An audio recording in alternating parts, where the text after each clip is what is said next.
One belongs to New York instantly. One belongs to it as much in 5 minutes as in 5 years. Thomas Wolfe. Prologue. See, what had happened was I sang the city. Fucking city. I stand on the rooftop of a building I don't live in and spread my arms and tighten my middle and yell nonsense ululations at the construction site that blocks my view. I'm really singing to the cityscape beyond. This city'll figure it out. It's dawn. The damp of it makes my jeans feel slimy.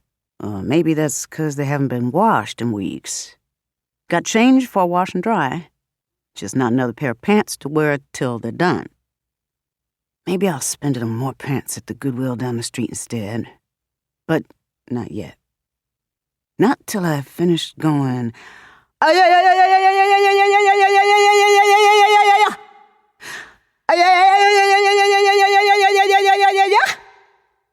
and listening to the syllable echo back at me from every nearby building face.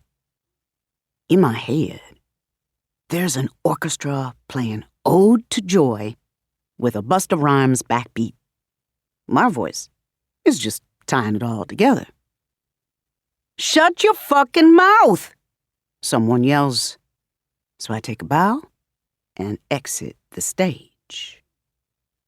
But with my hand on the knob of the rooftop door, I stop and turn back and frown and listen, 'cause for a moment I hear something both distant and intimate, singing back at me, basso deep, sorta coy. And from even farther, I hear something else. A dissonant, gathering growl. Or maybe those are the rumblers of police sirens. Nothing I like the sound of either way. I leave. There's a way these things are supposed to work, says Paolo. He's smoking again, nasty bastard. I've never seen him eat. All he uses his mouth for is smoking, drinking coffee, and talking. Shame. It's a nice mouth otherwise. We're sitting in a cafe. I'm sitting with him because he bought me breakfast. The people in the cafe are eyeballing him because he's something not white by their standards, but they can't tell what. They're eyeballing me because I'm definitely black, and because the holes in my clothes aren't the fashionable kind. I don't stink. But these people can smell anybody without a trust fund from a mile away. Right, I say, biting into the egg sandwich and damn near wetting myself. Actual egg. Swiss cheese. It's so much better than that McDonald's shit. God likes hearing himself talk. I like his accent. It's sort of nasal and sibilant. Nothing like a Spanish speaker's. His eyes are huge, and I think, whew, I could get away with so much shit if I had permanent puppy eyes like that. But he seems older than he looks. Way, way older. There's only a tinge of gray at his temples, nice and distinguished. But he feels like 100. He's also eyeballing me, and not in the way I'm used to. Are you listening? This is important. Yeah, I say, and take another bite of my sandwich. He sits forward. I didn't believe it either, at first. Hung had to drag me to one of the sewers, down into the reeking dark, and show me the growing roots, the budding teeth. I'd been hearing breathing all my life. I thought everyone could. Have you heard it yet? Heard what? I ask, which is the wrong answer. It isn't that I'm not listening. I just don't give a shit. Listen. I am listening. No, I mean listen, but no to me. He gets up, tosses a 20 onto the table, which isn't necessary because he paid for the sandwich and the coffee at the counter, and this cafe doesn't do table service. Meet me back here on Thursday. I pick up the 20, finger it, pocket it. Would have done him for the sandwich. Well, because I like his eyes, but whatever. You got a place? He blinks, then actually looks annoyed. Listen, he commands again, and leaves. I sit there for as long as I can, making the sandwich last, sipping his leftover coffee, savoring the fantasy of being normal. I people watch, judge other patrons' appearances. On the fly, I make up a poem about being a rich white girl who notices a poor black boy in her coffee shop and has an existential crisis.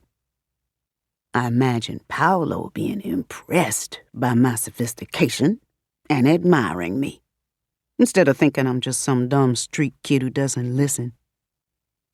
I visualize myself going back to a nice apartment with a soft bed and a fridge stuffed full of food. Then a cop comes in. Fat, florid guy buying hipster Joe for himself and his partner in a car, and his flat eyes skim the shop. I imagine mirrors around my head, a rotating cylinder of them that causes his gaze to bounce away. There's no real power in this. It's just something I do to try to make myself less afraid when the monsters are near. For the first time, though, it sort of works. The cop looks around, but doesn't ping on the lone black face.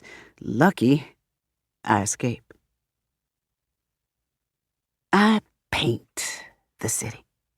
Back when I was in school, there was an artist who came in on Fridays to give us free lessons in perspective and lighting and other shit that white people go to art school to learn. Except this guy had done that, and he was black. I'd never seen a black artist before. For a minute, I thought I could maybe be one too. I can be, sometimes.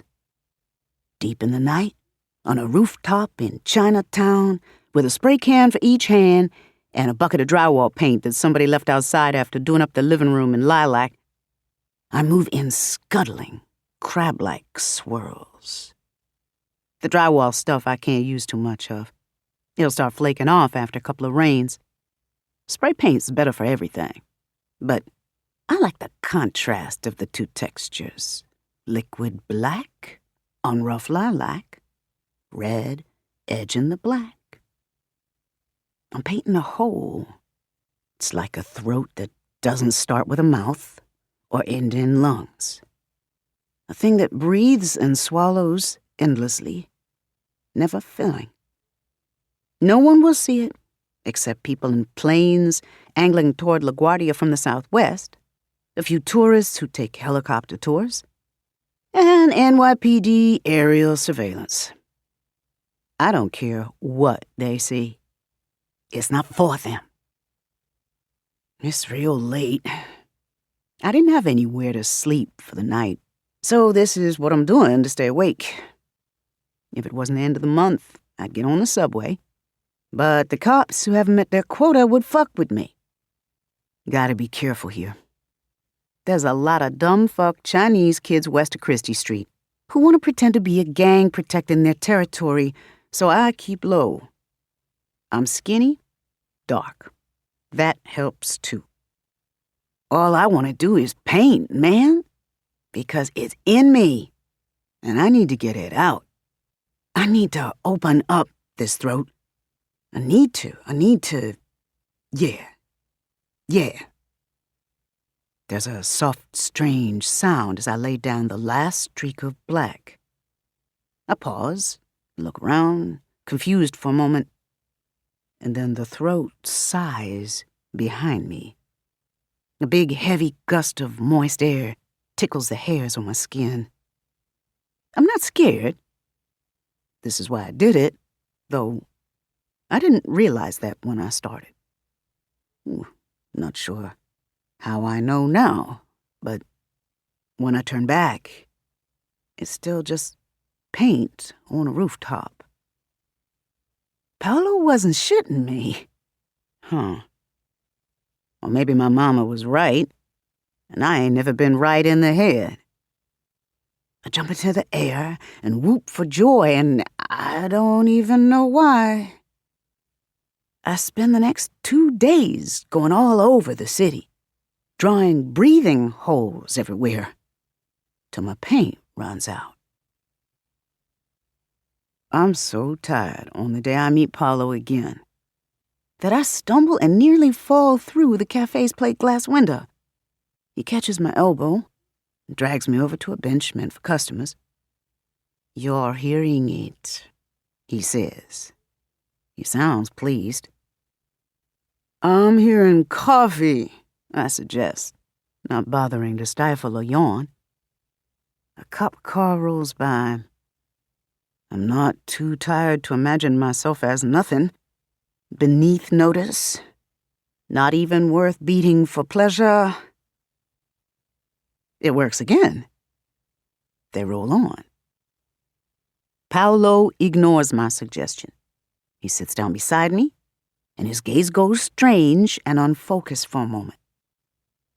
"Yes, the city is breathing easier. You're doing a good job, even without training."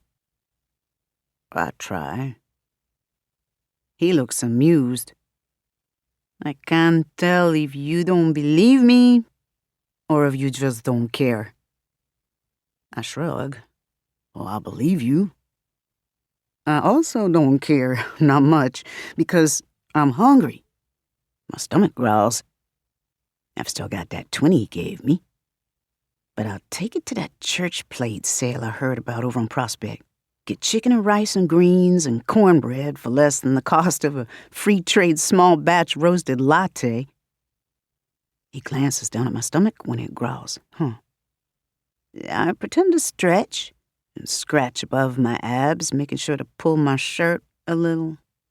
The artist guy brought a model for us to draw once and pointed to this little ridge of muscle above the hips called Apollo's belt. Paolo's gaze goes right to it. Come on, fishy. I need somewhere to sleep." Then his eyes narrow and focus on mine again. "I had forgotten. It's been so long. Once, though, I was a boy of the favelas. Not a lot of Mexican food in New York." He blinks and looks amused again. Then he sobers. "The city will die." He doesn't raise his voice, but he doesn't have to. I'm paying attention now. Food, living, these things have meaning to me. If you do not learn the things I have to teach you, if you do not help, the time will come and you will fail. And this city will join Pompeii and Atlantis and a dozen others whose names no one remembers, even though hundreds of thousands of people die with them. Or perhaps there will be a stillbirth, the shell of the city surviving to possibly grow again in the future, but its vital spark snuffed for now, like New Orleans.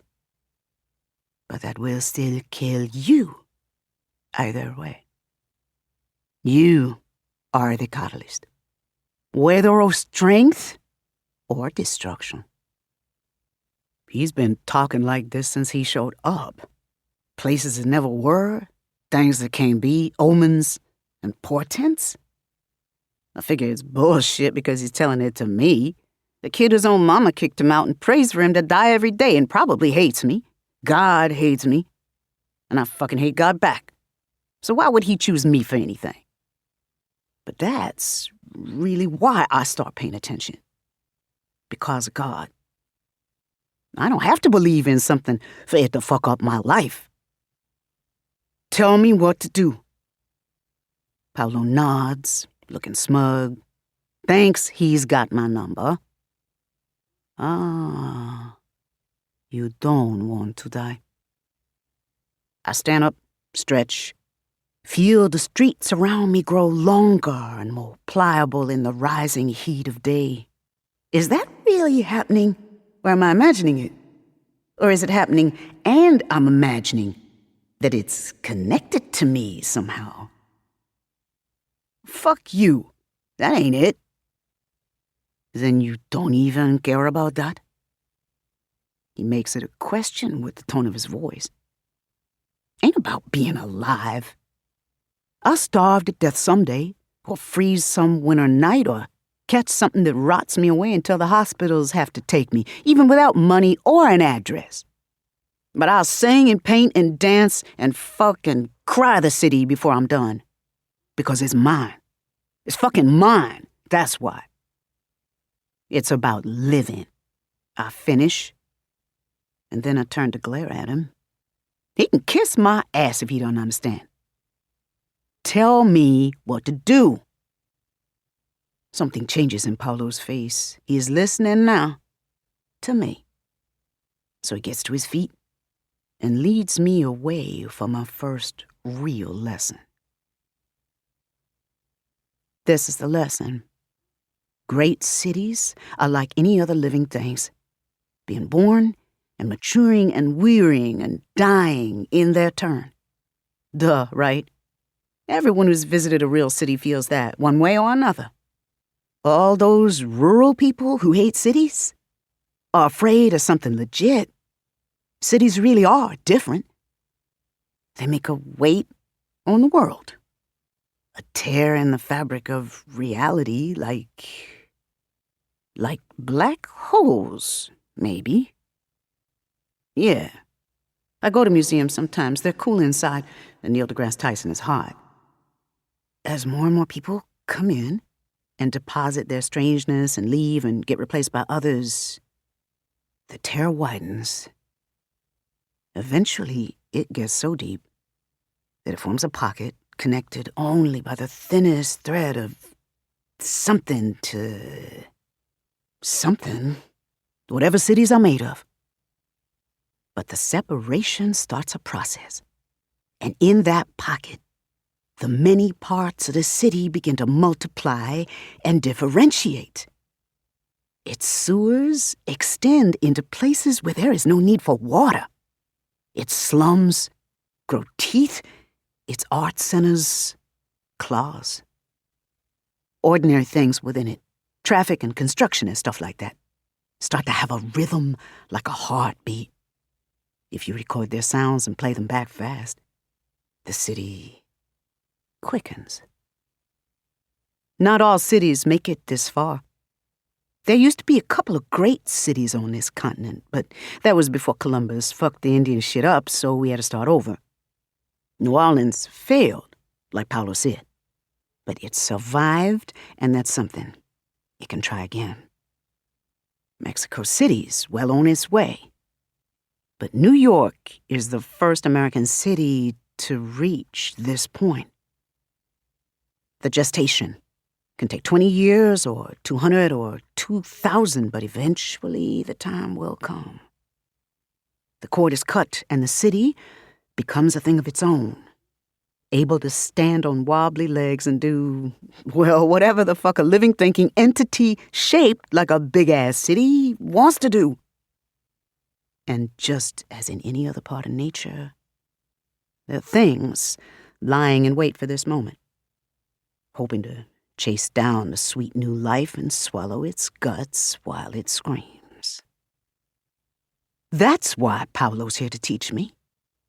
That's why I can clear the city's breathing and stretch and massage its asphalt limbs. I'm the midwife, see? I run the city. I run it every fucking day. Paulo takes me home. It's just somebody's summer sublet in the Lower East Side, but it feels like a home. I use his shower and eat some of the food in his fridge without asking, just to see what he'll do. He doesn't do shit except smoke a cigarette, I think, to piss me off. I can hear sirens on the streets of the neighborhood. Frequent. Close. I wonder, for some reason, if they're looking for me. I don't say it aloud, but Paolo sees me twitching. He says, "The harbingers of the enemy will hide among the city's parasites. Beware of them." He's always saying cryptic shit like this. Some of it makes sense, like when he speculates that maybe there's a purpose to all of it, some reason for the great cities and the process that makes them. What the enemy has been doing, attacking at the moment of vulnerability, crimes of opportunity, might just be the warm-up for something bigger. But Paolo is full of shit, too, like when he says, I should consider meditation to better attune myself to the city's needs. Like, I'm gonna get through this on white girl yoga. White girl yoga, Paolo says, nodding. Indian man yoga, stockbroker racquetball, and schoolboy handball, ballet and merengue, union halls, and Soho galleries. You will embody a city of millions. You need not be them, but know that they are part of you. Racquetball? That shit ain't no part of me, Chico. The city chose you out of all. Their lives depend on you. Maybe. But I'm still hungry and tired all the time, scared all the time, never safe. What good does it do to be valuable if nobody values you?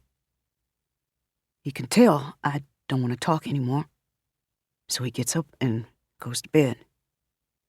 I flop on the couch and I'm dead to the world. Dead. Dreaming. Dead dreaming. Of a dark place beneath heavy cold waves where something stirs with a slithery sound and uncoils and turns toward the mouth of the Hudson where it empties into the sea. Toward me. And I'm too weak, too helpless, too immobilized by fear to do anything but twitch beneath its predatory gaze. Something comes from far to the south somehow. None of this is quite real. Everything rides along the thin tether that connects the city's reality to that of the world. The effect happens in the world, Paolo has said. The cause centers around me. It moves between me, wherever I am, and the uncurling thing, wherever it is. An immensity protects me just this once, just in this place.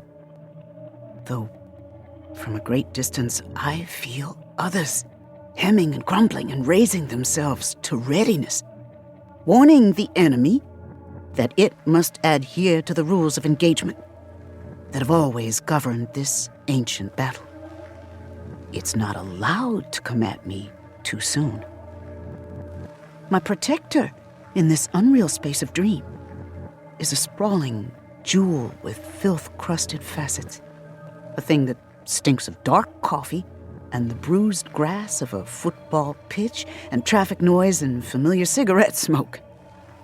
Its threat display of saber-shaped girders lasts for only a moment, but that is enough. The uncurling thing flinches back into its cold cave resentfully. But it will be back. That, too, is tradition. I wake with sunlight warming half my face. Just a dream. I stumble into the room where Paolo is sleeping. São Paulo, I whisper, but he does not wake. I wiggle under his covers. When he wakes, he doesn't reach for me, but he doesn't push me away either. I let him know I'm grateful and give him a reason to let me back in later. The rest will have to wait till I get condoms and he brushes his ashy-ass mouth. After that, I use his shower again, put on the clothes I washed in his sink, and head out while he's still snoring. Libraries are safe places. They're warm in the winter. Nobody cares if you stay all day as long as you're not eyeballing the kids' corner or trying to hit up porn on the computers. The one at 42nd, the one with the lions, isn't that kind of library. It doesn't lend out books. Still, it has a library safety, so I sit in a corner and read everything within reach. Municipal tax law, birds of the Hudson Valley, what to expect when you're expecting a city baby, NYC edition. See, Paolo? I told you I was listening. It gets close to noon and I head outside. People cover the steps, laughing, chatting, mugging with selfie sticks. There are cops in body armor over by the subway entrance, showing off their guns to the tourists so they'll feel safe from New York. I get a Polish sausage and eat it at the feet of one of the lions. Fortitude, not patience. I know my strengths. I'm full of meat and relaxed and thinking about stuff that ain't actually important, like how long Paolo will let me stay and whether I can use his address to apply for stuff. So I'm now watching the street until cold prickles skitter over my side. I know what it is before I react, but I'm careless again because I turn to look.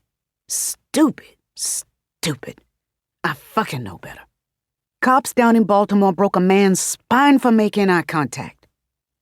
But as I spot these two on the corner opposite the library steps, short, pale man and tall, dark woman, both in blue like black, I notice something that actually breaks my fear because it's so strange. It's a bright, clear day, not a cloud in the sky. People walking past the cops leave short, stark afternoon shadows barely there at all. But around these two, the shadows pool and curl as if they stand beneath their own private roiling thundercloud. And as I watch, the shorter one begins to stretch, sort of, his shape warping ever so slightly until one eye is twice the circumference of the other.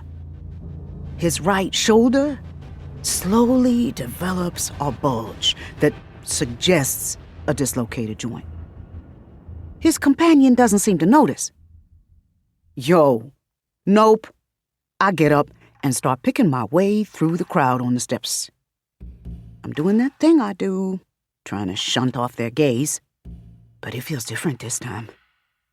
Sticky, sorta. Threads of cheap shit gum fucking up my mirrors. I feel them start following me. Something immense and wrong shifting in my direction. Even then, I'm not sure. A lot of real cops drip and pulse sadism in the same way. But I ain't taking chances. My city is helpless. Unborn as yet. And Paolo ain't here to protect me. I gotta look out for self, same as always. I play casual till I reach the corner and book it. Or try. Fucking tourists. They idle along the wrong side of the sidewalk, stopping to look at maps and take pictures of shit nobody else gives a fuck about. I'm so busy cussing them out in my head that I forget they can also be dangerous. Somebody yells and grabs my arm as I Heisman past, and I hear a man yell out, "He tried to take her purse," as I wrench away. Bitch, I ain't took shit, I think, but it's too late. I see another tourist reaching for a phone to call 911. Every cop in the area will be gunning for every black male aged whatever now. I gotta get out of the area. Grand Central's right there. Sweet subway promise. But I see 3 cops hanging out in the entrance, so I swerve right to take 41st. The crowd's thin out past legs. But where can I go? I sprint across 3rd despite the traffic. There are enough gaps. But I'm getting tired, because I'm a scrawny dude who doesn't get enough to eat, not a track star. I keep going, though, even through the burn in my side. I can feel those cops, the harbingers of the enemy not far behind me. The ground shakes with their lumping footfalls. I hear a siren about a block away, closing. Shit, The UN's coming up. I don't need the Secret Service or whatever on me, too. I jag left through an alley and trip over a wooden pallet. Lucky again. A cop car rolls by the alley entrance just as I go down, and they don't see me. Now stay down and try to catch my breath till I hear the car's engine fading into the distance. Then when I think it's safe, I push up. Look back, because the city is squirming around me. The concrete is jittering and heaving. Everything from the bedrock to the rooftop bars is trying its damnedest to tell me to go. Go! Go! Crowding the alley behind me is just shit. I don't have words for it.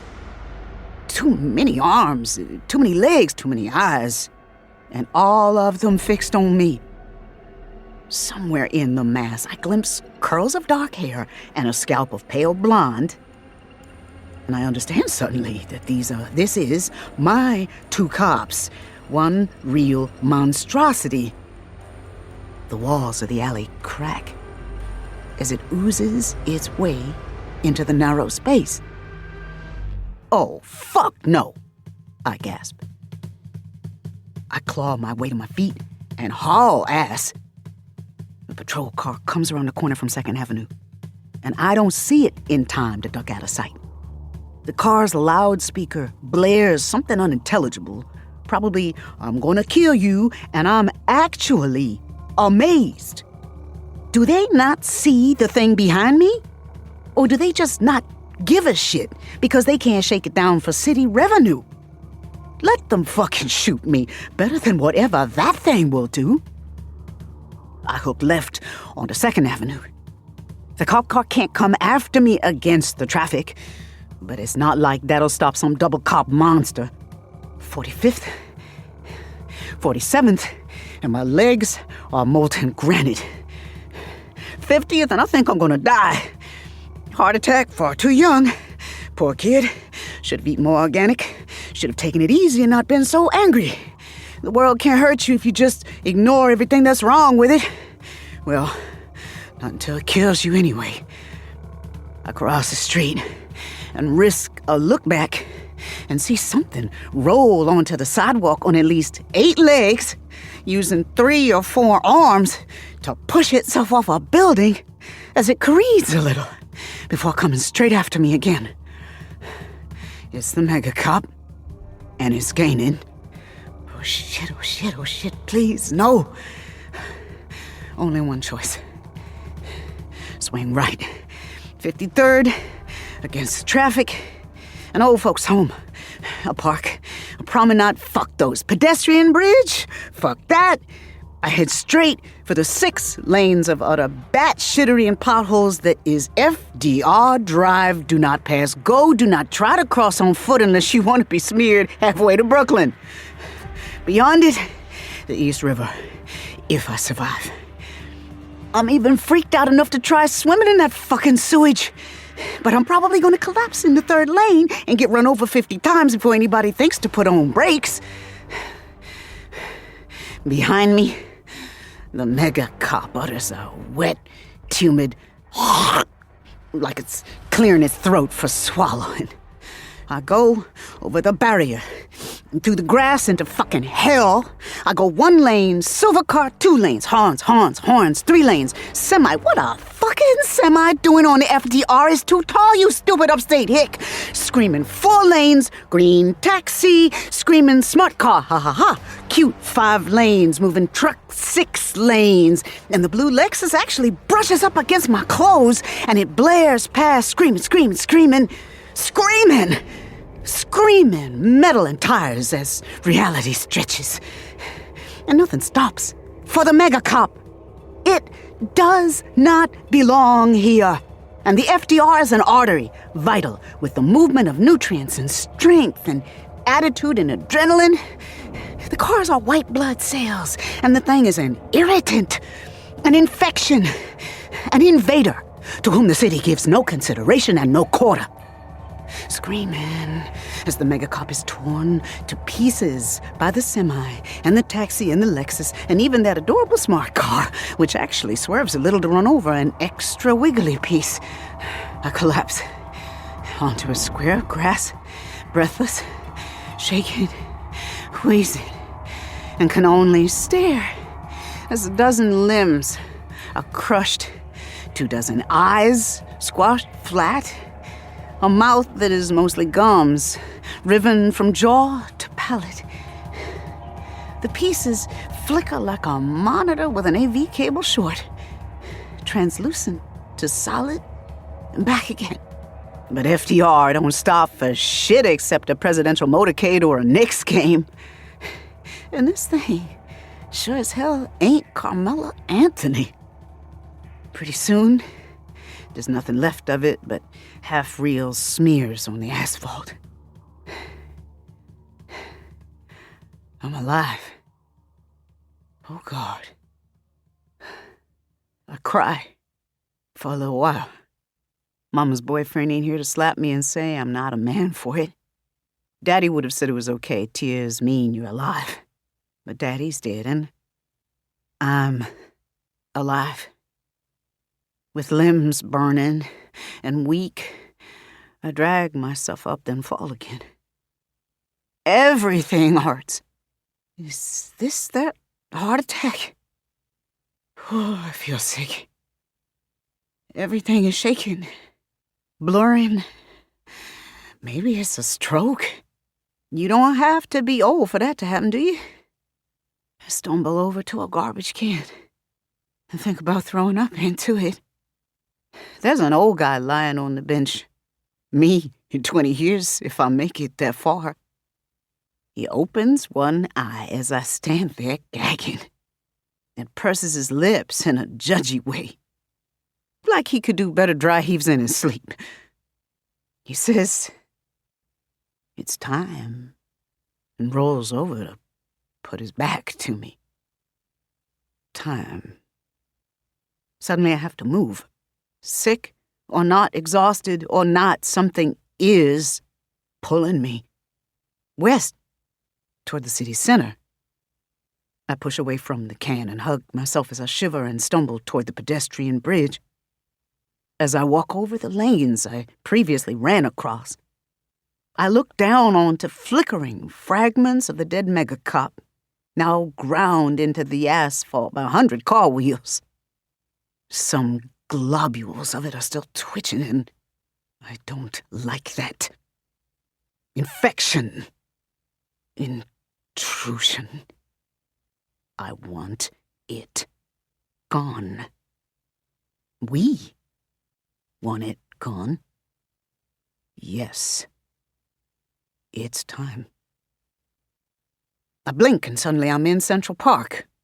How the fuck did I get here? Disoriented, I realize only as I see their black shoes that I'm passing another pair of cops. But these two don't bother me. They should. Skinny kid shivering like he's cold on a June day. Even if all they do is drag me off somewhere to shove a plunger up my ass, they should react to me. Instead, it's like I'm not there. Miracles exist. Ralph Ellison was right. Any NYPD you can walk away from, hallelujah. The lake, Bow Bridge, the place of transition. I stop here, stand here, and I know everything. Everything Paolo's told me is true.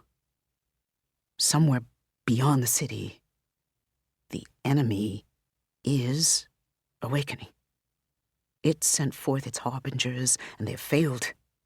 But its taint is in the city now, spreading with every car that passes over, every now microscopic iota of the megacop substance. And this creates a foothold. The enemy uses this anchor to drag itself up from the dark toward the world, toward the warmth and light, toward the defiance that is me, toward the burgeoning wholeness that is my city. This attack is not all of it, of course. What comes is only the smallest fraction of the enemy's old evil. But that should be more than enough to slaughter one lowly, worn-out kid who doesn't even have a real city to protect him. Not yet.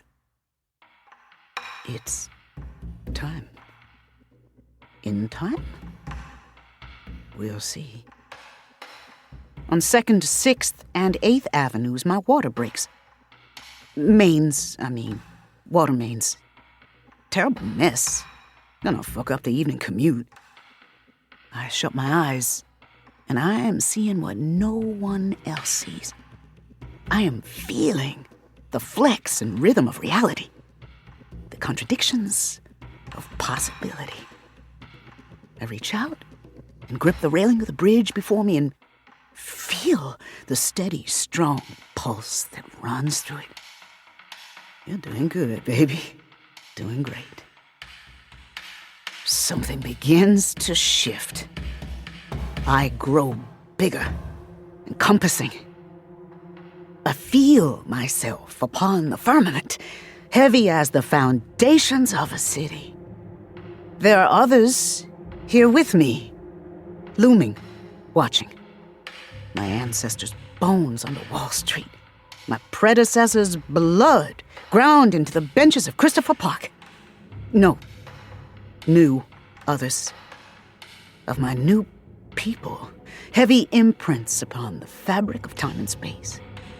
Sao Paulo squats nearest, its roots stretching all the way to the bones of dead Machu Picchu, watching sagely and twitching a little with the memory of its own relatively recent traumatic birth. Paris observes, with distant disinterest, mildly offended that any city of our tasteless upstart land has managed this transition. Lagos exults to see a new fellow who knows the hustle, the hype, the fight. And more, many more. All of them watching, waiting to see if their numbers increase. Or not. If nothing else, they will bear witness that we were great. For one shining moment. We'll make it, I say, squeezing the railing and feeling the city contract. All over the city, people's ears pop, and they look around in confusion. Just a little more, come on. I'm scared, but there's no rush in this. Lo que pasa, pasa. Damn, now that song is in my head. In me. Like the rest of New York. It's all here, just like Paulo said. There's no gap between me and the city anymore. And as the firmament ripples, slides, tears, the enemy writhes up from the deeps with a reality-bridging roar. But it is too late. The tether is cut and we are here. We become. We stand whole and hale and independent, and our legs don't even wobble. We got this. Don't sleep on a city that never sleeps, son. And don't fucking bring your squamous Eldritch bullshit here. I raise my arms and avenues leap. It's real, but it's not. The ground jolts and people think, subway's really shaky today. I brace my feet and they are girders, anchors, bedrock. The beast of the deep shrieks, and I laugh, giddy with postpartum endorphins. Bring it! And when it comes at me, I hip check it with the BQA, backhand it with the Inwood Hill Park, drop the South Bronx on it like an elbow. On the evening news that night, 10 construction sites will report wrecking ball collapses. City safety regulations are so lax. Terrible, terrible. The enemy tries some kind of fucked up wiggly shit, all tentacles, and I snarl and bite into it. 'Cause New Yorkers eat damn near as much sushi as Tokyo, Mercury, and all. Oh, now you're crying? Now you wanna run? Nah, son. You came to the wrong town. I curb stomp it with the full might of Queens, and something inside the beast breaks and bleeds iridescence all over creation. This is a shock, for it has not been truly hurt in centuries. It lashes back in a fury, faster than I can block. And from a place that most of the city cannot see, a skyscraper long tentacle curls out of nowhere to smash into New York Harbor. I scream and fall. I can hear my ribs crack and... No. A major earthquake shakes Brooklyn for the first time in decades. The Williamsburg Bridge twists and snaps apart like kindling. The Manhattan groans and splinters, though thankfully it does not give way. I feel every death as if it is my own. Fucking kill you for that, bitch! I am not thinking. The fury and grief have driven me into a vengeful fugue. The pain is nothing. This ain't my first rodeo. Through the groan of my ribs, I drag myself upright and brace my legs in a pissing off the platform stance. Then I shower the enemy with a 1-2 punch of Long Island radiation and Gowanus toxic waste, which burn it like acid. It screams again in pain and disgust, but fuck you! You don't belong here. This city is mine. Get out. To drive this lesson home, I cut the bitch with LIRR traffic, long, vicious, honking lines. And to stretch out its pain, I salt these wounds with the memory of a bus ride to LaGuardia and back. And just to add insult to injury, I backhand its ass with Hoboken, raining the drunk rage of 10,000 dude bros down on it like the hammer of God. Port Authority makes it honorary, New York motherfucker. You just got jerseyed. The enemy is as quintessential to nature as any city. We cannot be stopped from becoming, and the enemy cannot be made to end. I heard only a small part of it, but I know damn well I sent that part back broken. Good. Time ever comes for that final confrontation, it'll think twice about taking me on again. Me. Us. Yes. When I relax my hands and open my eyes to see Paolo striding along the bridge toward me with another goddamn cigarette between his lips, I fleetingly see him for what he is again. The sprawling thing from my dream. All sparkling spires and reeking slums and stolen rhythms made over with genteel cruelty. I know that he glimpses what I am too. All the bright light and bluster of me. Maybe he's always seen it. But there is admiration in his gaze now, and I like it. He comes to help support me with his shoulder, and he says, "Congratulations." And I grin. I live the city. It thrives, and it is mine. I am its worthy avatar, and together, we will never be afraid. Oh, shit. Something's wrong. Interruption. The avatar collapses, sagging onto the thick old hardwood of the bridge, despite Sao Paulo's efforts to catch him. And amid its triumph, the newborn city of New York shudders. Paolo, crouched beside the unconscious boy who embodies and speaks for and fights for New York, frowns up at the sky as it flickers. First, it is the hazy midday blue of northeastern skies in June. Then something dimmer, redder, evocative of sunset. As he watches, eyes narrowed. The trees of Central Park flicker as well, as does the water and the very air. Bright, then shadowed, then bright again. Rippling, then nearly still. Sudden new rippling. Humid with a light breeze, still, but with a hint of acrid smoke, back to humid. A moment later, the avatar vanishes from Paolo's hands. This is a variation on something he's seen happen before. And for a moment he grows still with fear, but no. The city has not died, thank God. Paolo can feel the presence and aliveness of the entity around him. But that presence is much, much weaker than it should be. Not a stillbirth, but not a sign of health and ease either. There have been postpartum complications. Paolo pulls out his phone and makes an international call. After one ring, the person he's calling picks up, sighing into the phone. Exactly what I was afraid of. Like London, then, says Paolo. Hard to be sure. But yes, so far like London. How many do you think? The greater metropolitan area crosses 3 states. Don't make assumptions. Just more, as far as you're concerned. Find one, they'll track down their own. The city is still vulnerable, you realize. That's why it took him away, for safekeeping. I know. Paolo gets to his feet because a jogging couple is about to pass. A biker follows them, even though the path is supposed to be pedestrians only. 3 cars pass on the road nearby, even though that particular section of Central Park is supposed to be pedestrians and bikes only. The city continues to despite itself. Paolo finds himself watching for signs of danger in the people around him. Warping flesh, those standing too still or watching too intently. Nothing so far.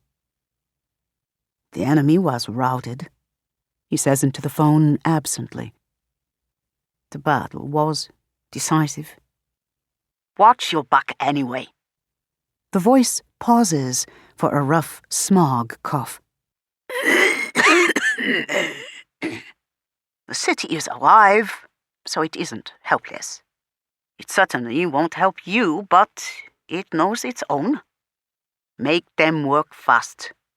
Never good to have a city stuck halfway like this.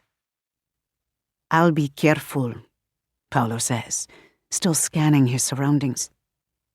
I suppose it's good to know you care. The reply is a cynical snort, which nevertheless makes Paolo smile. Any suggestions for where to begin? Manhattan would seem a good start. Paolo pinches the bridge of his nose. That covers a lot of territory.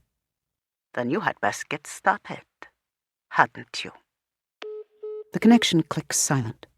With an annoyed sigh, Paolo turns to begin his task anew. Chapter 1. Starting with Manhattan and the Battle of FDR Drive.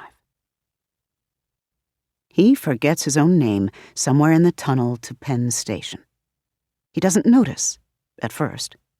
Too busy with all the stuff people usually do when they're about to reach their train stop.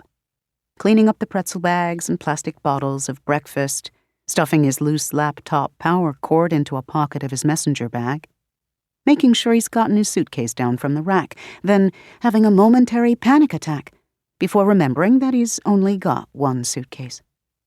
The other was shipped ahead and will be waiting for him at his apartment up in Inwood, where his roommate already is, having arrived a few weeks before. They're both going to be grad students He's forgotten his school's name. Anyway, orientation is on Thursday, which gives him 5 days to get settled into his new life in New York. He's really going to need those days too, sounds like. As the train slows to a halt, people are murmuring and whispering, peering intently at their phones and tablets with worried looks on their faces. Something about a bridge accident, terrorism just like 9/11. He'll be living and working uptown, so it shouldn't impact him too much, but still, it's maybe not the best time to move here. But when is it ever a good time to make a new life in New York City? He'll cope. He'll more than cope. The train stops, and he's first through the door. He's excited, but trying to play it cool. In the city, he will be completely on his own, free to sink or swim. He has colleagues and family members who think of this as exile, abandonment, although, in the flurry of the moment, he cannot remember any of those people's names or faces. But that doesn't matter. because they can't understand. They know him as he was, and maybe who he is now. New York is his future. It's hot on the platform and crowded on the escalator, but he feels fine, which is why it's so weird when he reaches the top of the escalator and suddenly, the instant his foot touches the polished concrete flooring, the whole world inverts. Everything in his vision seems to tilt, and the ugly ceiling fluorescence turns stark, and the floor kind of heaves. It happens fast. The world pulls inside out, and his stomach drops, and his ears fill with a titanic, many-voiced roar. It's a familiar sound, to a degree. Anyone who's been to a stadium during a big game has heard something similar. Madison Square Garden sits on top of Penn Station, so maybe that's it. This sound is bigger, though. Millions of people instead of thousands.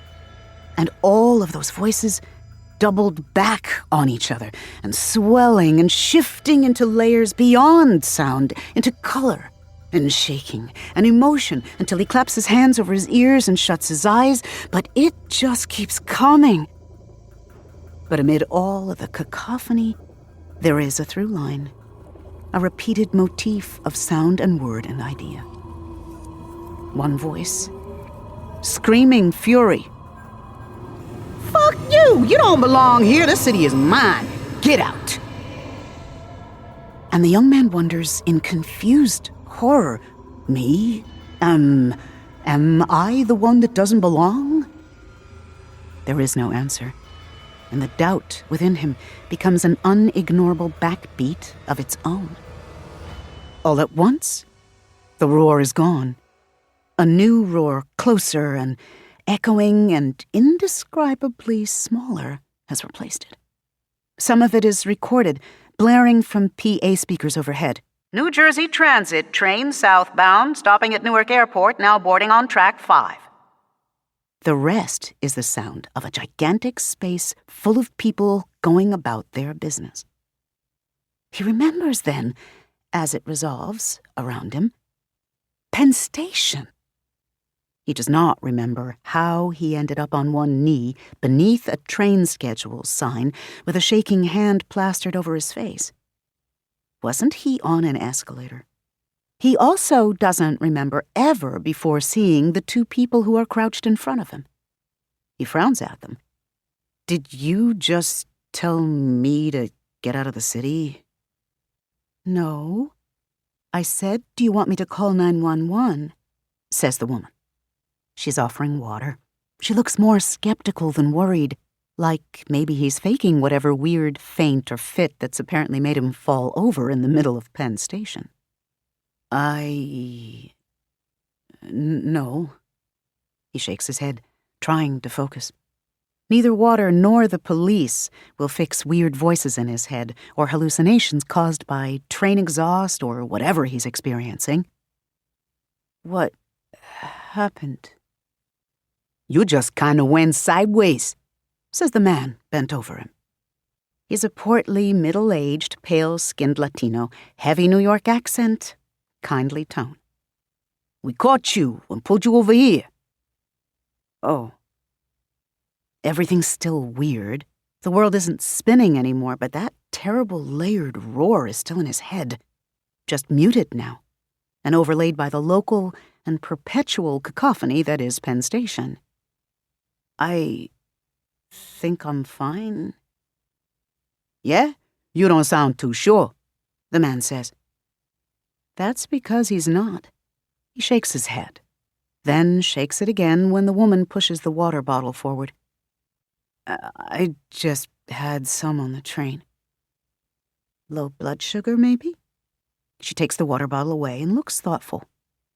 There's a little girl crouched beside her he notices belatedly, and the two of them are nearly mirrors of each other, both black-haired, freckled, frank-faced Asian people. "When was the last time you ate?" "Like 20 minutes ago." He doesn't feel dizzy or weak either. He feels new. He murmurs without thinking, I feel new. The portly man and frank-faced woman look at each other, while the little girl throws him a judgy look, complete with lifted eyebrow. "Are you new here?" asks the portly man. Yeah? Oh no. My bags! But they're right there. The Good Samaritans have kindly pulled them off the escalator too, and positioned them nearby out of the flow of traffic. There's a kind of surreality to the moment, as he finally realizes he's having this blackout or delusion or whatever it is in the middle of a crowd of thousands. Nobody seems to notice except these three people. He feels alone in the city. He is seen and cared for in the city. The contrast is going to take some getting used to. You must have gotten your hands on some of the really good drugs, the woman says. She's grinning, though. That's okay, isn't it? That's what'll keep her from calling 911. He remembers reading somewhere that New York's got an involuntary commitment law that can hold people for weeks, so it's probably a good idea to reassure his would-be rescuers as to his clarity of mind. Sorry about this, he says, pushing to his feet. Maybe I didn't eat enough or something. I'll go to an urgent care clinic. Then it happens again. The station lurches beneath his feet, and suddenly, it is in ruins. There's no one around. A cardboard book display in front of the convenience store has fallen over, spilling Stephen King hardcovers everywhere. He hears girders in the surrounding structure groan. Dust and pebbles falling to the floor as something in the ceiling cracks. The fluorescent lights flicker and jerk, one of the overhead fixtures threatening to fall from the ceiling. He inhales to cry a warning. Blink. Everything is fine again. None of the people around him react. He stares at the ceiling for a moment, then back at the man and woman. They're still staring at him. They saw him react to whatever he was seeing, but they did not see the ruined station themselves. The portly guy has a hand on his arm because he apparently swayed a little. Psychotic breaks. Must be hell on inner ear balance. You want to carry bananas, the portly guy suggests. Potassium. Good for you. Or at least eat some real food, the woman agrees, nodding. You probably just ate chips, right? I don't like that overpriced crap from the train dining car either, but at least it'll keep you from falling over. I like the hot dogs, the girl says. They're crap, baby, but I'm glad you like them. She takes the little girl's hand. We've got to go. You good? Yeah, he says. But seriously, thanks for helping me. You hear all kinds of stuff about how rude New Yorkers are, but thanks. Hey, we're only assholes to people who are assholes first, she says, but she smiles as she says it. Then she and the little girl wander off. The portly man claps him on the shoulder. Wow, you don't look like you're gonna chuck. Want me to get you something to eat or some juice or something? Or a banana? He adds the latter pointedly. No, thanks. I'm feeling better, really. The portly man looks skeptical, then blinks as something new occurs to him. It's okay, you know, if you don't got money. I'll spot you. Oh, no, I'm good. He hefts his messenger bag, which he remembers costing almost $1,600. Portly guy looks at it blankly. Whoops. There's probably sugar in this. There's a plastic Starbucks tumbler in the bag, sloshing faintly. He drinks from it to reassure portly guy. The coffee is cold and disgusting. He belatedly remembers refilling it sometime yesterday, before he got on the train back home in... That's when he realizes he can't remember where he came from. And he tries, but he still can't remember the school he's here to attend. And this is when it finally hits him that He doesn't know his own name. As he stands there, floored by this triple epiphany of nothingness, the portly guy is turning up his nose at the tumbler. "Get some real coffee while you're here," he says. "From a good Boricua shop, yeah? Get some home food while you're at it. Anyway, what's your name?" "Oh, He rubs his neck and pretends to have a desperate need to stretch, while quietly panicking, he looks around and tries to think of something. He can't believe this is happening. Who the hell forgets their own name? All he can come up with as fake names go are generic ones like Bob or Jimmy. He's about to say Jimmy arbitrarily, but then, in his visual flailing, his eyes snag on something.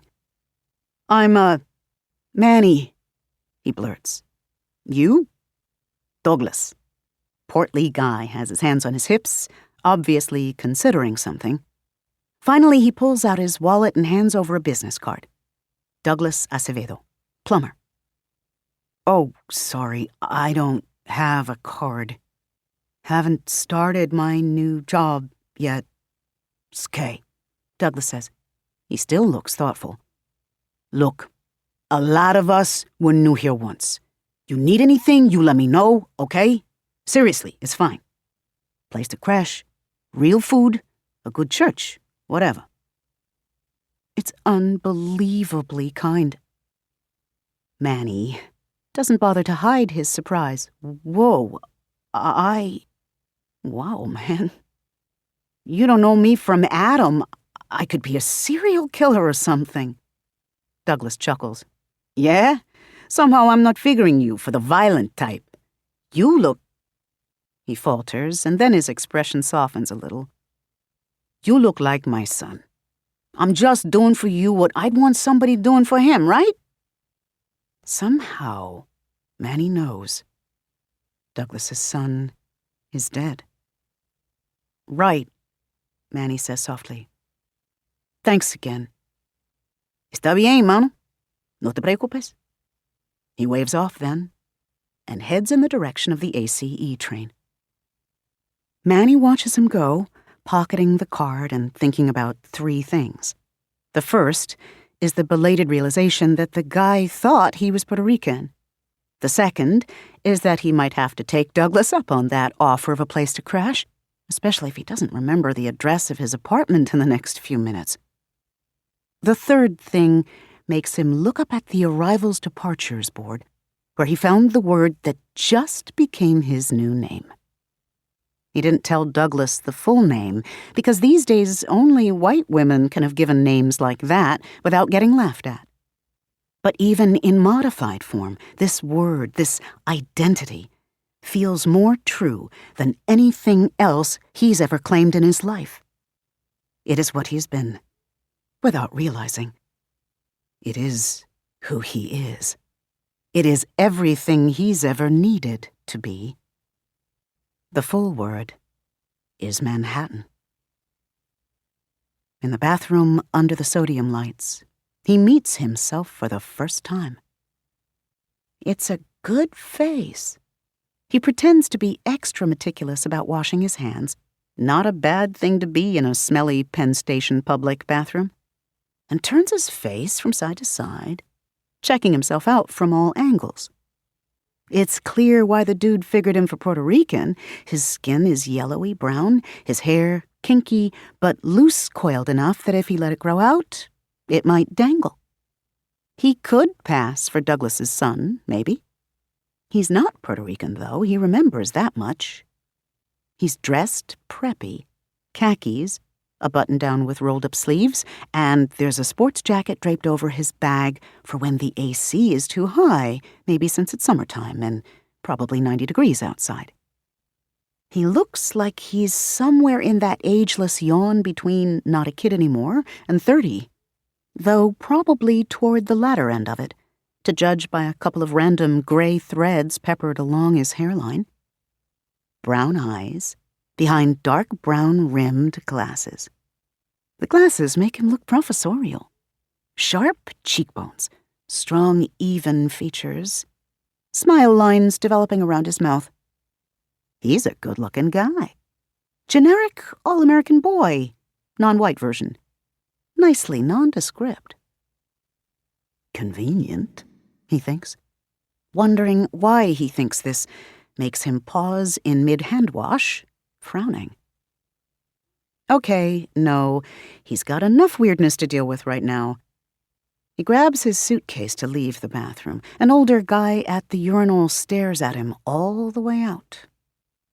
At the top of the next escalator, this one leading up to 7th Avenue, it happens a third time. This episode is better in some ways and worse in others, because Manny feels the wave of whatever it is coming on as he reaches the top of the escalator. He has enough time to take his suitcase and get himself over to some kind of digital information kiosk, so he'll be out of the way while he leans against it and shudders. This time, he doesn't hallucinate, not at first, but he hurts all of a sudden.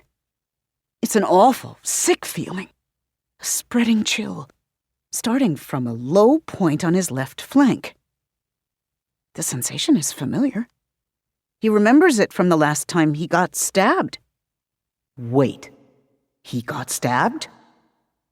Frantically, he pulls up his shirt tail and looks at the place where the pain is worst, but there's no blood. There's nothing.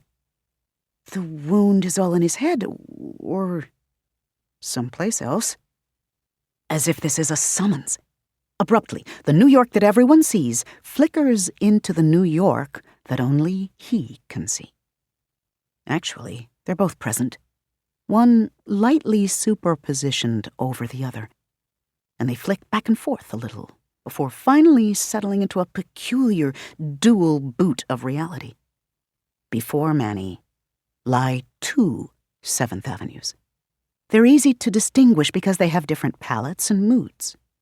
In one, there are hundreds of people within view and dozens of cars, and at least 6 chain stores that he recognizes.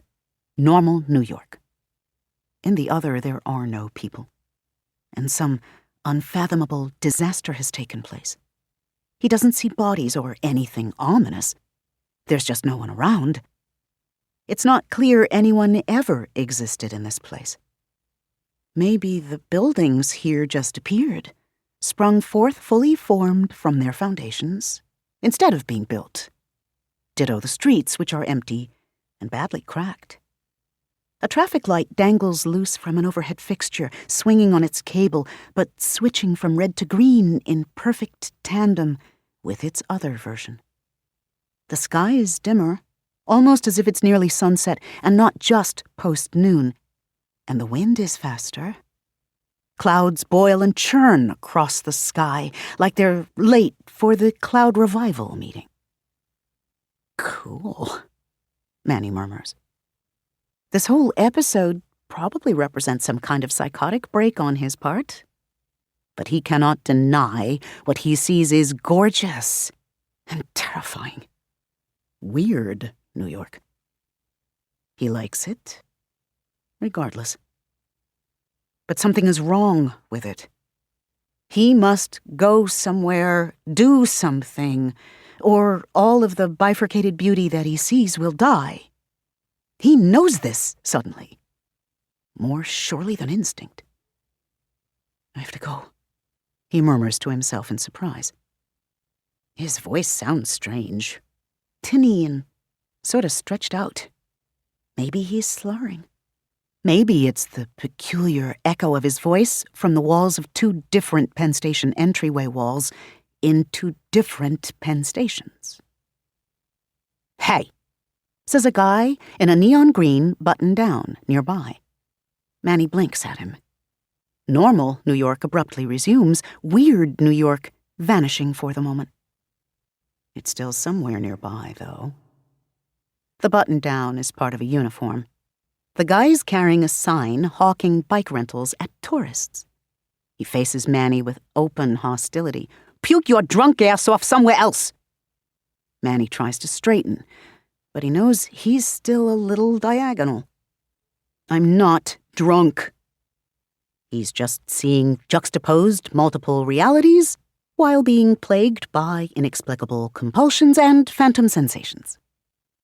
Well then, take your high ass somewhere else. Yes, that's a good idea. He needs to go east. He turns in that direction, following instincts he never had before a few minutes ago. What's that way? He asks Bike Guy. My left nut, Bike Guy says.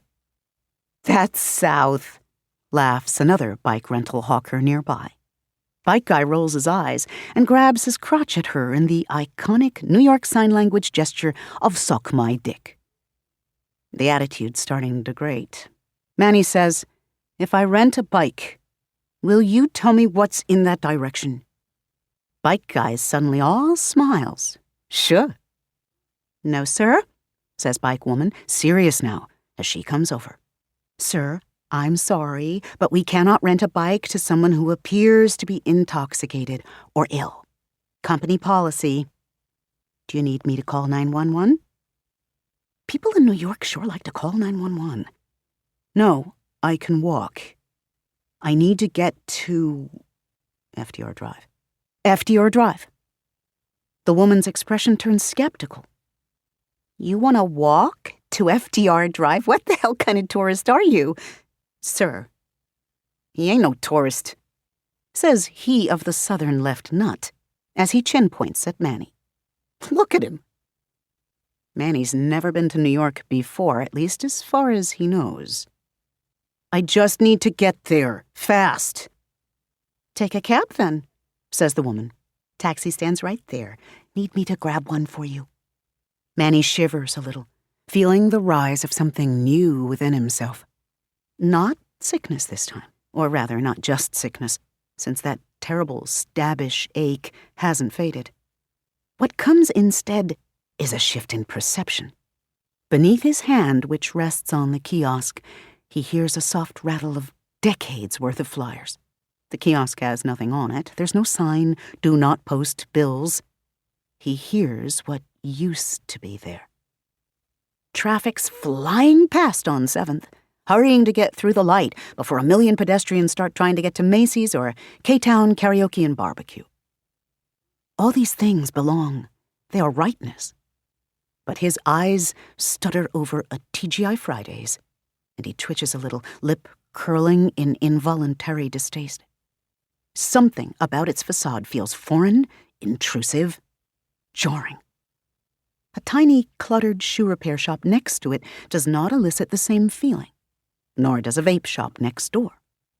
Just the chain stores that Manny sees, a Foot Locker, a Sparrow, all the sorts of stores one normally finds at a low-end suburban mall. Except these mall stores are here, in the heart of Manhattan, and their presence is not truly harmful, but irritating.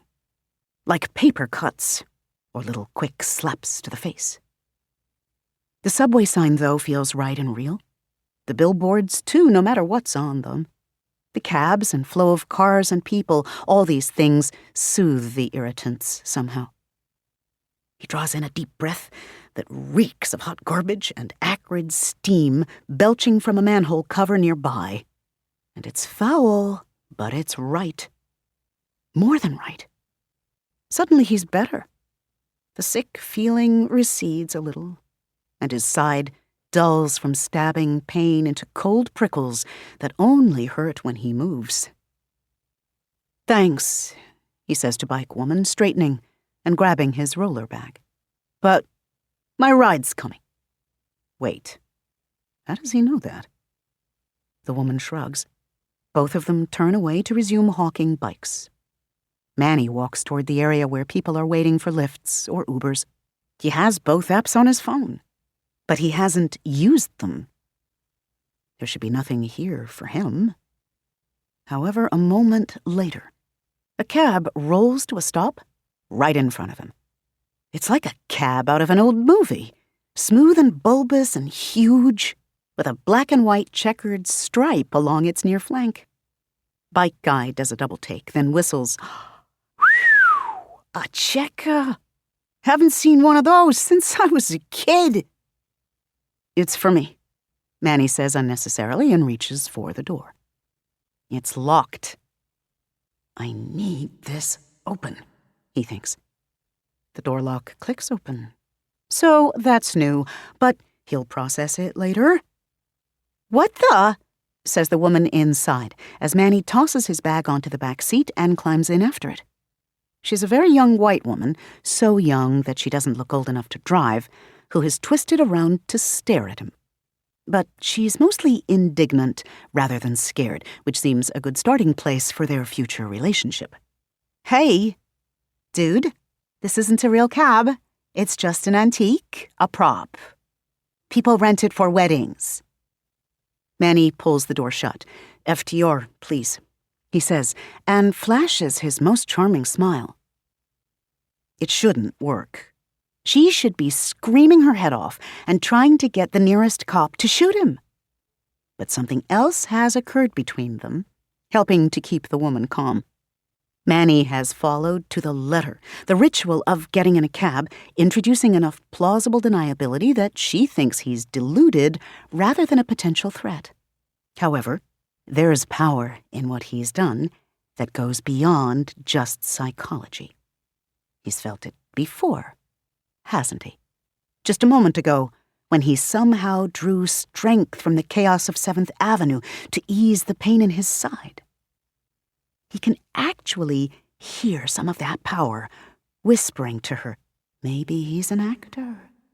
He looks like that guy whose name you can't remember from that musical you like. So maybe don't freak out yet. Because New Yorkers don't freak out around famous people. And how does he know all this? Because he does, that's how. He's trying to keep up. So he adds, after a breath passes and she just stares, "You're going that way anyway, aren't you?" She narrows her eyes at him. They're at a red light, but the walk sign nearby is blinking. He's got maybe 10 more seconds.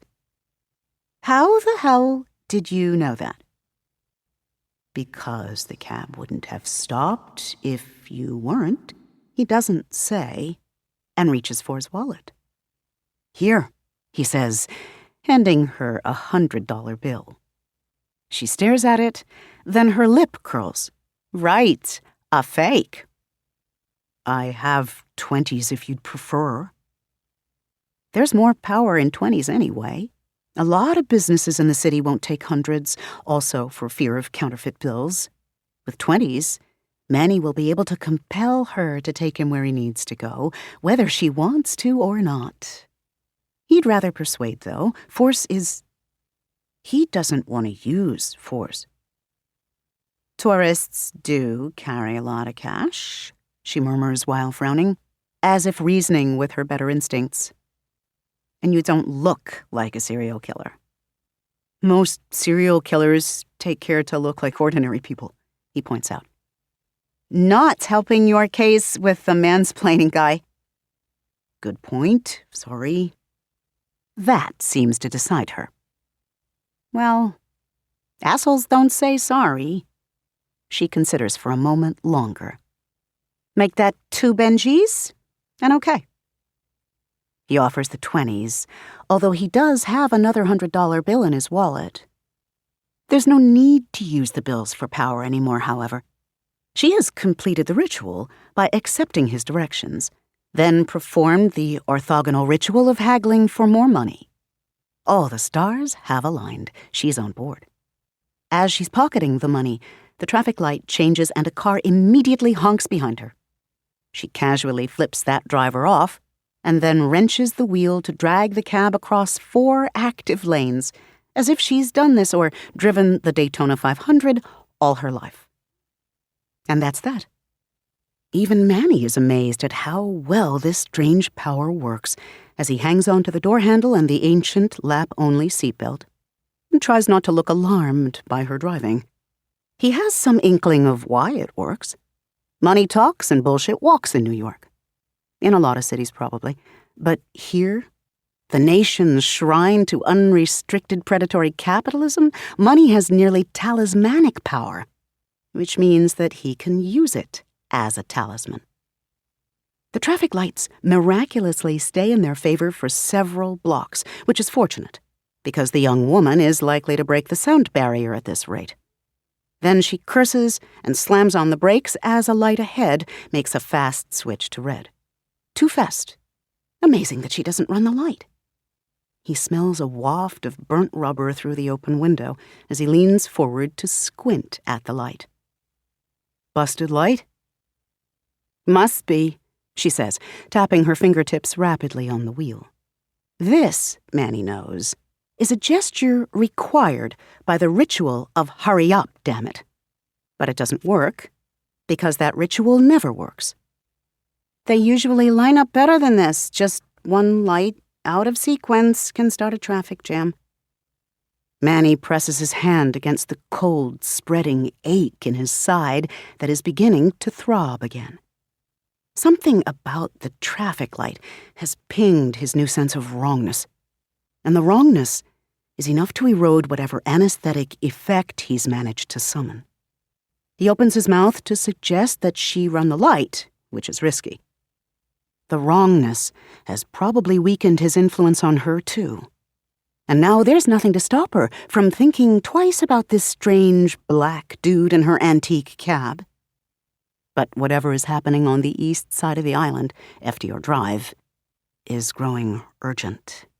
He can't risk getting kicked out of the cab until he gets there. Before Manny can speak, however, a BMW passes through the intersection ahead.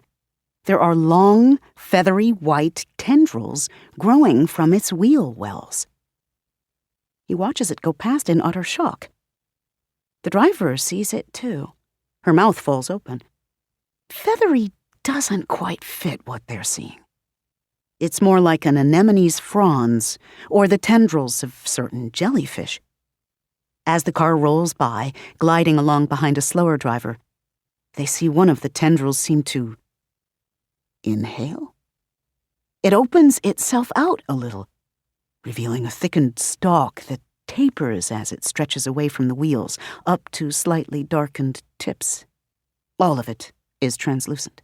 Not all of it is here. In this world, that is. Manny sees at once that it is like the dual city. Here, but also in that other place, where the sky is wild, and people are a never thought. All of that is academic, though, because in the next moment, Manny notices something that makes the little hairs on the back of his neck stand up. The tendrils twitch as the BMW thumps over a pothole, but it's not the pothole that they're reacting to.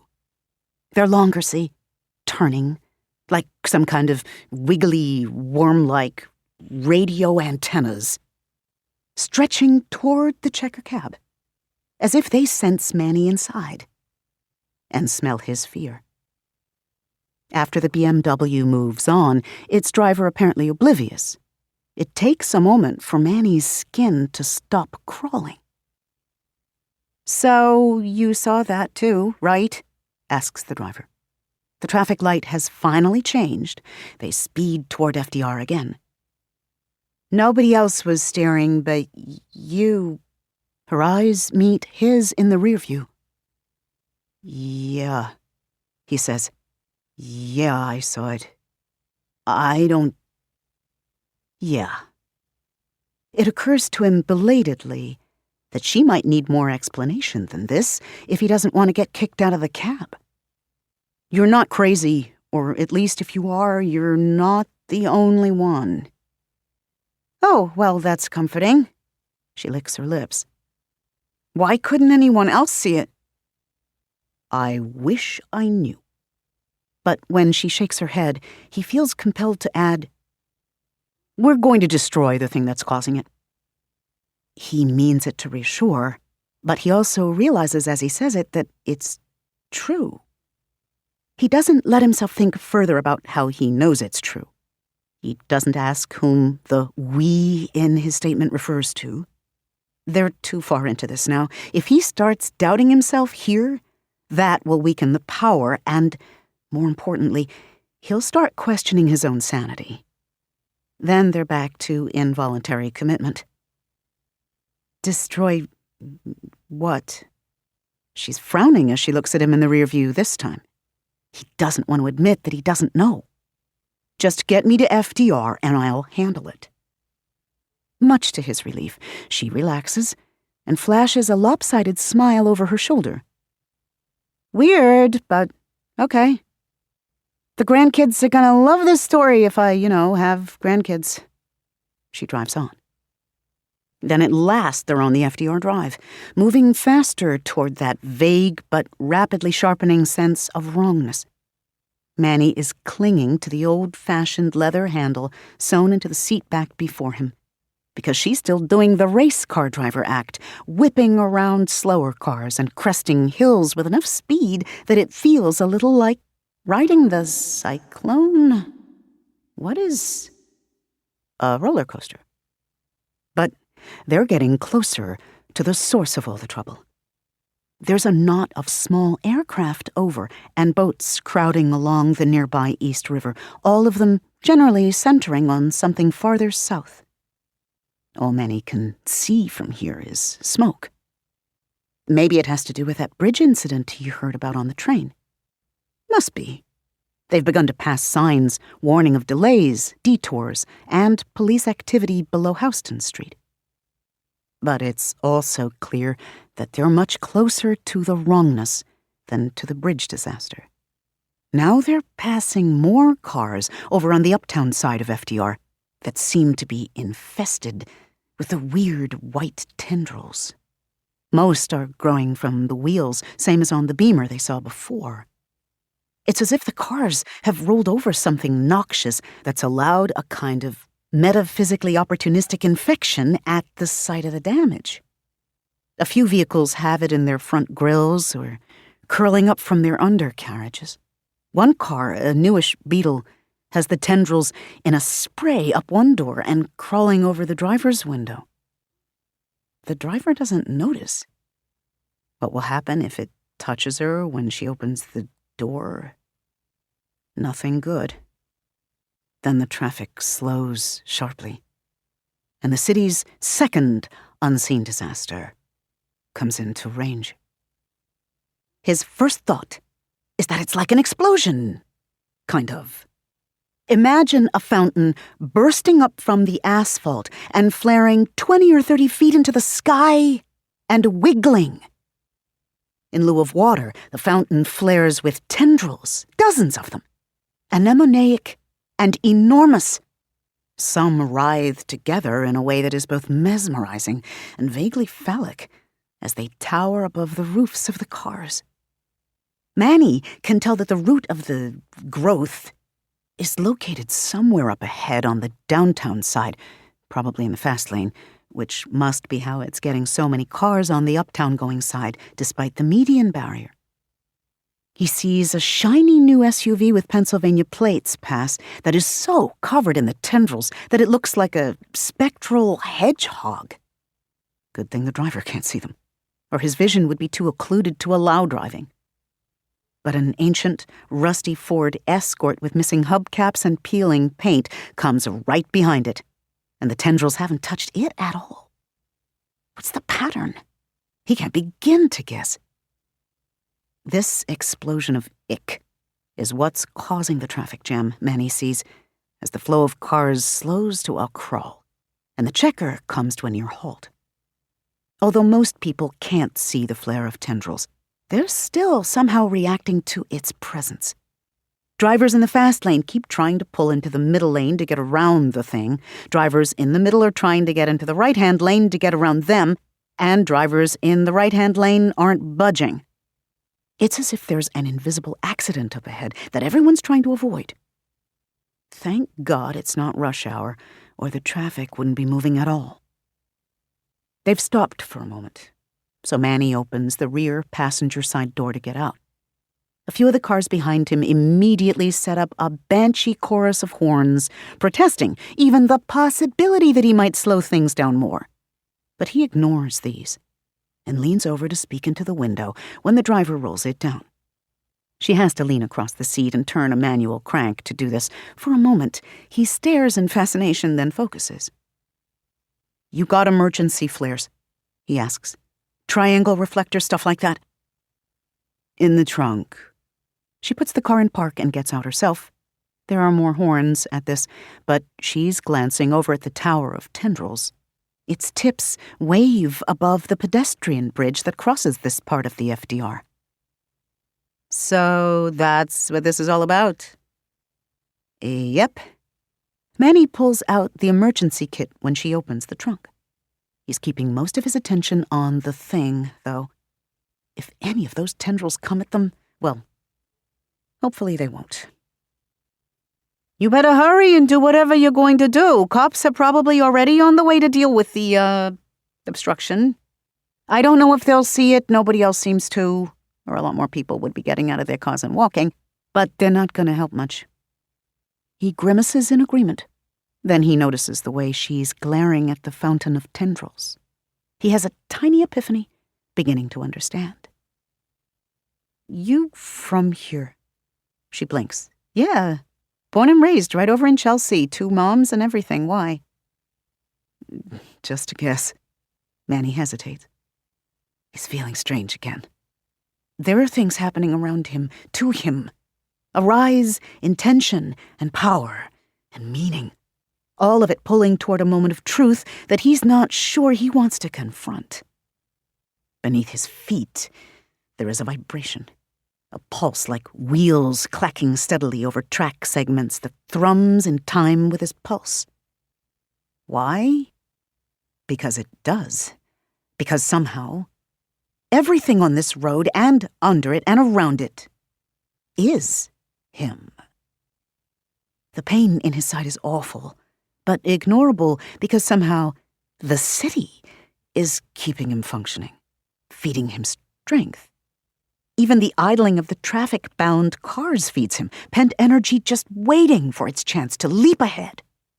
He looks around at the drivers in the nearby cars and sees that most are glaring at the tendril thing too. Do they see it? Not really. But they know something is there, blocking the flow of the city, and they hate it for that alone.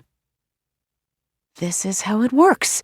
He realizes in wonder. This is what he needs to defeat the tendrils. These total strangers are his allies. Their anger, their need for a return to normalcy, rises from them like heat waves. This is the weapon he needs if he can figure out how to harness it. I'm Manny, he says to the cab driver on impulse. You? She looks surprised, then grins. Madison, she says. I know, but number 1 mom says I got conceived via IVF in a clinic just off Madison, so... Too much information. Manny chuckles anyway, because he's all nerves and could use a laugh. Okay, here's the plan, he says. Then he lays it out for her. She stares at him like he's crazy. But she'll help. He can see that in her face. Fine, she says at last, but it's just a show of reluctance. Maybe New Yorkers don't like to be seen as too helpful. They lay out the flares and triangle markers to encourage people to go around the fast lane. Because the cab isn't moving, angry commuters glare and honk as they pass, assuming that the cab is somehow making the traffic worse. It probably is. One guy starts screaming at Manny loudly enough to spray the inside of his door window with spittle, though fortunately he's also too angry to remember to roll the window down first. It's a measure of how much everyone is picking up on the weirdness, though, that no one veers back into the fast lane even after they pass the parked checker cab. The mass of tendrils is growing as Manny watches. There is a low, crumbly sound that he can hear from that direction now and again when the wind carries it to him. Probably the sound of roots digging into asphalt, and probably into the rebar within the asphalt, and maybe into the bedrock that's under the road. He can hear the tendrils too, now that they're close enough. A choppy, broken groan, stuttering, and occasionally clicking like a corrupted music file. He can smell it. A thicker, much fishier brine scent than that of the nearby East River. Trimethylamine oxide. He thinks, out of the blue.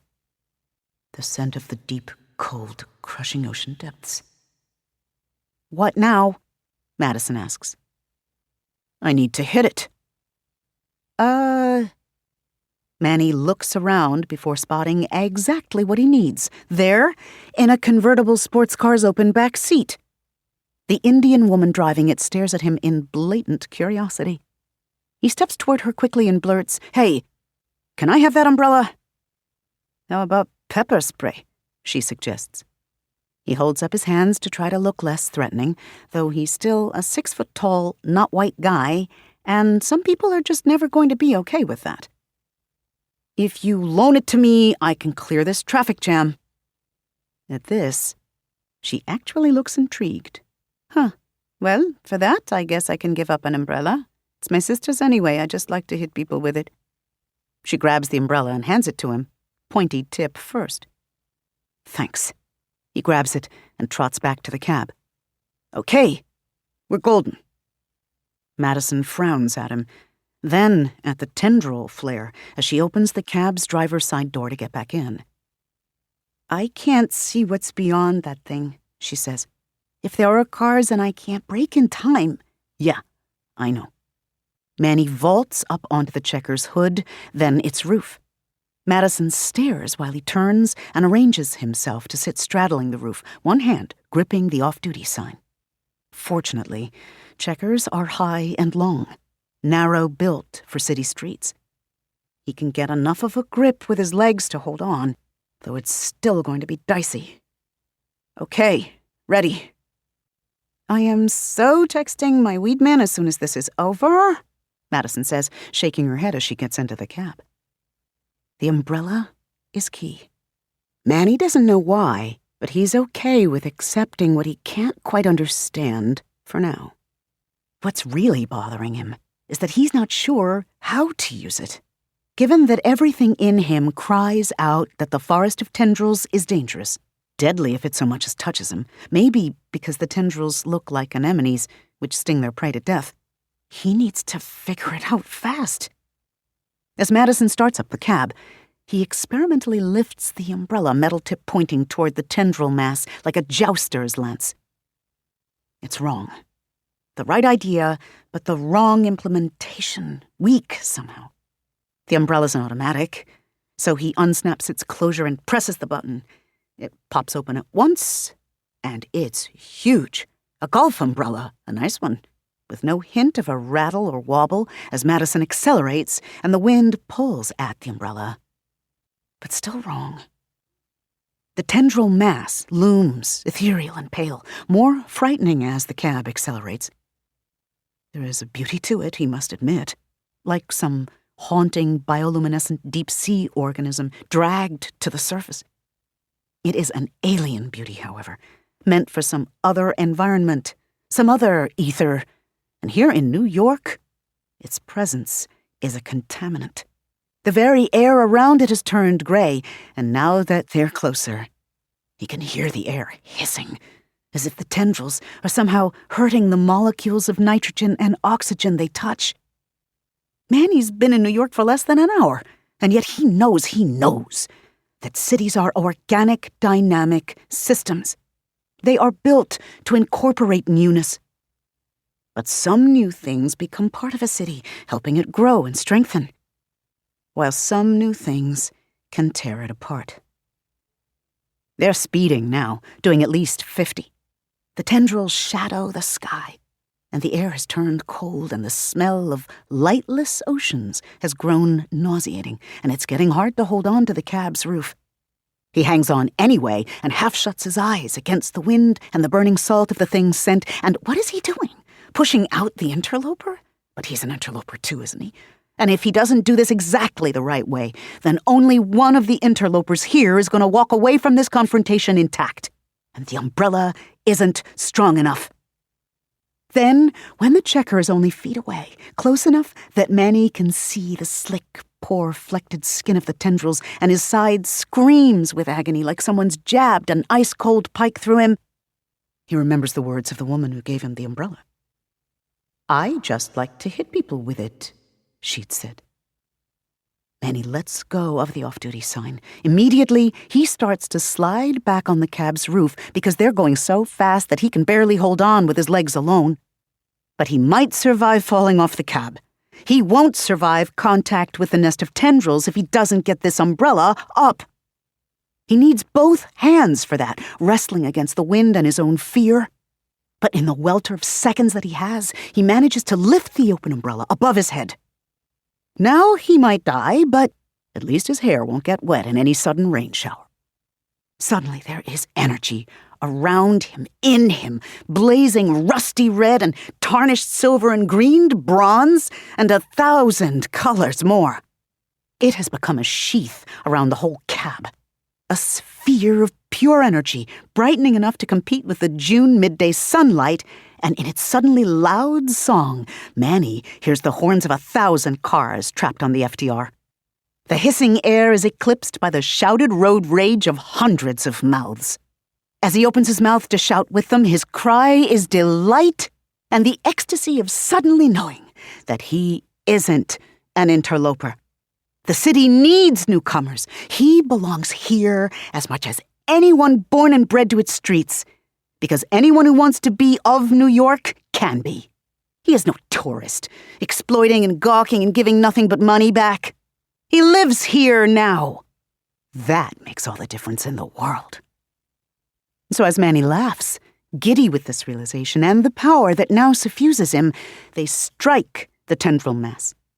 The sheath of energy surrounding the cab burns through it like a checkered missile. Of course, the cab is part of the power. That is why the city sent it to him. Manny feels the umbrella snag on something, and he clings tighter to it, rudely not lifting it or moving it aside because I'm walking here, I have the right of way, and he's playing metaphysical sidewalk chicken with this violent, invasive tourist. Then they're through. Manny hears Madison yell from the inside of the cab as they get through the mass and see that there's a line of stopped cars dead ahead. She slams the brakes. Manny loses his grip on the umbrella as he frantically grabs for the off-duty sign, catching it even as his whole body flips onto the windshield and hood. The cab spins out as Madison throws the wheel. Now, instead of flying forward, he's being thrown around by centrifugal force. In his panic, he loses his grip on the sign and doesn't know how he finds the strength to grab for the edge of the hood below the wipers, even as his legs come loose and most of his body flies free in the direction of the stopped traffic. If the cab flips, he's dead. If he loses his grip and gets tossed onto the hatchback up ahead, he's dead. If he falls off the cabin under the wheels... But the cab finally skids to a halt, a bare inch away from the stopped car up ahead. Manny's feet thump onto the hatchback's trunk, not entirely of his own volition. It's okay. Just nice to have something solid under his feet again. "Get your feet off my fucking car!" someone inside shouts. He ignores them. Holy shit! Madison sticks her head out the window, her face panicky like how he feels. Holy, are you okay? Yeah. Manny's honestly not sure, but he musters the wherewithal to sit up and look back down the fast lane. Behind them, the tendril forest has gone wild, its fronds whipping and flailing like a dying thing. It is dying. Where they punched through its thicket of roots, there is a checker cab cut out like something from a kid's cartoon, complete with an umbrella-shaped hole on top of its roof and a hunched human silhouette underneath. The edges of the cutout glow as if hot, and the fire rapidly eats its way outward and upward, fast as a circle of flame, burning through a piece of paper. Within seconds, this burn has eaten its way through the base of the tendrils, then starts burning all the way up. No ash or residue remains in the wake of this process. Manny knows this is because the tendrils aren't really there, aren't really real in any way that makes sense. The destruction is real, however. Once the last of the tendrils has burned away, a hovering, brightly colored knot of energy, the remnant of the sheath that surrounded the cab, now a wild, seething thing of its own, dissipates in a miniature explosion that ripples concentrically outward. Manny shudders as the wave of light and color and heat passes through him. He knows it won't hurt, but he's surprised when it warms the place on his side that hurt so badly before. Oh, better now. More dramatically, tendrils that have attached themselves to the nearby cars wither away the instant the energy hits them. He feels the power roll onward out of sight as it passes beyond the nearest buildings and into the East River. It's done. And as Manny climbs off the cab's hood and settles back onto the ground, once again he feels something waft through him, from the soles of his shoes to the roots of his hair. It's the same energy, he realizes, that suffused the cab when it torpedoed through the tendril mass, and which soothed him at Penn Station, and which guided him from there to here. That energy is the city, he understands somehow. And it is part of him, filling him up and driving out anything unnecessary to make room for itself. That's why his name is gone. The energy begins to fade. Will his memory come back when it's done? No way to know. Though Manny feels he should be frightened by this realization, he isn't. It doesn't make sense. Amnesia, even if it's temporary, can't be a good thing. He might have a brain bleed, some kind of hidden injury. He should go to a hospital.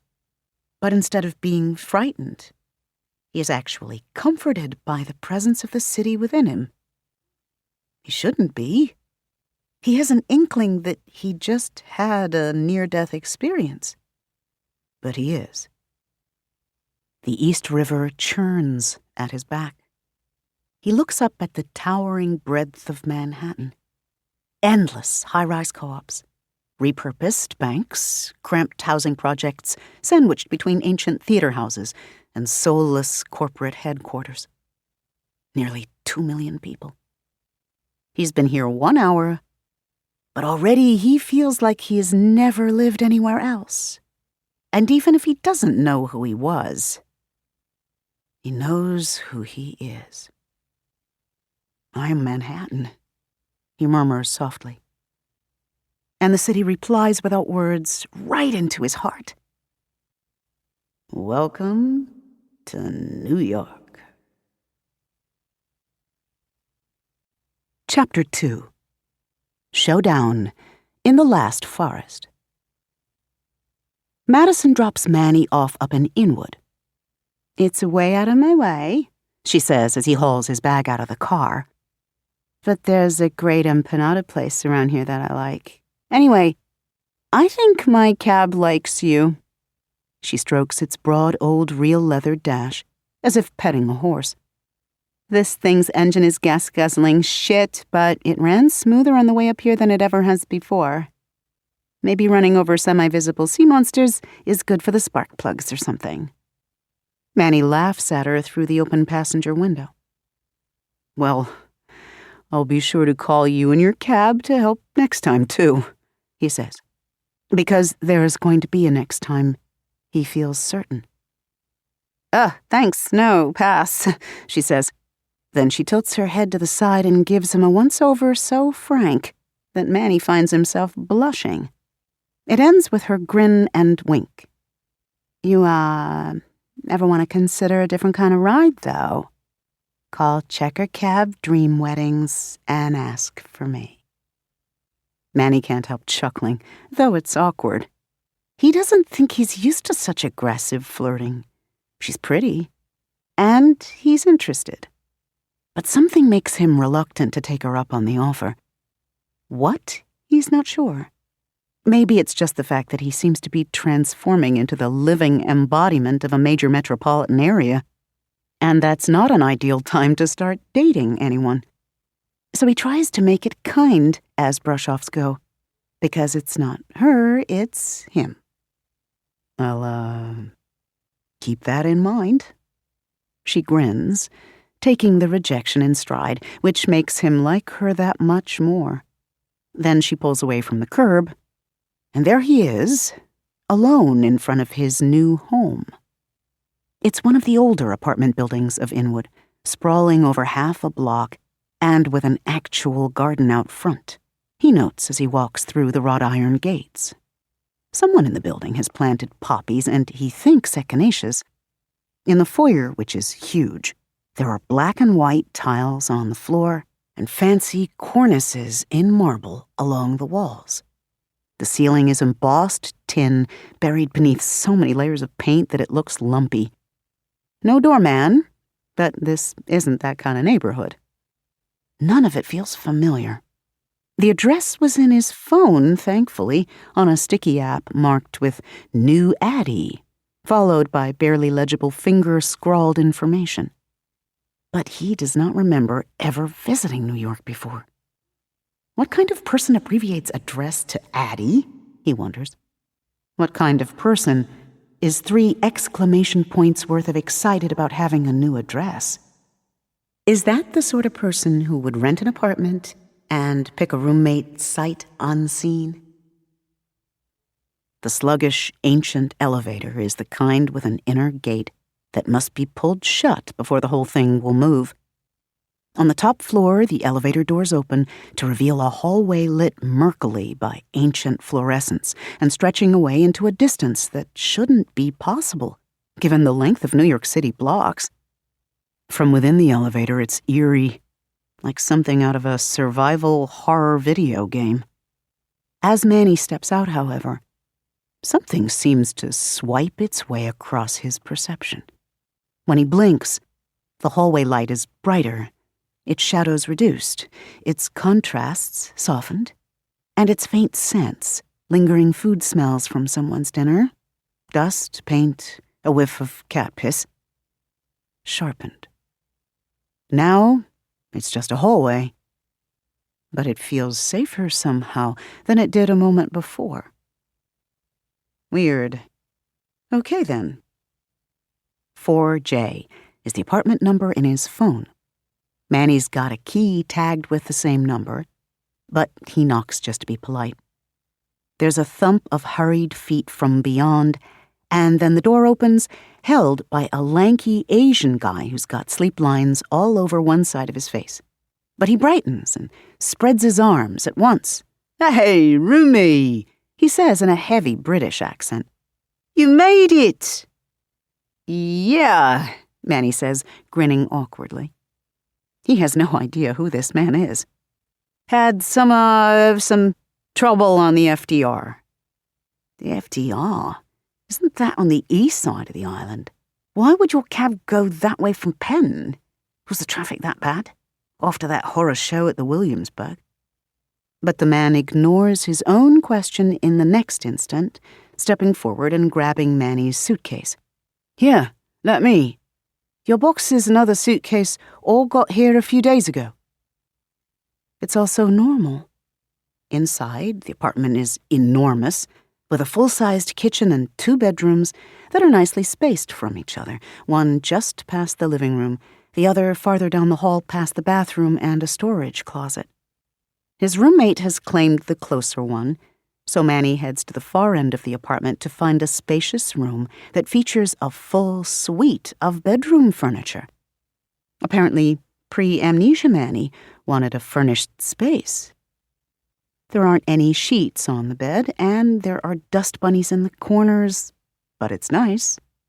The window displays a great view of a commercial parking lot. He loves it. "See? Yeah?" says the roommate, watching him take it all in. "It's a great flat, yeah? Just like the pictures I sent you." Pictures. He's the kind of guy who signs a lease based on pictures. "Yeah, perfect." But he can't keep calling his roommate you. This is embarrassing, sorry, but your name?" The man blinks, then laughs. "Bell?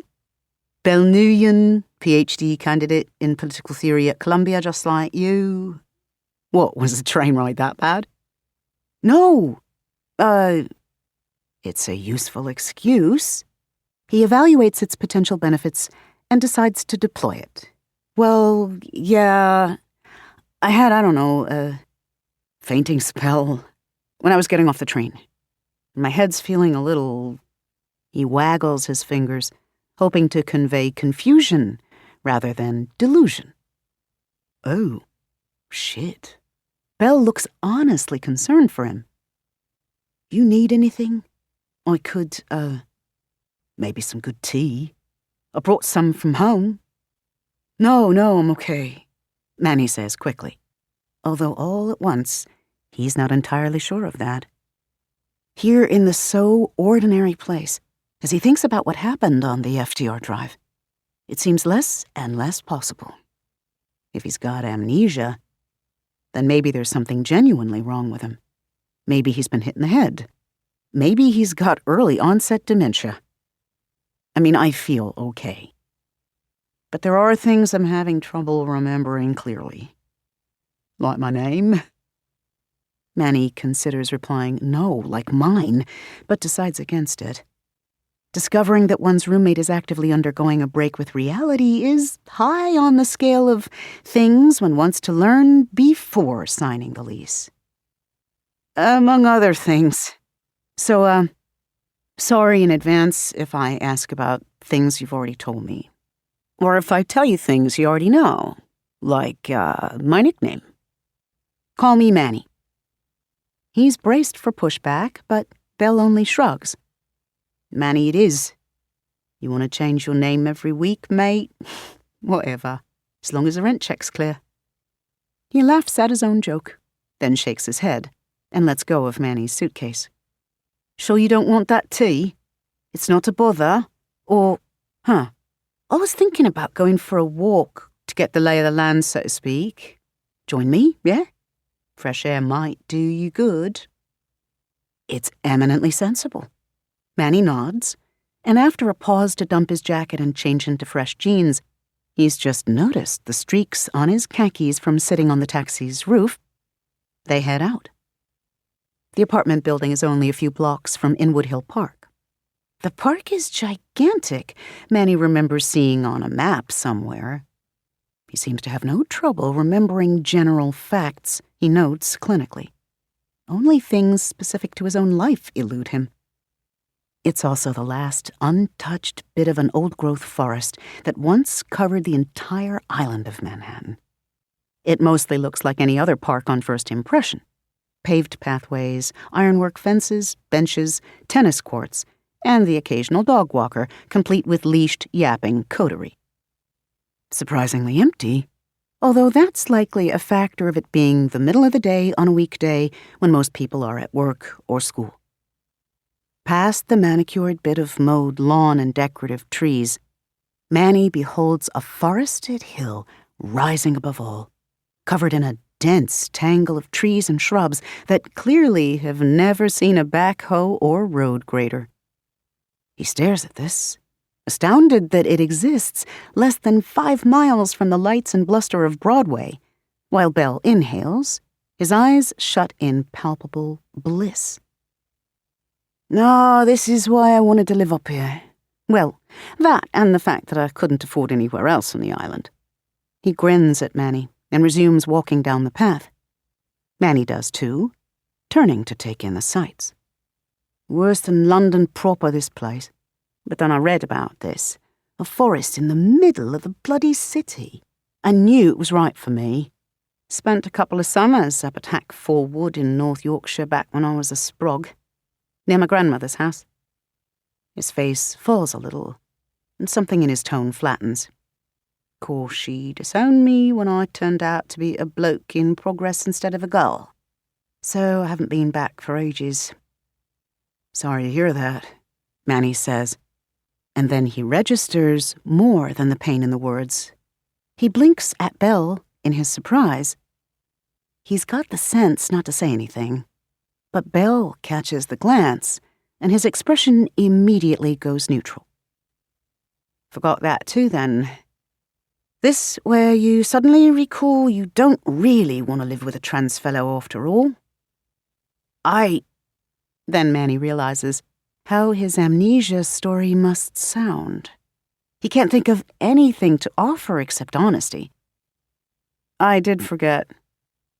But if I wanted out, I'd have made up a better lie than this one. Well, way to impress his roommate with his pathological tendencies. But the statement surprises Belle into a laugh, though there's still a bitter edge to it. He does relax just a little. I suppose that's true enough. And you do seem different, somehow, from the chap I met on Skype last month. Annie tries not to tense. He focuses on the asphalt beneath their feet as they walk. Oh? Yeah, hard to say how. Belle shrugs.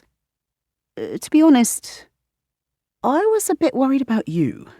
You seemed nice enough, but there was an edge to you. Back home, a lot of queer cis blokes just as ready to kick my ass as the straights, yeah. And something about you felt like an ass-kicker extraordinaire. But you said we weren't going to have a problem and I wasn't spoiled for choice, so... He sighs. Oh.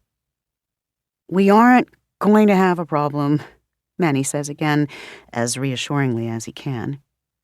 At least not about that. You put dirty socks in the fridge, though, and all bets are off. Belle laughs again. And just like that, the air is cleared. I'll take care with my socks, then. No promises on the hats. They both fall silent as ambulances race past the entrance of the park. They're pretty far along the walking path by now, but 3 ambulances in full siren aren't going to be ignorable no matter how thick the blanket of trees surrounding them. It's still Manhattan, after all. Belle grimaces in their wake. Heard they were calling in emergency personnel from the whole, tri-state area for this mess? God. I can't wait to see which entire ethnic group they're going to scapegoat in the wake of this one. Maybe it's a white guy. Again. A lone wolf with mental health issues, right? Maybe. Well, hopefully. So they won't use it as an excuse for more hate crimes. Or new wars or any of that. Fuck, what a thing to hope for. Manny nods. And there's nothing good either of them can think of to say after this. So they fall into a companionable silence thereafter.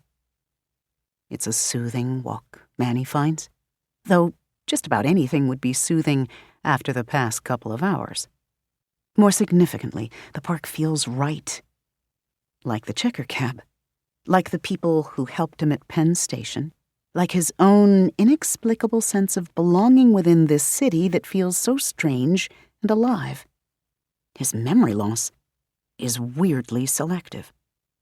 He remembers going to cities that have this same weird vibrancy before. Paris, Cairo, Tokyo. None of them, however, felt made for him. It is as if every other place he's visited or lived has been a vacation. And only now has he come home. At one juncture of paths, there's a map. Manny's marveling at the sheer size of the park when his gaze catches on the words Inwood Park Tulip Tree. In the same moment, Belle steps forward and puts a finger to the icon, leaning close to read the nigh microscopic text nearby. According to legend, he reads, on this site of the principal Manhattan Indian village, Peter Minuit in 1626 purchased Manhattan Island for trinkets and beads, then worth about 60 guilders. And apparently a big tree grew there too, but it died in 1932. Ah, so this is where your ancestors began the whole business of stealing the country. He chuckles and imitates Eddie Izzard. Do you have a flag? No? That'll be one island then, keep the change, and we'll kick in some free smallpox and syphilis. Manny's skin is a prickle all over. Why? He doesn't know, but he speaks automatically, unable to take his eyes off the map icon. I think the apocalyptic plagues actually started a couple of centuries earlier. Columbus. Right. 1492, sailing the ocean blue. Belle steps back and stretches. Seems a good break point. Want to go look at this extremely important rock, then head back? Sure, Manny says. He has a feeling it's more important than it sounds. The extremely important rock isn't far from the park entrance, over near where a vast meadow edges Spuyten Creek. As monuments go, it's unassuming, Manny notes as they approach it. Just a boulder that's about waist high, surrounded by a circle of bare dirt and a ring of grimy concrete. It's positioned at a juncture of several paved paths, with a nice view of the creek and a high, narrow bridge that probably leads to the Bronx, or maybe that's Queens.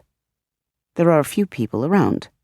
He can see an old man in the distance, feeding pigeons as he sits on a park bench, and a young couple having a romantic picnic on the overgrown lawn a good ways off. Otherwise, though, they're alone. He and Belle stop by the rock for a while, reading the plaque that names the spot Shirakapuck, after the name of the village that was displaced. Or maybe that's the name of the long-gone tree. The plaque isn't clear. Belle sits on the rock and clones for a moment by trying to cross his legs and meditate on the energies while Manny laughs. The laugh is a little forced because there are definite energies here, strange and palpable as the umbrella became on FDR Drive. And he really has no idea what that means. Then again, he recalls, the umbrella wasn't the source of the strange power he used, or at least not the sole source. The power had come into the umbrella because it was everywhere, floating through the air and flowing along the asphalt of the city. And Manny just used the right combination of things, ideas, to summon it forth. A car, in that place of choking exhaust and whipping curves and potholes, that had been utterly necessary. Movement, too, that had been part of what made the power come. In the city that never sleeps, FDR is the highway that never stops, except for occasional accidents and traffic jams. Is the power dependent on context, then? Manny folds his arms, staring at the rock, and wondering what secrets it holds. Ow, Belle says as he gets off the rock. History hurts. Whose bloody idea was it to put a rock on this spot? How's that supposed to commemorate anything? Americans like statues. What's wrong with a statue? Someone was being cheap. Cheap. Manny blinks. There's something in that word. A tickle of a thought. He nods absently when Belle says something about getting dinner, trying to tease out that tickle. But then he catches a sudden sharp note in Belle's voice. What's this now? It pulls Manny out of introspection, and he turns to see that a woman is walking toward them. She's portly, short, white with a florid complexion, and dressed for office work. Nondescript. There's no reason for Manny or Belle to pay attention to her, in fact, except that she's got a cell phone in one hand, upraised toward them. Its camera light is on. The woman stops, still filming them. Gross, she says. I can't believe you two. Right out in the open? I'm calling the cops. Belle glances at Manny, who shakes his head in confusion. He has no idea what she's talking about either. Oi, Belle says. His accent has shifted, a little less BBC generic, and a little more South London. Somehow Manny knows this, and his expression has gone hard. You're recording us, love? Without asking? That's a bit rude, isn't it?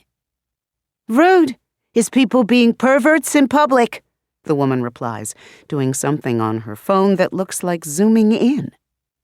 It's pointed at Manny's face as she does this, and he doesn't like it one bit.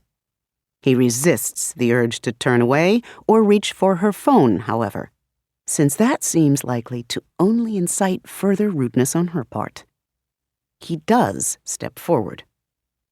"What exactly do you think?" She reacts as if his single step forward was a full-on bull charge, gasping and mincing back several steps.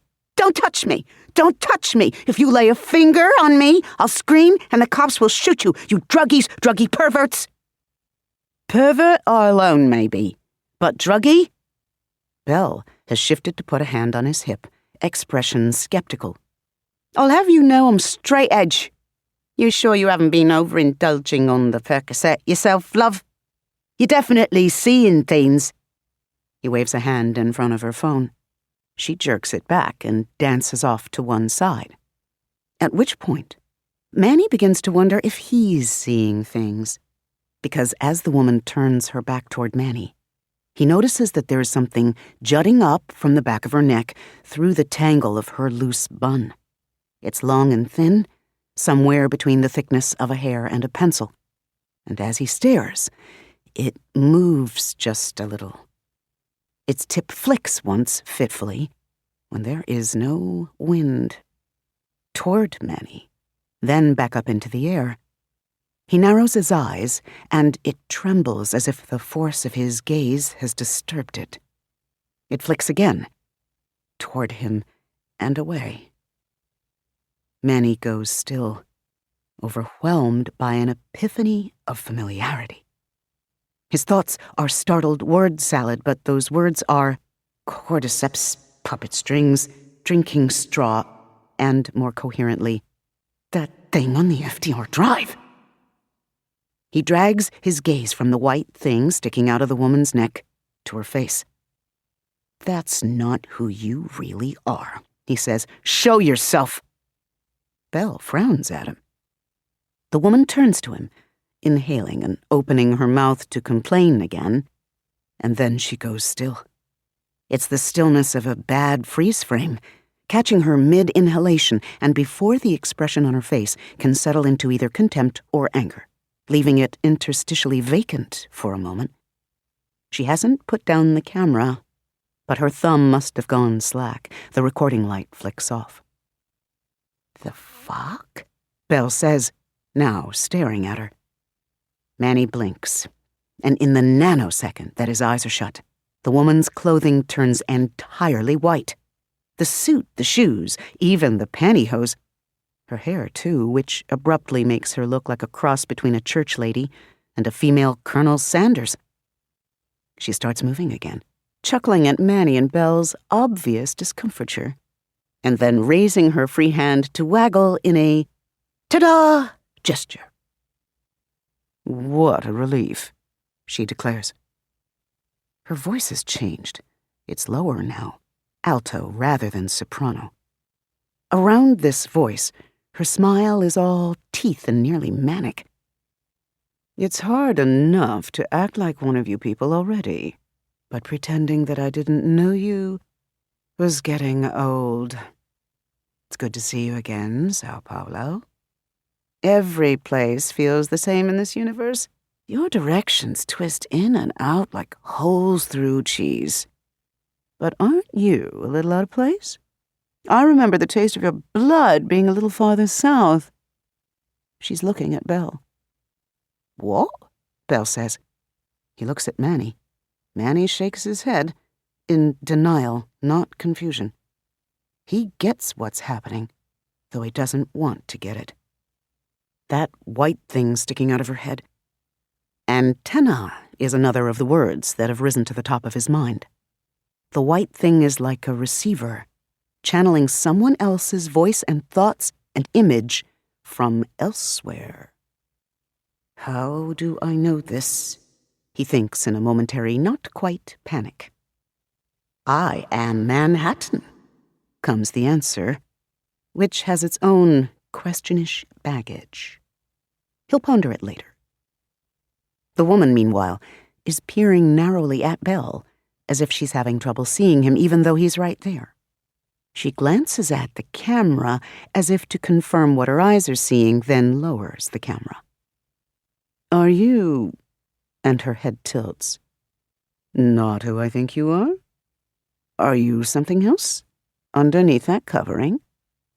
Belle stiffens perceptibly. Who I am is none of your fucking business, woman.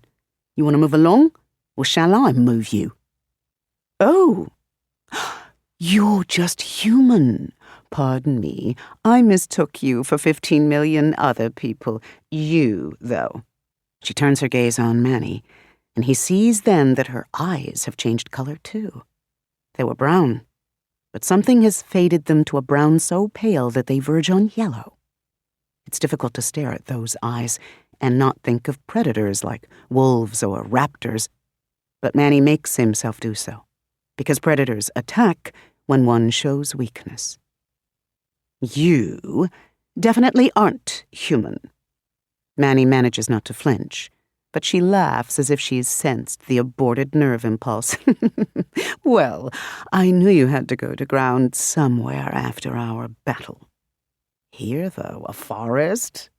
Trying to air out the reek of the trash you've slept under. What? Manny frowns in confusion.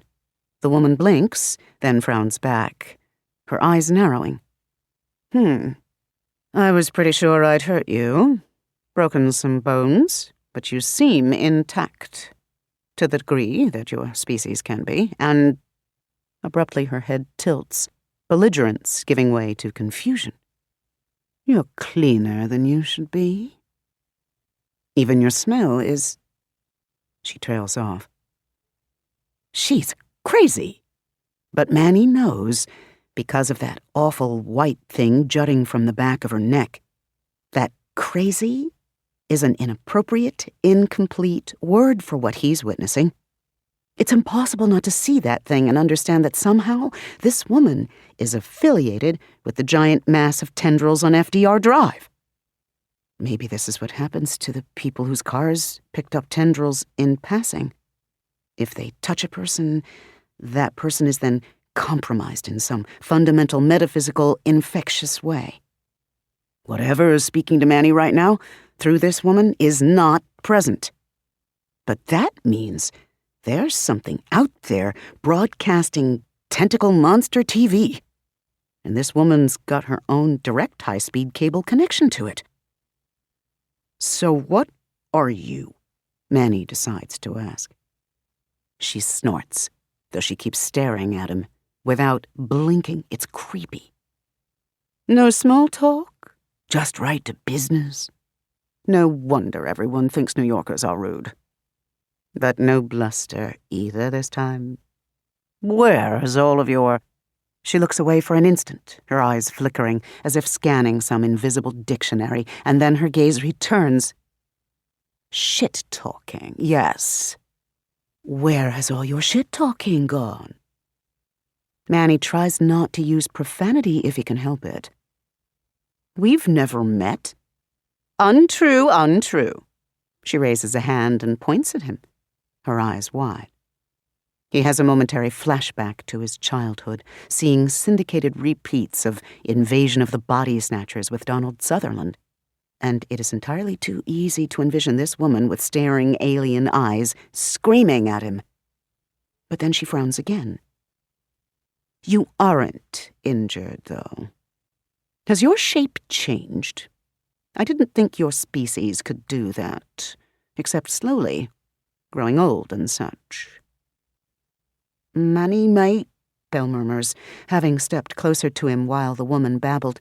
This lady is clearly 13 short of a baker's dozen, and I'm a little freaked out by the instant bleach job. Manny? The woman blurts before Manny can reply. She looks from Belle to him and back to Belle. His name is Manny? Shit, Belle says. Sorry, shouldn't have used your name. Don't worry about it. Manny keeps his gaze on the woman, so he sees it when she inhales, and all at once her face distorts. For an instant, she is very not human, her eyes flashing from yellowy brown into glaring white, and her cheekbones seeming to shift and multiply under the skin of her face. And then her expression settles into a bright, manic-eyed grin. Manhattan, she breathes. He shivers with the pull of it. There is power in the way she speaks his name. Power that she seems to know how to use in ways that he does not yet. And this frightens him. So does the avid, greedy malice in her unstable eyes. You are Manhattan, where money talks and bullshit walks. Do you never sleep, young man? I see you aren't wearing silk and satin. Manny tries not to let the nonsense confuse him. What matters is he faces an adversary who radiates danger. How does one fight spectral alien sea tentacles in human form? He has no umbrella here, no antique cab, nothing but the Shirakapuck rock, which he doesn't know how to use. On FDR, he followed his instincts, and they eventually led him to the solution. Keep her talking. His instincts say no, so he obeys again. On FDR, he says, meeting the woman's bright-eyed gaze, I killed your creature with an umbrella, or... He amends himself as intuition flutters at the back of his mind. Not your creature. You? Just a little bit of me, a toe to hold. She lifts a foot, which is clad in a simple white leather ballet flat, and waggles the toe. Her ankles are swollen. Too much time sitting at a desk, Manny guesses, and apparently being possessed by monsters from the beyond does nothing for the circulation. I'd expected to lose that toe hold, the woman continues with a long-suffering sigh. She turns and starts pacing, clutching the cell phone to her breast with a melodramatic sigh. We usually do, when you entities actualize or mature or whatever you call it, and we did lose it later. Someone came along and stubbed our toe, damn it. Such a vicious little thing he was. Positively thuggish. And after he was done with me and I lay bleeding and hating in the cold depths between, I found that my toe still held. Just a little. Just one toe. In just one place. FDR Drive. Manny says, his skin prickles with chill.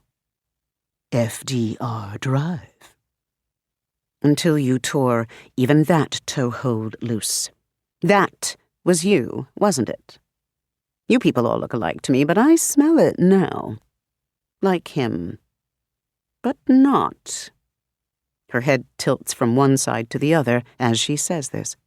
It is a gesture that feels both contemplative and contemptuous.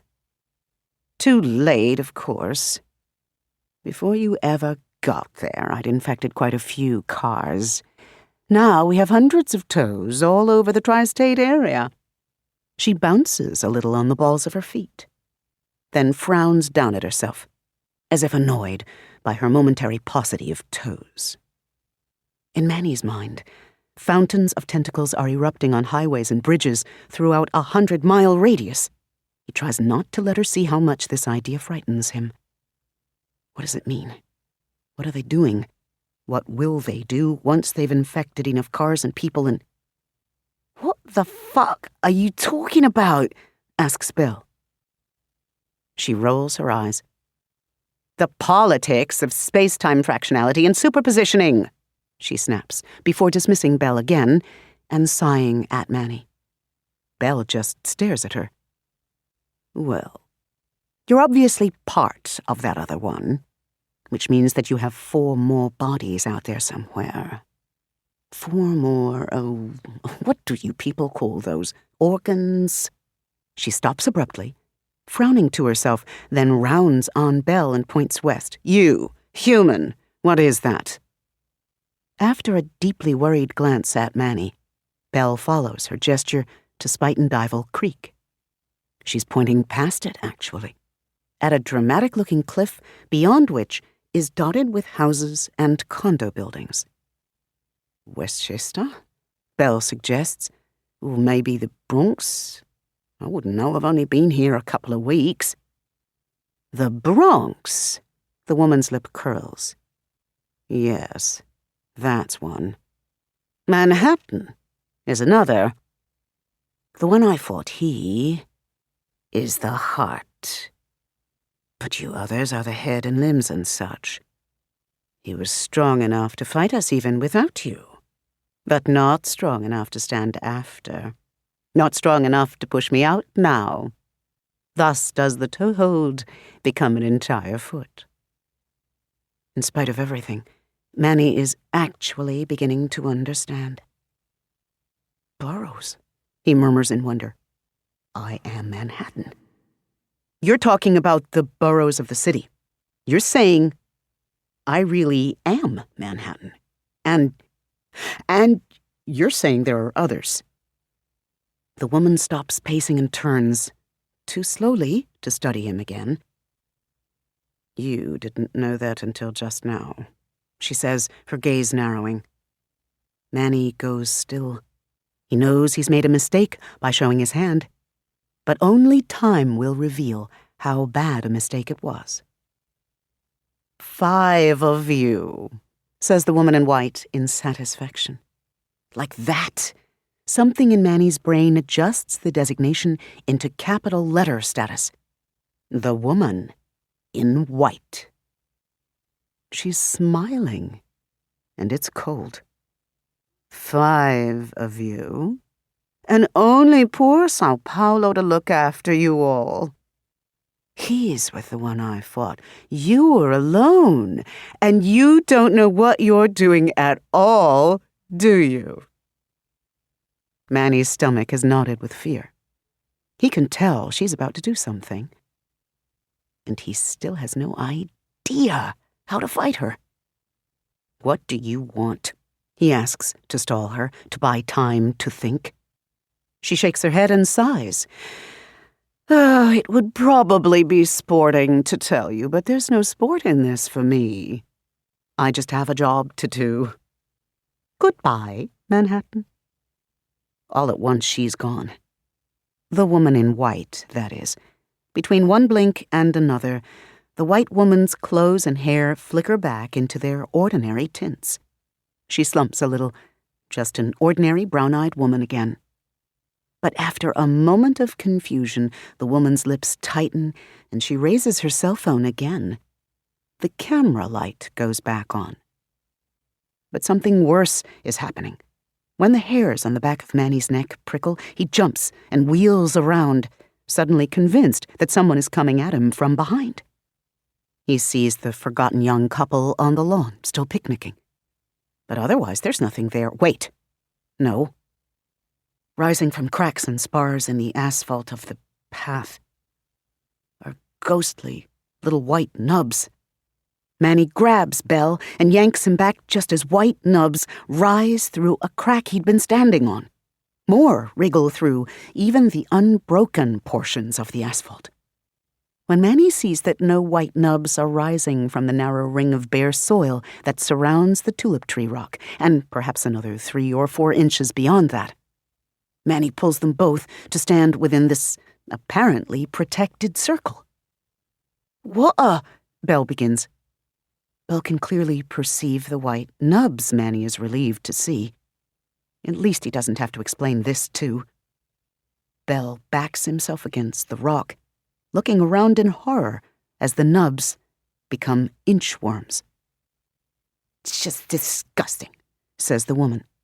She stands amid an ankle-high lawn of the tendrils now, and the one coming from the back of her neck has fissioned into 2, both of them uncannily oriented on Manny. Incredibly through all this, she's still recording them, or not just recording. An instant later, a voice crackles from the phone's speaker. Manny can't make it out, but he hears the woman say, I need the police. There are these 2 guys in Woodhill Park who are, menacing people. I think they're drug dealers, and they won't leave. Also, they're having sex. Listen, woman, I don't think you know what sex looks like, Belle splutters. In the distance, the young couple giggles, though Manny doesn't think it's because of what Belle said. They're busy making out and haven't noticed what's happening by the rock. The woman ignores Belle, intent on her conversation. Yes, I will. I'm recording them. Right, She hesitates, then screws up her face and adds, African American. Or maybe Hispanic, I can't tell. I'm obviously British Asian, you stupid bint. Belle stares at her open-mouthed. Meanwhile, however, the tendrils are still growing and getting long enough that they're going to be able to touch Belle and Manny even if they climb on top of the rock, which probably isn't going to help, since the rock isn't big enough for two people to stand on. Which reminds Manny that the rock is meaningful, an object of power, somehow. Shirakapak, site of the first real estate swindle of the soon-to-be New York. What can he do with that? Oh! He pushes at Belle. Get up on the rock, he says. I need the room. And give me whatever's inside your wallet. It's a measure of how freaked out Belle is that he complies, scrabbling onto the rock and groping for his back pocket. Worst mugging ever, mate, he quips with a shaking voice. Manny has pulled his own wallet out of his pocket. He finds himself remarkably calm as he opens it and rummages for something that will serve that tickle of an idea in his mind. And a detached, analytical part of him contemplates this lack of fear. He should be terrified, after seeing what these tendrils have done to another human being. What will it be like to have his body invaded and his mind overtaken by whatever entity these things serve? Like dying, he decides. And since some part of him has faced death before, he is aware of that. Suddenly, it's why he's so calm. Manny also decides that he's not going out like that. There's not much in his wallet. Some receipts, a $5 bill, an Amex card, a debit card, an expired condom. No photos of loved ones, which will strike him as odd only later. An ID. But immediately he tears his eyes away from this, not wanting to see the name he had prior to this morning's train ride. Who he used to be is irrelevant. Right now, he needs to be Manhattan. The instant his fingers touch one of the credit cards, he feels a flicker of that strange energy and focus that he had on the FDR. Yes, land has value, he murmurs to himself, distracted from the rising whipping field of white all around him. Even public land, like in a park. It's just a concept. Land ownership. We don't have to live like this, but this city in its current form is built on that concept. Please tell me you aren't losing it, Belle says from where he's crouched on the rock. I don't think both of us can afford a psychotic break at the same time. We just signed a lease. Manny looks up at him and tosses the $5 to the ground just beyond the rock's ring. He feels, rather than hears, a sudden hollow, high-pitched squealing from where the bill has landed, and he knows without looking what has happened. Where the bill has touched the asphalt, it has hurt the tendrils and caused the ones in that immediate area to withdraw. Belle stares at this. Frantically, he pulls a handful of disordered bills out of his wallet. Some of them are euros, some British pounds, US bills, and a few pesos. Clearly, Belle travels a lot. He tosses one of the pound notes. It lands not far from the bill Manny threw, but nothing happens. I told you to give it to me, Manny says, snatching the wad of bills from Belle's shaking fingers. Doing this strengthens the strange feeling. Manhattan was built not only on land valuation, but stolen value. Just trying to help with his bollocks, Belle snaps. God, do whatever nonsense you have to do, they're getting closer. Manny starts casting the bills around the edge of the field of white, make it rain style. He quickly sees that the money is having an effect, but not much of one. A 5-pound note clears the space underneath it, but no more, and he loses sight of it after a moment, amid the surrounding field of tendrils. The euros and pounds work too, but it seems to depend on their value. A $100 bill clears not only its own space, but an inch or so around itself. €100 note clears slightly more, but all of it together adds up to only enough space to keep the nearer tendrils from being able to reach Manny. And if the tendrils keep growing, they'll eventually be able to reach Manny, no matter how many additional inches of land he's gained. That's it. Suddenly Manny understands. He is effectively buying the land around the tulip tree rock. But it costs a lot more than 60 guilders now. Belle, do you know how much Manhattan real estate runs? Per square foot? Are you actually insane? One of the taller tendrils whips toward Manny's thigh, and he swats at it with a $20 bill. It squeals and withdraws. I really need to know. Please. How the bloody fuck should I know? I'm a flat renter, not a buyer. Maybe $1,000 a foot? 2,000? That's the problem, then, Manny realizes with a bitter groan. Manhattan real estate is horrifically expensive, and they don't have enough cash to buy their own lives. In desperation, he tosses his Amex, and that has the biggest effect yet, clearing a rectangular chunk of space the size of a sedan. Apparently he's got good credit. Belle doesn't have any cards, however, and there are tendrils beyond the space he's cleared, and now Manny's only got the debit card left. How much money is in his bank account? He can't remember. Okay, says the woman with satisfaction. Manny is stunned to realize he forgot her for a moment. She smiles at them from amidst the thickest knot of gently waving tentacles, her head and shoulders now festooned with at least a dozen. The police say they're on their way. You people may have been able to get away with doing drugs or blowing each other in broad daylight before, but I didn't move here to put up with stuff like that. We're gonna get you out, one by one. Manny's consternation about Manhattan real estate prices is eclipsed by sudden, dry-mouthed fear. If the police do show up, which isn't a guarantee, even as a newcomer, he can tell Inwood is still too brown a neighborhood for a definitive or quick response, especially during a citywide emergency. They will walk right into the rapidly growing field of white tendrils that now surrounds Manny and Belle. And if one tendril has turned a nosy, racist white woman into a conduit for disembodied, existential evil, he doesn't want to see what infected NYPD will become. He's getting ready to throw the debit card, and hoping desperately that that account just happens to contain $1 million or so, when they hear another cell phone. New York, New York, big city of dreams. It's mostly a gabble of tinny sound from this distance. Probably an iPhone, but from the gabble, Manny can make out hand claps over a beat, electronic drums, and a record scratch? Like in old-school rap? Too much, too many people, too much. Manny whips around to see a middle-toned black woman coming toward them on a path that converges with the Shirakapuck clearing.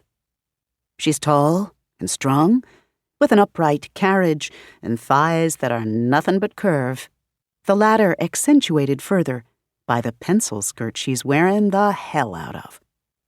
Some of her bearing comes from all this style, plus smart heels and an elegantly texturized honey blonde dyed cap of curls. But most of it's just her. She's a presence. She looks like either a CEO on her way to an incredibly stylish meeting, or a queen who just happens to be missing her court. Then Manny sees that she's also holding up a cell phone. Instead of filming, however, she's using this one to blare music. The song is a little before Manny's time, but he's heard it once or twice, and with every tinny beat of the synthesized drums, the field of tendrils that has filled the tulip tree rock clearing begins to twitch en masse. As Manny inhales in relief, The woman steps onto the cobbles, and the tendrils flinch away from the brisk click of her heels. The ones she steps on actually scream in tiny hissing squeaks as they writhe and then vanish.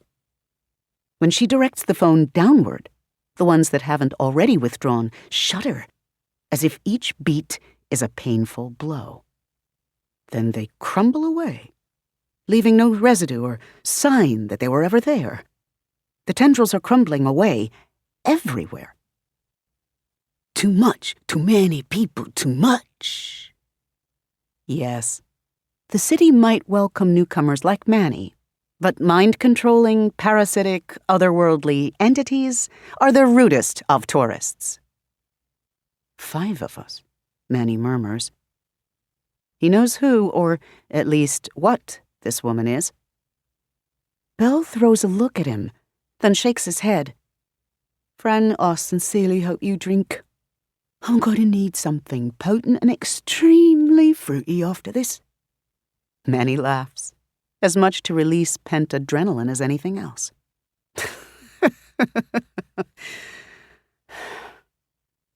By the time the chorus ends, the tendrils are gone, and the clearing is as it was before. Trees, grass, asphalt, a lamppost, a rock, and Belle and Manny crouched to defend themselves against now nothing. Even the tendrils on the neck and shoulders of the white woman have vanished, and she now stares at all of them, especially the black woman, with rising alarm. But she's still filming. Manny and Belle turn to the black woman, who stops the music at last and tucks the phone into her tote purse. A Birkin, Manny notices with some admiration. Apparently, he's the kind of man who knows his expensive Birkin bags. There's something familiar about her, but Manny can't place it. Maybe it's just that she's like him. He stares at her, filled with an inchoate hunger. So, I'm guessing y'all haven't figured out how this shit works yet, she says to them. Her gaze rakes Belle, then Manny, and stops there, narrowing a little. Oh, okay. Just you, then. Manny nods, swallowing. Another like him. I don't know anything. Do you? He knows it sounds inane, but he can't think of anything else to ask. She raises her eyebrows. Well, that depends on what you're asking. If you mean, have I suddenly started hearing crazy business in my head and seeing those white pigeon feather things all over my hood? Yeah. If you want to know why, I don't even know. The woman shakes her head. I had to kill 3 patches of them just to get to the 3 train. Pigeon feather things. But Manny understands that she means the tendrils. To him, they look like sea creatures, but he can see the resemblance to feather shafts, too. You people really are the worst drug dealers, says the white woman, shaking her head. Just brazenly talking about your designer drugs. In the distance, Manny can't tell if they're actually approaching or just happenstance. They can hear sirens. That's it. Manny straightens, setting his jaw. The black woman is staring at the white woman now. You actually called the cops on these men? For what? Walking in the park while black and Asian? She lets out an incredulous laugh.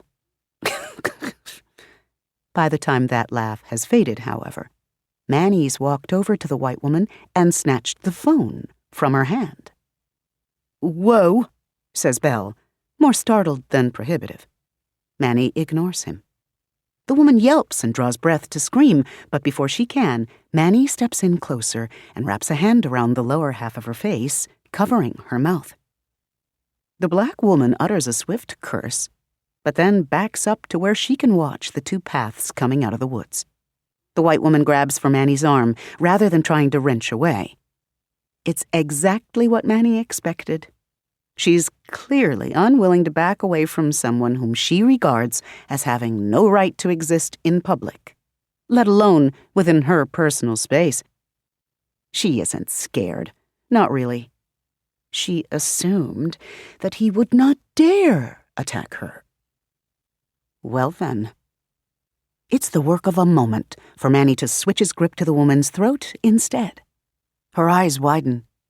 "Don't scream," he says. She inhales. In a sharp movement, Manny tightens his hand and turns them around, yanking the woman off balance and angling his body so that the couple on the grass won't see. Not that they're paying attention. To judge by their positions and the way they're moving, Manny suspects they're actually filming themselves having sex in public. No reason not to be careful, though. If they do happen to glance toward the group around the tulip tree rock, it will look like Manny's just standing close to the woman while they have an intimate talk. The woman freezes, scream taut, but unreleased, in her throat tendons. Manny loosens his grip as soon as it's clear she's taken the hint. He only wants to keep her quiet, not cut off her air, and he needs to keep his grip gentle or he'll leave finger marks. There's an art to doing this. How does he know that? God.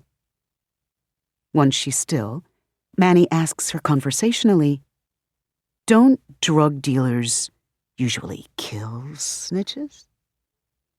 She inhales a little, her eyes locking onto his. Now she's scared. Manny smiles as, with his free hand, he thumbs through her phone. It's all fine and friendly. Just a little shakedown between friends. I've always heard that about dealers. Manny continues as he searches through the phone's stored data directory. Got it. Next, active apps. I mean, we're not drug dealers. But if we were, it doesn't make a lot of sense that you just stood there filming us. That just doesn't sound safe, does it? But I think you filmed us because you didn't think we were dealers, because we were just ordinary people going about our own business, and it bothered you to see us comfortable and unafraid. So now you've inserted yourself into something very dangerous. Hold still. She freezes at the whip crack of those last two words. This close, he can feel the tension in her body. Easy to tell she was shifting her weight, about to try to lunge away. Satisfied, Manny resumes, thumbing through her phone. Anyway, let's see. You're on Facebook. Live? He browses her settings. Guess not. And you don't have any backup apps logged in. He glances at the top of her Facebook profile and beams in delight. Martha Blemons. The woman makes an unhappy sound around his hand. That's an incredibly pretty name, Martha. And Blemons is such a unique spelling. I see you work at Event Flight. As a marketplace analyst, that sounds really important. Martha Blemons is terrified now. Her hands have locked around Manny's wrist, but he can feel them trembling, the palms a little damp. Tears have begun trailing from one eye. She's so visibly on the brink of panic that Manny is honestly surprised when she manages to speak. "You can't hurt me," she says, her voice wavering. "You better not." Manny feels a great wave of sadness come over him. "I can hurt you, Martha," he confesses. "I know how. And it wouldn't be the first time I've hurt someone else. I think I've done that a lot." He knows this is true, suddenly.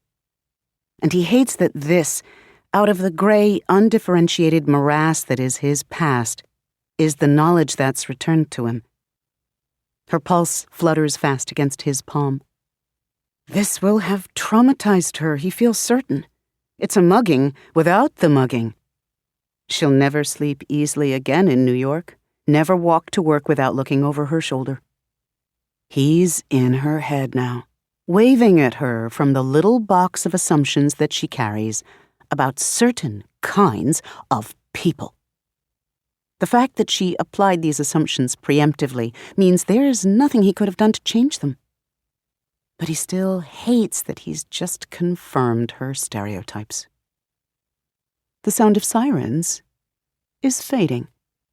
Either the police passed by on their way to something else, or they've parked and are headed this way on foot. Time to go. Manny lets go of Martha's throat, steps back, and, after wiping it carefully against his pants leg and holding only the rough edges of her decorative case, hands her phone back to her. She grabs it and stares at him, mute with shock. "Have a really nice day, Martha," he says, meaning it. But he has to add one more thing if they are to be safe from the danger she presents. He has to be more dangerous in her mind. So he says, "Hopefully we won't ever see each other again." Then he backs away, down one of the paths that leads away from where they last heard sirens. Belle is staring at him, though he moves to follow Manny after a moment. The black woman sighs, but falls in as well, and Manny turns to head up the hill with them. Martha stays where Manny's left her, not making a sound, and not turning to watch them leave. They're almost to the edge of the park, no cops so far, before the black woman finally says, "I take it, you're Manhattan." He blinks out of melancholy and turns to her. She's pulled some kind of breakfast bar out of her bag and is eating it. "Yeah? How did you guess?" "Are you kidding? Dudes like you, smart, charming, well-dressed, and cold enough to strangle you in an alley if we had alleys?"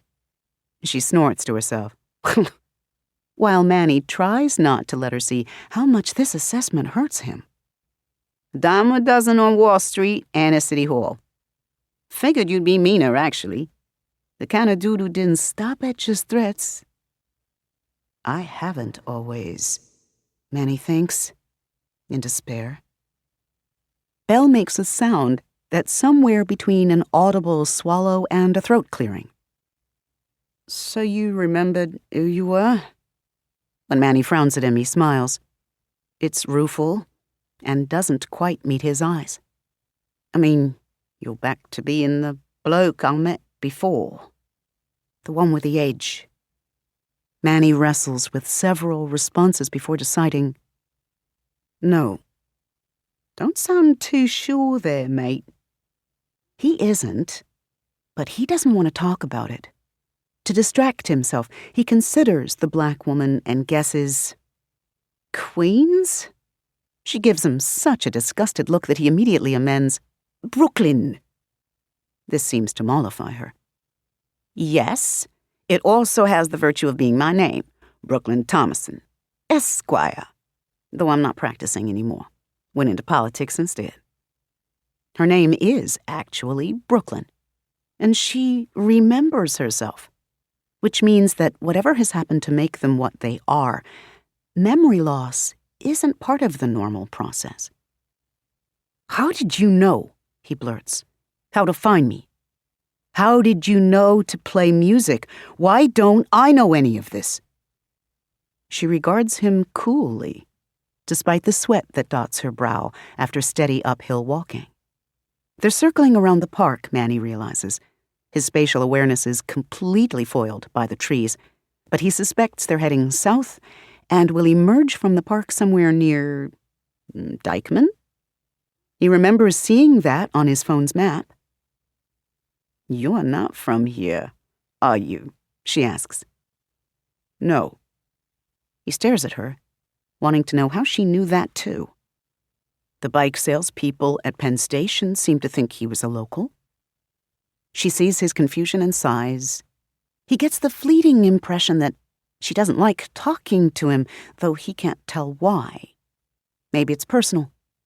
Or maybe she dislikes men who jack up women on general principle. I don't know how I knew. I just feel it.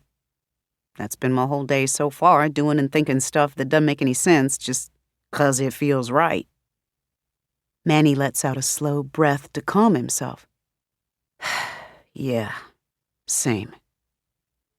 Belle's calmer now, and his regional accent has faded back into generic Britishness.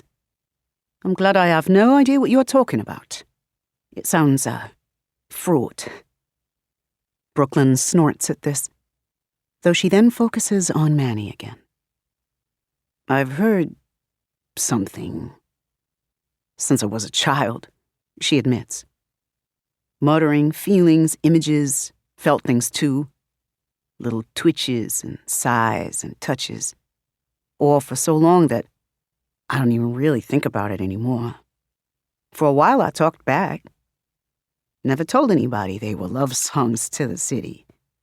But not everybody needs to know everything. Her expression has gone flat, and he understands then what she doesn't like. Not him, but the fact that she has to speak about something so obviously personal. He nods back, trying to convey that he won't use this against her. But she just shakes her head, annoyed at the situation regardless. That's when something about her scowl hits Manny. He stops in his tracks. She stops after another step or two, then turns back with visible reluctance. There's a held breath in her expression this time, as if she's bracing herself for something. That's his confirmation. Oh, wow, he says. You're MC free! What? Belle stops too, staring at her. Oh shit, you are! I'm Brooklyn Thomason, she replies. It's gentle but firm. MC Free was my stage name 30 years ago and 30 pounds ago. These days, I'm on the city council. I got a JD and a 14-year-old and a side hustle renting out vacation property. Then she sighs, relenting. But, yeah, that's who I used to be. My God, Belle says in a tone of naked reverence. The greatest of the early female MCs. Lewisham was all over you back then. I grew up on your music. Brooklyn's expression turns faintly sour. Every time somebody says that to me, I pop another gray hair. You notice I dye it now.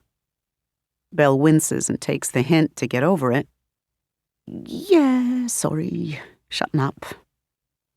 They all shut up for a while, because the hill has winded them. On impulse, Manny lifts his eyes to the tree canopy as they walk. It's cooler here in the forest shadows than it is on the asphalt streets and concrete sidewalks.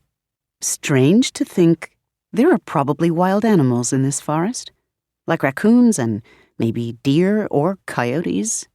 He's read that those are making a comeback in some areas of the city. But other kinds of animals abound here, too.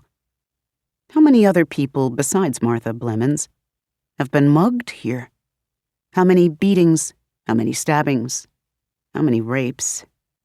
Whole villages of Lenape were driven away from the city and its immediate vicinity by the Dutch.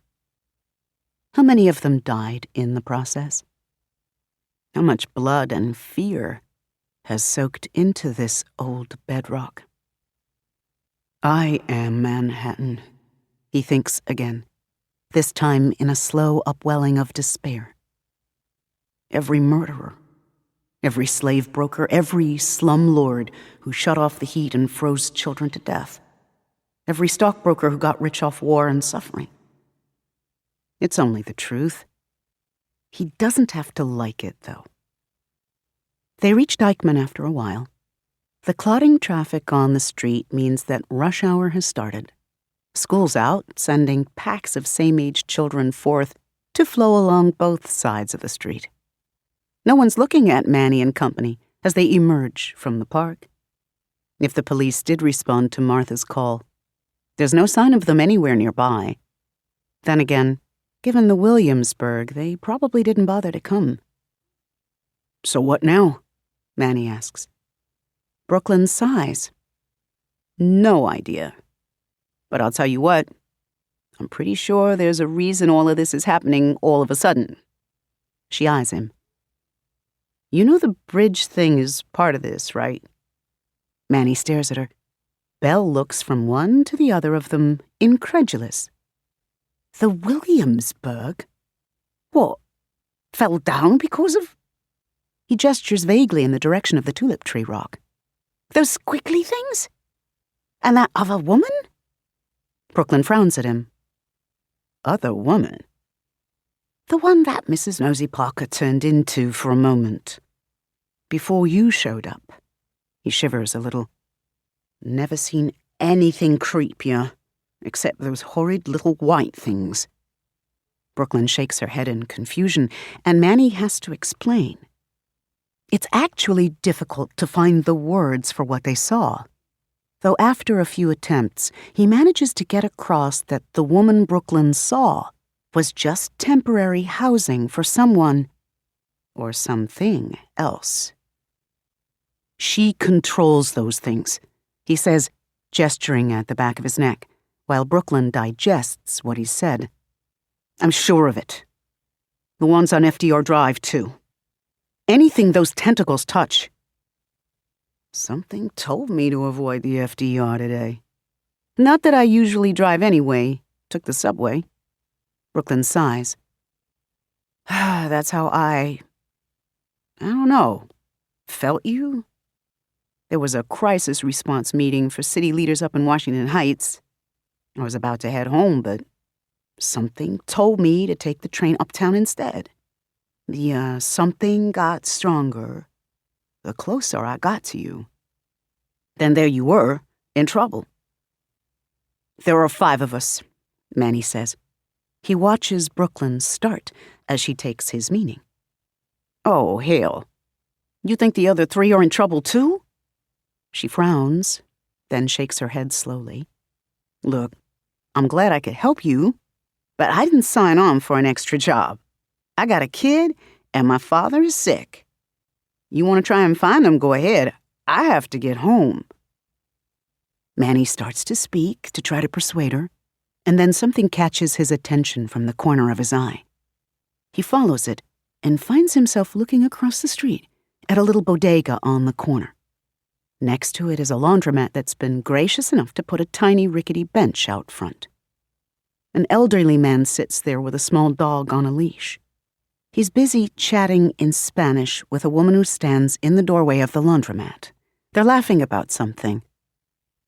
But the dog is watching Manny and company with a steady, fixed stare that does not at all feel like the gaze of an animal.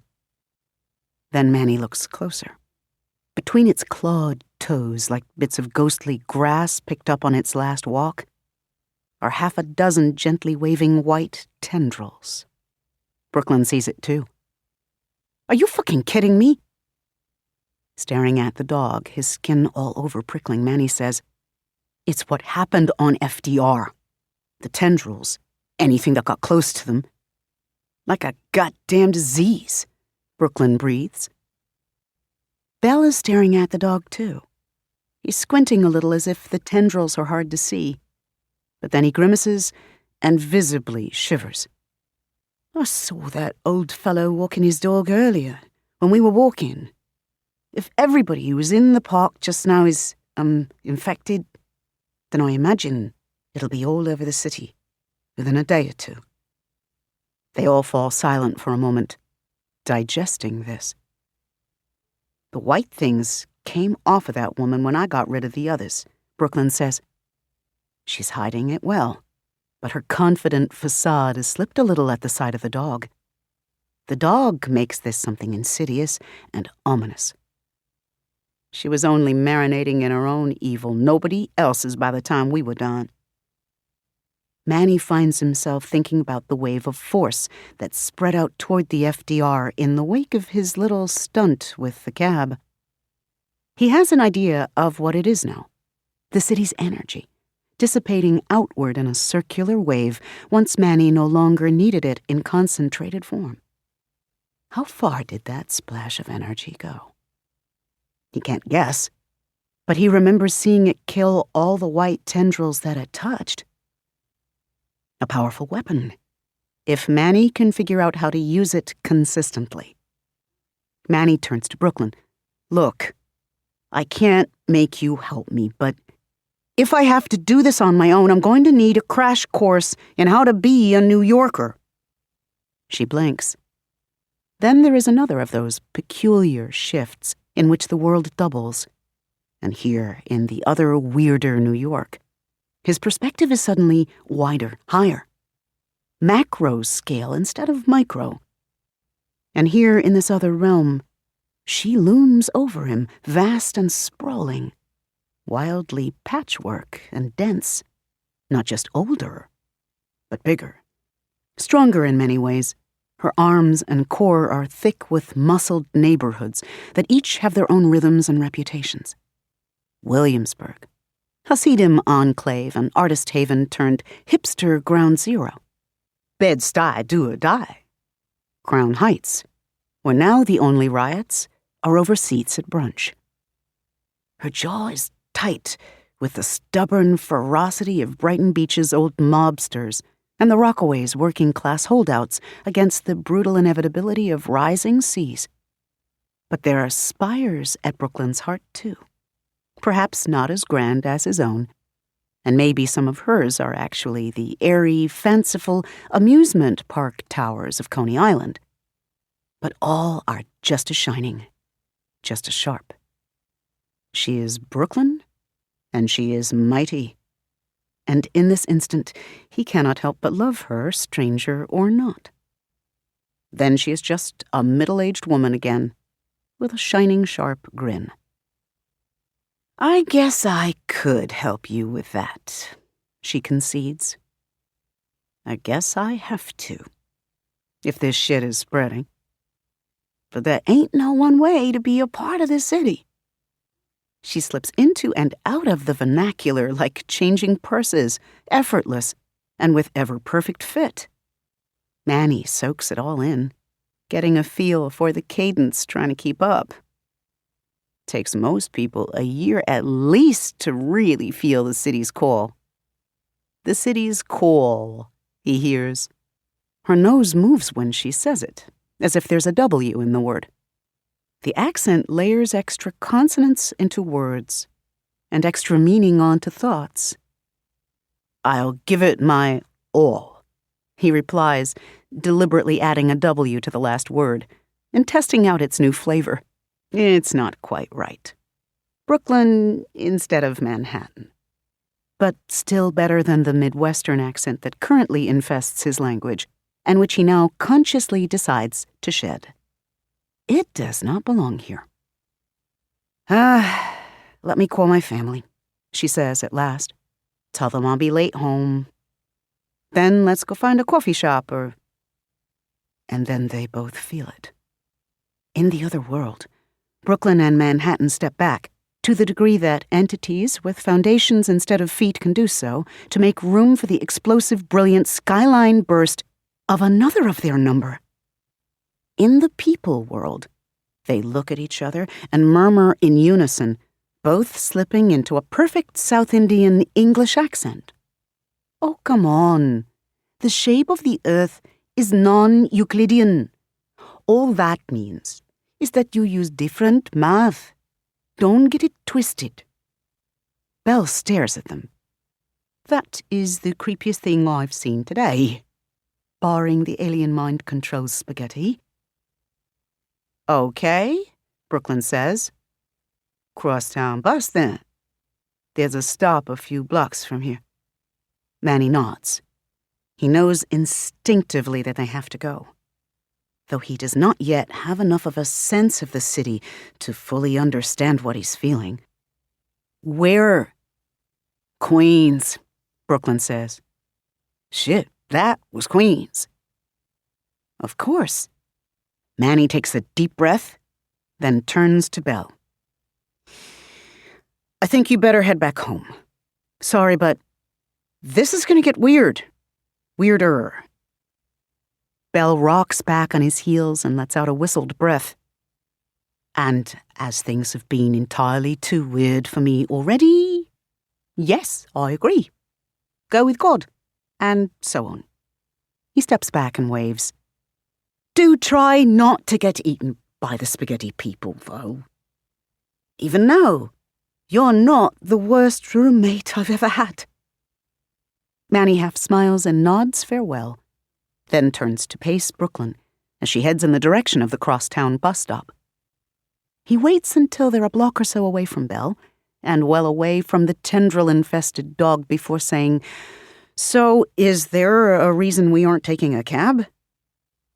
"Oh, not sure what to tell the cabbie," Brooklyn says. "Queens is huge. We're not gonna just feel the force at random there. We'll take the crosstown bus to where we can pick up the 7. Mass Transit led me to you, so I'm hoping that'll happen again there. Since I'm apparently doing this now. So much for going home." Okay. It's frustratingly nebulous, but Manny understands precisely why she's walking fast, and why they aren't waiting for these peculiar new instincts of theirs to provide some more specific, concrete direction. The jittering, rapidly rising sense of urgency within him is undeniable. Queens is out there becoming its person, and that person is in danger. If they're going to do her any good at all, they need to hurry. Except, well, Manny's pretty sure they're already too late. Chapter 3. Our Lady of Staten Island. It's time. Aislinn Houlihan is at the St. George terminal of the Staten Island ferry, trembling. She's been here for 20 minutes, trembling.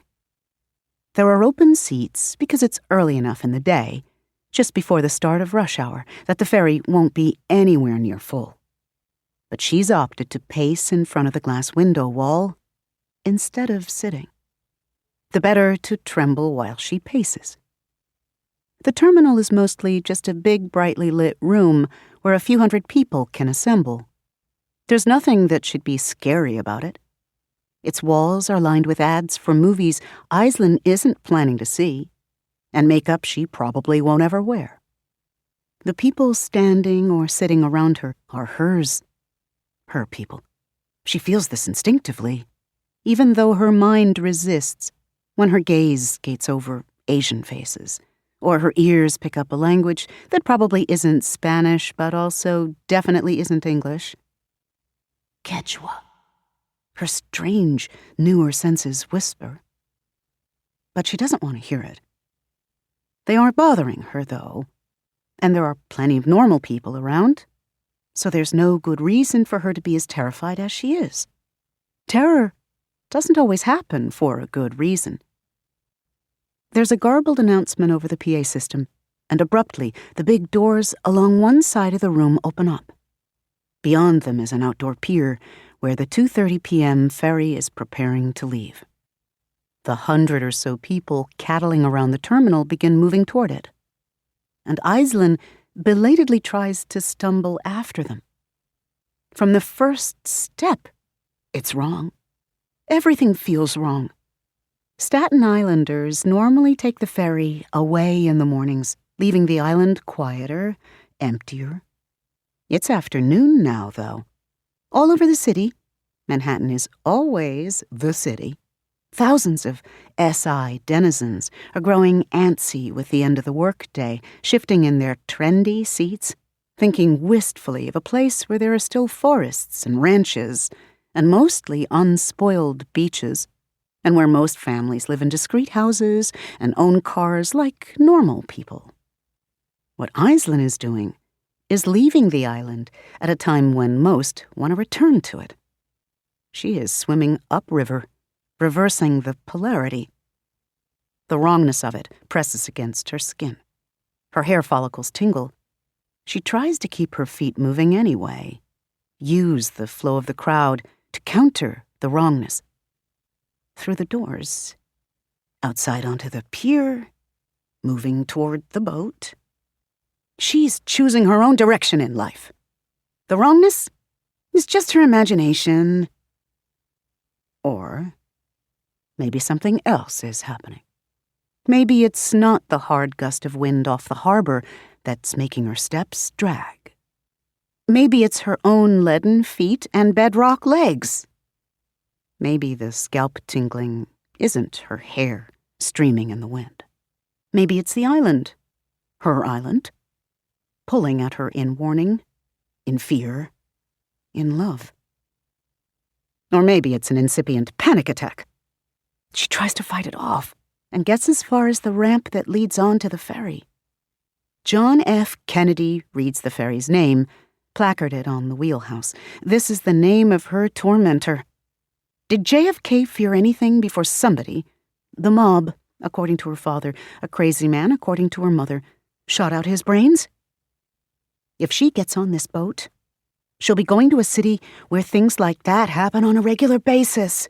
People kill each other on SI, too. All the time. But it's different in the city. Everything is different there. If she gets on this boat, she will come back different. Someone nudges her hard. Hey, blocking traffic. If she gets on this boat, will she come back wrong? Someone else puts a hand on her upper arm. It's closely packed enough on the ramp that the person actually jostles her, grunting out a curse as the crowd shoves them forward and causes them to squish Aislin's right breast. It doesn't hurt, and it's obviously an accident. But when she glances around to see who's touching her, her gaze skates over skin so black that it's like looking into a magic 8-ball before the little plastic thing inside bobs up to say, "Now, panic!" Her thoughts ignite. Get away, get off me, don't touch me, get me out of here! And her body contracts without any conscious input. Now she is moving against the flow, with the island's wishes, though, at last, lurching from one stranger's horrifying touch to another, and wondering the whole time who's screaming with such an ear-piercing pitch. Only belatedly does she recognize her own voice. People around her freeze or jerk away from the crazy lady, but they're still too close, crushing her. She writhes around them, already turned toward the glass doors. "Whoa, whoa, whoa," someone says, and it sounds like they're going to try and stop her. Who is it? She can't let that black eye touch her again. It's a white hand that catches her wrist. She doesn't see its owner, but she rakes her nails down flesh before yanking free. Someone else screams, and then the crowd parts, and finally, she's free. She runs back through the glass doors, through the terminal. There's a cop coming out of the single-stall family bathroom, still fastening his belt, and with a folded copy of the Post under one arm. He yells after her, and Aislinn knows she should stop. Her father has told her and told her. Only criminals run. And she scratched somebody, isn't that assault? She's a criminal now. They'll take her to Rikers Island, which is a completely different and much worse island than her own. They will make her leave SI. They'll force her onto a police boat, and they'll never let her come back. But no one can make a city do anything it doesn't want to, says someone close by, in a puzzled tone. And Aislinn looks left to find a woman running beside her. She's so startled that she stumbles in mid-run. The woman quickly puts out a hand to steady her, and they both jog to a halt. She's a little surprised to find herself well outside the terminal, between two of the dozen-odd bus platforms that edge up to it. Passing strangers stare, and she flinches away from their gazes, but the breeze has worked to break her out of the cycle of panic. She swallows, beginning to calm. There, says the woman, who's holding her shoulders now. She smiles comfortingly, and she's comforting to look at. White blonde hair in a pixie cut surrounding a pale gray-eyed face. She's wearing sandals that clearly don't impede her ability to sprint. Her white jeans are probably stylish. Her white blouse definitely is. The woman speaks while Aislinn stares at her in breathless dumbness. That's better, isn't it? Nothing scary here. No boats, no water, no illegal immigrants touching you. No peer pressure trying to make you cross the harbor. I don't blame you at all, by the way. Manhattan is very pretty, but he's full of bees. The nonsense of this monologue breaks the remnants of Iceland's panic. Manhattan's an it, isn't it? Not a he. And bees? She giggles, despite herself. But before she can process the words further, her phone starts ringing. She jumps violently. The woman pets her shoulder. Incongruously, has been petting Iceland since they met, as if determined to single-handedly replace the memory of all those strangers' touches with just her own. But weirdly, this makes Iceland feel better. She grabs her phone and sees Matthew Houlihan, Daddy. "Where are you?" he asks when she answers. "Just out running errands," she says. She's never been good at lying, and her father is excellent at figuring out when she's trying it. So she always makes sure there's some truth in whatever she tells him. She did stop at the grocery store on the way to the ferry station to buy garlic. "Got something at the grocery store. Now shopping a little. Everything okay at work?" It's always better to get him focused on himself rather than her. He sighs and takes the bait. "Just getting sick of these immigrants," he says. He's always careful to use acceptable words when he's on the job, rather than the words he says at home. That's how cops mess up, he has explained to her. They don't know how to keep home words at home and work words at work. These people. Had to arrest a guy this morning, just sitting in his car, right? I figured he was dealing. Didn't find anything. But he's got no ID, right? So I run his tag and tell him we're calling ICE. Just to shake him up, see? He was acting all smooth. He says he's Puerto Rican, they're citizens. Calls me all kinds of shit. Starts talking about getting on that Twitter to complain about profiling. She can practically hear her father's eye roll. Damn straight, I profiled him. Right into a cell for assault. Making a conversation of his rants is a skill Iceland has long since perfected. Pick a point in his last sentence, ask a question related to it, tune him out again. Only by doing this has she been able to make space for her own thoughts over the years. "Assault, Daddy? Are you okay?" He sounds startled, and also pleased, which is good. "Oh, no, Apple. Don't worry about you, old man. If he had assaulted me, I'd have kicked his ass all over his beanie head. Nah, I just needed something to run him in on." She can actually hear his shrug. Then he chuckles. Said he was listening to new age music on his car radio to relax, if you can believe that. These people. Iceland nods absently while he rants, peering around and trying to remember which bus she's supposed to take back home from the ferry. As she does so, though, her eyes catch on the strange woman, who's still standing there with a hand on Iceland's shoulder. Iceland can barely feel the hand. Her nerves don't seem to register its weight or the warmth that should be there. By contrast, her other arm, the one grabbed by the black man on the ferry ramp, still tingles. Did he do something to her? Were there maybe drugs on his hands? And are they seeping through her skin? Her father has warned her that some drugs work this way. But what has caught her attention is what the woman in white clothing is doing, now and again, as she stands beside Iceland. With her free hand, she's touching other people as they pass on the sidewalk. Not all of them, just a person here and a person there, and just a light, friendly pat on the shoulder. They don't seem to notice. But when one man stops to tie his shoe, Iceland sees something odd. Where the woman has touched him, there's a thin, pale nub poking through the cloth of his t-shirt. As Iceland watches, the nub lengthens and thickens, growing until it wavers above the man's shoulder 6 inches long or so, and drifting with the breeze. It's white, about the thickness of yarn. Okay, that's super weird. It's also weird that the woman with the white blonde hair has chosen to remain so close while Aislin's on what's obviously a private phone call. Maybe she's just trying to make sure Aislin's okay.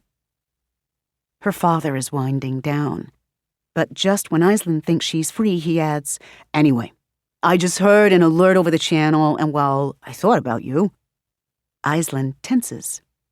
The channel is what her father calls police radio. "They said a girl with your description caused a disturbance and assaulted somebody." This, too, is habit. Aislinn chuckles it off. She knows she sounds nervous. She always sounds nervous. "Aren't there a lot of brown-haired 30-year-old white girls out there?" He chuckles, too, and she relaxes. "Yeah, and I can't see you cutting somebody with a knife." A knife, she thinks. But her nails are pretty long. "Or getting on that ferry." Inadvertently, Aislinn stiffens. The woman in white pats her shoulder again, murmuring something soothing, but it doesn't help as much this time. "I could get on the ferry," Aislinn blurts. "If I wanted." His chuckle annoys her now. "You? That city would eat you up, Apple."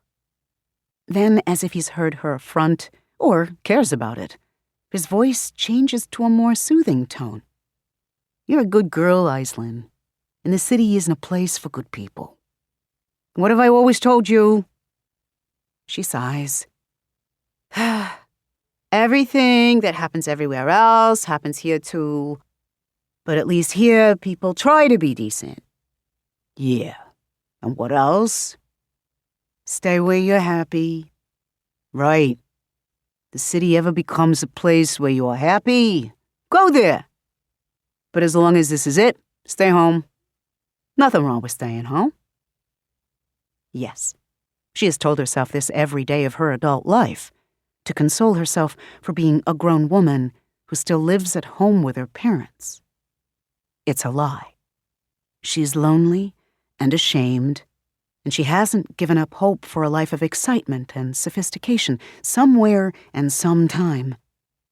But this is the sort of lie that she needs, especially in the wake of her disastrous attempt to board the ferry. "Yeah, thanks, Daddy." She knows he's smiling. "Tell your mom I'm gonna be home late. Unrest means paperwork. These fucking people."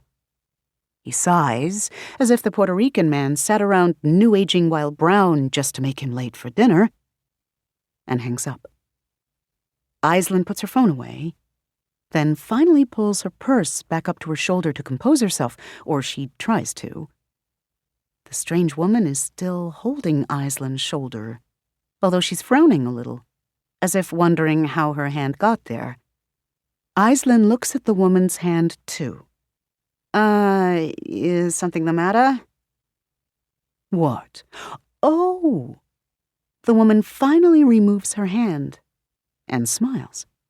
It's a little strained. "Everything's fine. I'm just going to have to do this the hard way, apparently." Then her smile broadens, more genuine. "But I know I'm right about you." For the first time, Aislinn begins to feel uneasy. The woman doesn't look scary, but there's something about her that's a little off. "Right about what?" "Well, for one thing, I haven't been able to claim you as my own." The woman folds her arms and turns to face away from the ferry station, toward the cluster of tall office buildings and high-rise apartments that dominate this side of the island. "You have the right inclination, but even though the city just rebirthed itself this morning, you're already closely enough bound with the essence of this place to keep me from pulling you in. You even smell like a city now, and not an ordinary human being." She shrugs. Aislinn puzzles over all of this, then surreptitiously angles her head to sniff at her pits. The woman has begun murmuring to herself as she stares at the paltry skyline of St. George. "Haven't had this much trouble since London." Usually it's easier to isolate the vectors. City morphology defies predictability, of course, but there are epigenetic manifestations, metabolic fluxes that should follow through in a perceptible way. It's this city, though. She shakes her head, scowling. Too many New Yorkers are New York. Its acculturation quotient is dangerously high. Abruptly, the woman's head swivels to face Aislinn. That's what it looks like, a swivel, as if the woman's neck muscles are motors or pulleys or something else mechanical. She looks thoughtful. Do you know who you are? I don't, Aislinn looks around again. Which bus platform was it? There's so many and they all look alike. Maybe she should just pick one and start walking toward it. Because something about this woman has made Aislinn think she needs an exit strategy. Sorry, but I don't think... There's a moment. In retrospect, she will recall this with great clarity, when Aislinn feels the woman's attention shift. Before now, the woman in the white outfit has been not quite present. Underneath her comforting smiles, there is a distance and a going-through-the-motions-ness, if that is a thing. All at once, however, the woman becomes here. She becomes more. Now she looms. She's only a few inches taller than Aislinn. But within those inches, she towers. She smiles, and, buried in the woman's shadow, Aislinn feels small and forgotten and terribly, hopelessly alone. But in almost the same moment, that other feeling rises within her. It's the feeling that hit her this morning, while she was in the middle of washing the dishes from breakfast and thinking about Scotswoman's Secret, the romance novel she'd been reading the night before. She had been fantasizing a little, maybe, about being a proud, strong-willed nobleman from the Highlands who decides to start discreetly sleeping with the handsome foreign stable hand, who isn't black, but whose penis nearly is except for the tip. When it gets excited, that part is pink, and Aislinn isn't sure whether it's creative license on the author's part or something that's actually possible. Then, while scrubbing crusted eggs off a pan and visualizing the previous chapter's sex scene, Aislinn began to hear shouting in her mind. These were crude, vulgar, angry shouts. Shouts so suffused with rage that, had she heard them with her ears, she would have never been able to make out the words. Incoherent anger. In her mind, though, she had not only heard the words, but known them and felt them. She'd wanted to fight, as the speaker of those words was fighting somewhere. Somehow she'd known that.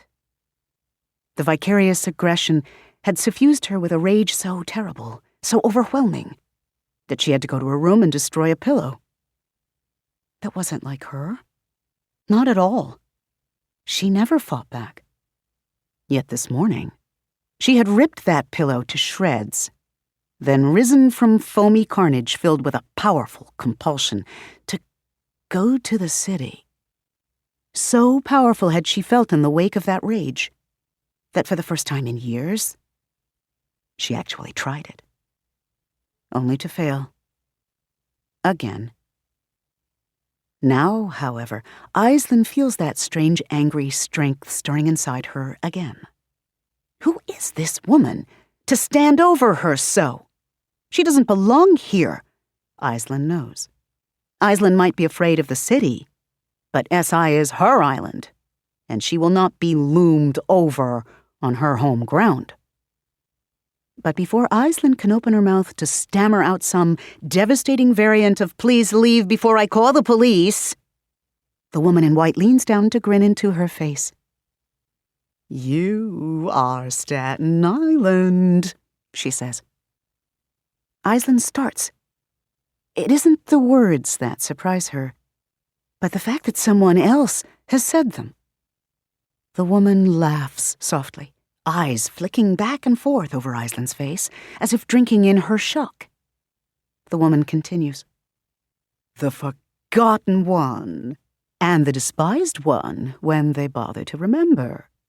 The borough no one, including its own, thinks of as real New York. And yet here you are. Somehow, despite their neglect and contempt, you've developed enough distinctiveness of culture to survive rebirth. And this morning, you heard the rest of the city calling out to you, didn't you? Iceland takes a step back, just for personal space reasons. I didn't. But she did. She did. She heard the city's raw, defiant demand, and some part of her tried to respond to it. That's how she ended up at the ferry station. She trails off mid-sentence because she doesn't actually need to say the words. The woman in white knows Iceland as surely as Iceland knows her island. "Oh, you poor thing," the woman says, her expression shifting from avid to tender so quickly that Iceland's anger vanishes. Now all she feels is a rapidly growing unease in this woman's presence. You can't help sensing some of the truth, but you're alone amid the vastness of it all, aren't you? Just one little alga floating amid a green sea of them. Convinced of your unimportance, even as you threaten 100 billion realities. I could pity you, if not for that threat. Iceland stares back at her. Alga? Is that another language? It sounds like the singular of algae. God, did this woman just call her a microbe? And now you have to live that truth, the woman continues. She's not looming anymore, not as much anyhow, but the air of patronizing concern that she radiates isn't much better. Iceland stares at her, still trying to figure out whether she should be insulted. The woman leans closer. That's why you're afraid of the ferry. Half the people on this island absolutely dread crossing that water every day. They know that what awaits them on the other end isn't the power and glamour we can see from here, but bad jobs and worse pay, and prancing, man-bunned baristas who turn up their noses at making just a simple goddamn coffee, and prissy chink bitches who barely speak English but make 7 figures gambling with your 401k. And feminists, and Jews and trannies, and Negroes and liberals. Libtards everywhere making the world safe for every kind of pervert. And the other half of the island is the baristas, and chinks, and feminists. Ashamed they can't afford to live there and leave Staten Island for good. You are them, Iceland. You carry the fear and resentment of 500,000 people. So is it any wonder that part of you wants to flee screaming? By this point, the woman is doing more than looming. She is waving her arms, stage whispering as loud as a shout, flaring her nostrils, wild-eyed. And Iceland has reacted the way she always does when someone bigger and louder starts yelling. She's hunched in on herself, leaning away as the woman leans in and holding her purse strap with both hands as if it is a shield. She can think of only one thing to say as the woman runs out of words and falls silent with a fleck of bubbled spittle on her lips. Iceland blurts, I don't have a 401k. The woman in white tilts her head, looms less. What? You said, she swallows. She can't speak that word here at the ferry station. It's a home word. You said, Asian women take your 401k, but I don't have one of those. The woman in white stares at her. It is the first time maybe that she has heard something crazier than herself. And after a moment she bursts out laughing. It is an awful laugh. Delighted, but awful. High-pitched, too sharp, with an edge that reminds Iceland of the mean girls back in high school, or maybe a cartoon witch's cackle. Passers-by along the sidewalk flinch from that laugh, then stare at the woman as if they've heard a warning from beyond. And yet, after a moment, Aisling finds herself grinning too. Just a little. Then giggling, as the tension of the moment dissolves. The laughter is more than infectious. Aisling is infected. Bonding by catharsis. All at once, she and the woman in white are laughing together, so hard that Aisling's eyes water with the force of her own voice, and so richly that for a beautiful moment, all of Aisling's troubles feel as nothing. It's as if they've been friends for years.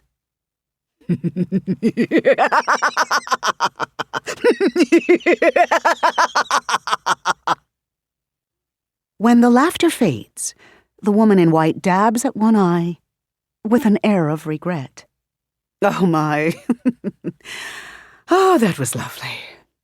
I have to admit, I'll miss this universe when everything is said and done. It's hideous, but not without its small joys. Aisling is still grinning, high on her own endorphins. Do you ever say anything, normal? Not if I can avoid it. And with a little sigh, the woman offers a hand to Aisling. But I want to help you. Please say you'll let me help you. It's automatic to take a helping hand. Aisling frowns, though. What, do I need help with? This whole process. I've watched your kind go through it hundreds of times at this point, and it's always fraught. I like you, Aisling, little island. And it's terrible. What will happen to you if that primary avatar finally wakes up? He's a monster. I want to save you from him. Through the lingering, head-clearing relief of her earlier laughing fit, it is obvious to Aisling that the woman is a crazy person.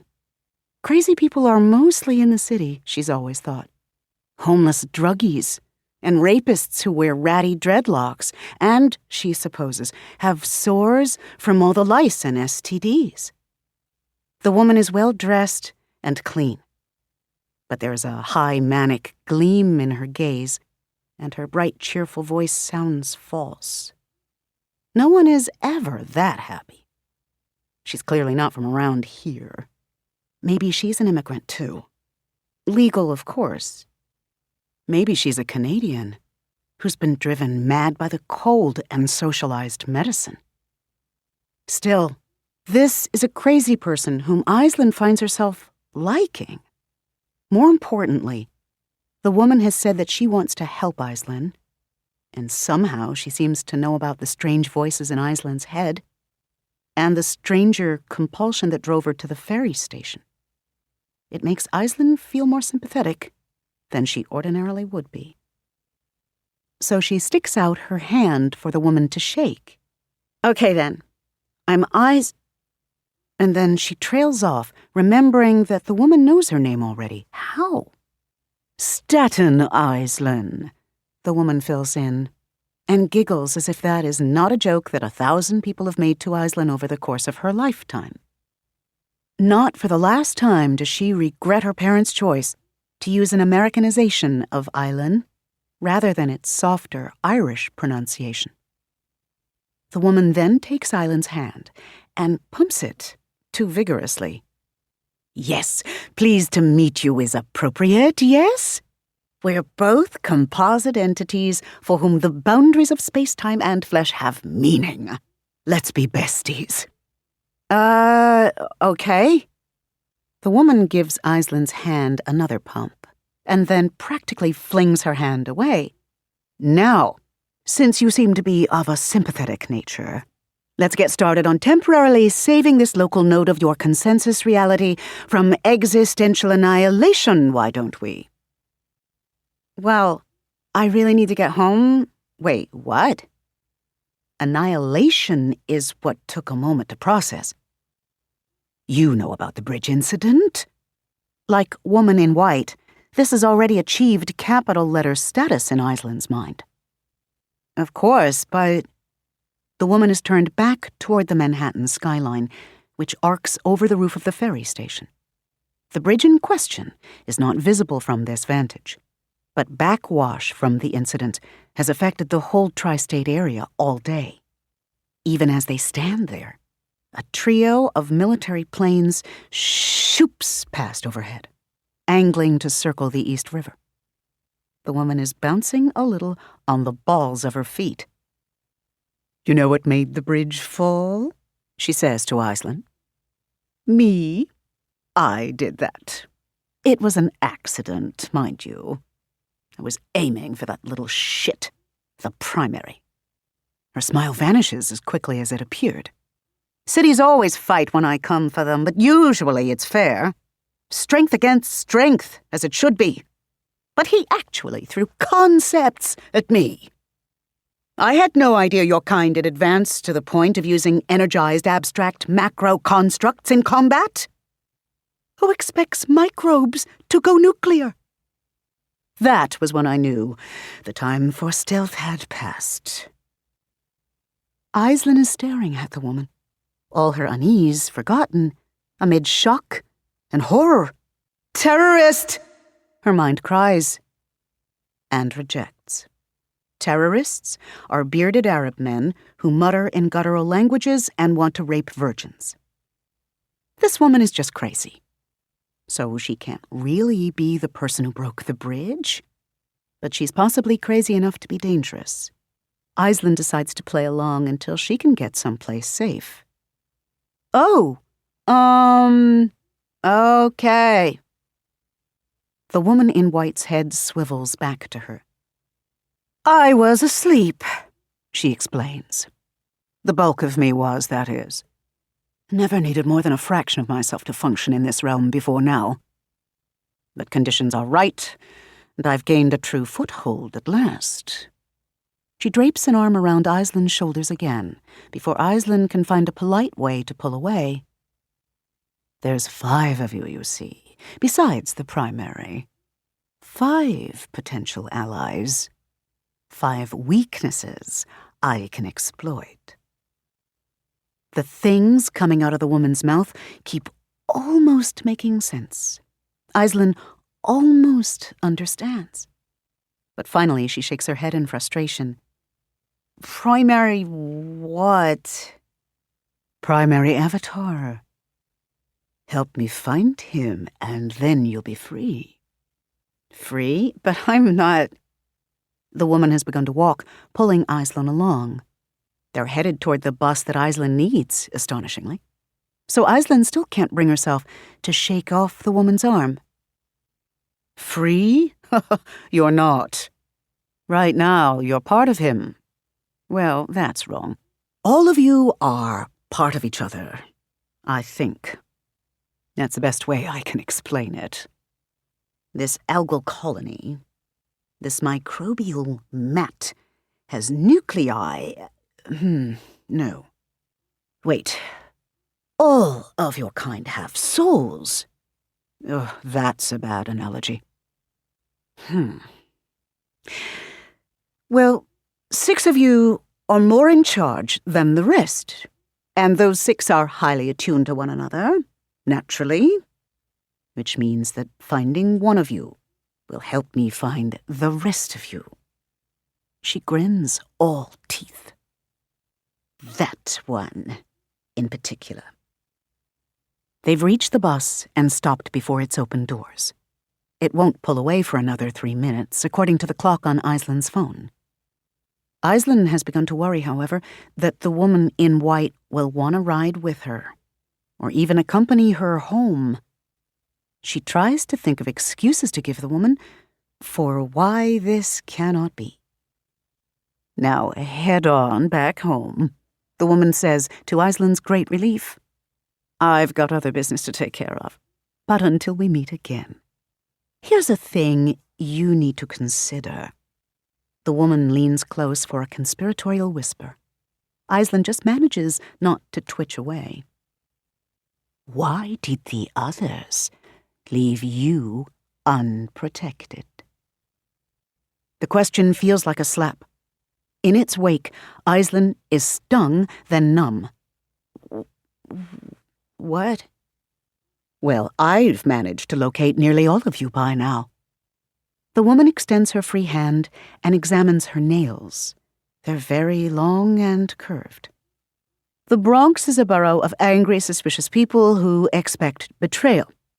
She's canny, and will take some planning to approach. Manhattan rolled up on top of a taxi and introduced himself to me quite boldly. Typical. Brooklyn, full of attitude and arrogance, came to his rescue when I tried to introduce myself back. And that damnable Sao Paulo is still here somewhere. The rude fellow!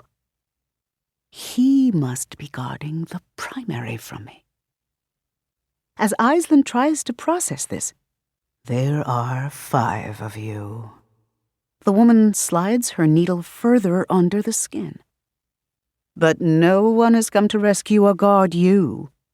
Manhattan and Brooklyn make powerful allies as they work together to track down the Bronx and Queens. But they haven't thought about you. Not even once. Aisling stares back, understanding at last. 5 of them, plus some 6th, who is primary. She is Staten Island, and they are the other boroughs, plus New York itself. And are they like her, these other strangers? Do they feel the needs of thousands, hear the voices of millions in their heads? She wants to meet them, ask them questions like, how do you get your borough to shut up? And is it really my friend, or am I just that lonely? But she has not found them because she chickened out of taking the ferry. Even if she had made it to Manhattan, how would she have located them? If Manhattan and Brooklyn found each other, there must be a way.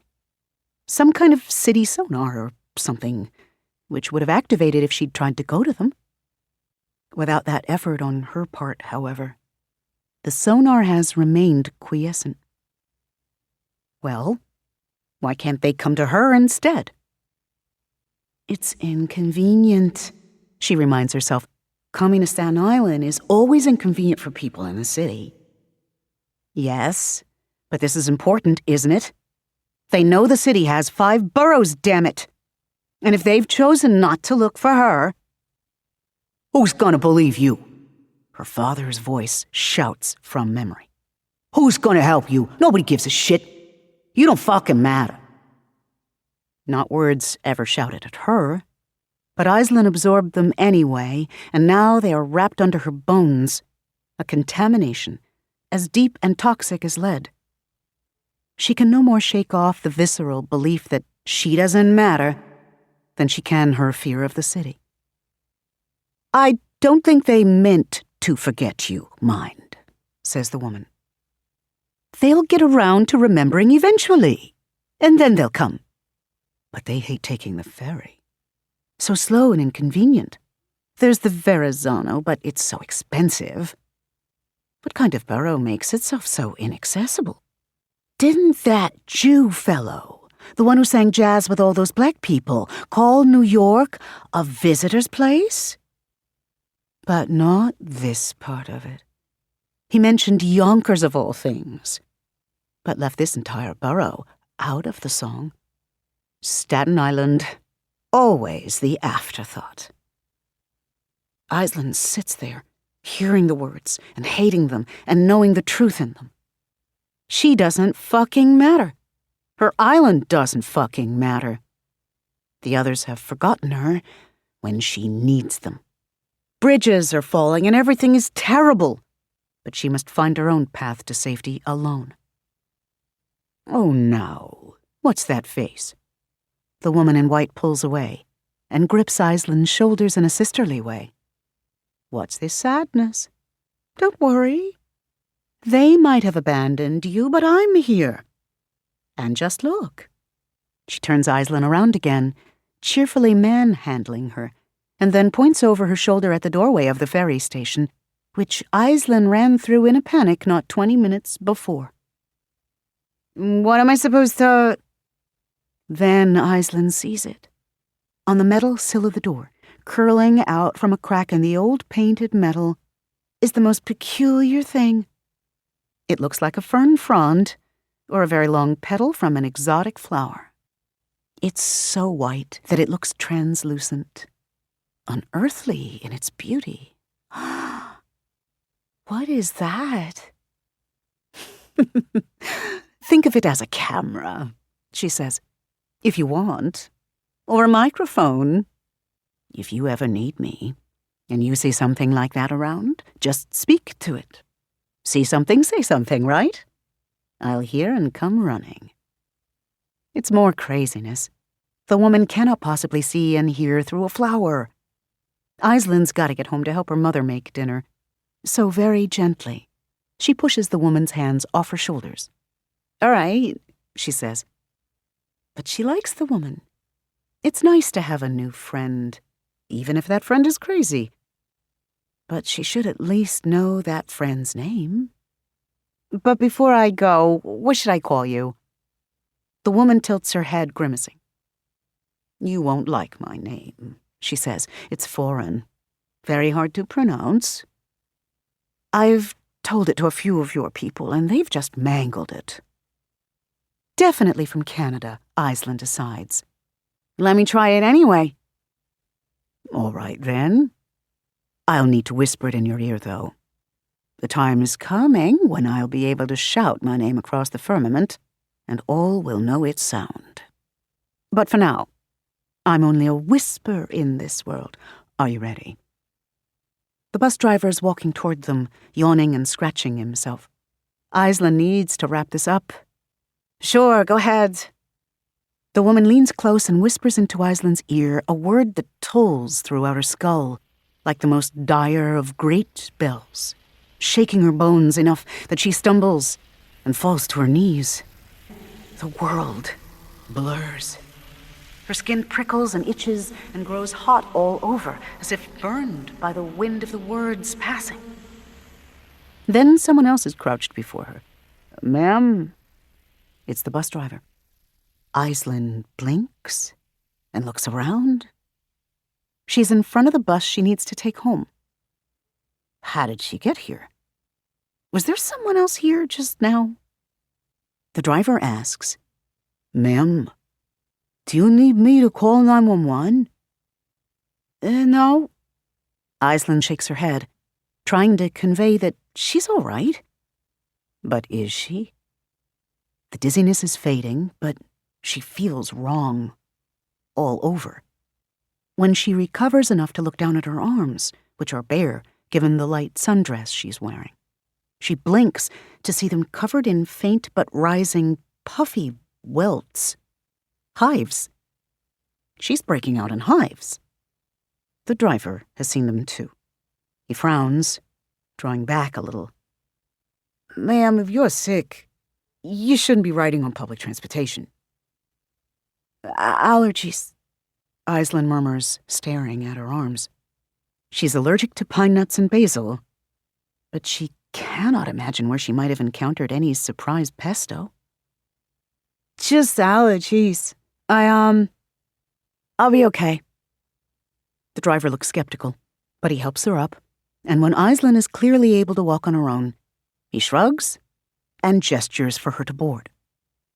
It's 10 minutes into the ride, with Aisling staring at the passing buildings and people, and not thinking, other than to wonder whether she should start carrying an EpiPen, when she remembers the woman in white.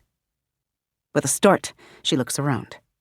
But there are only the other bus passengers, a few of whom favor her with disinterested looks in return. The woman has vanished, as easily as she appeared.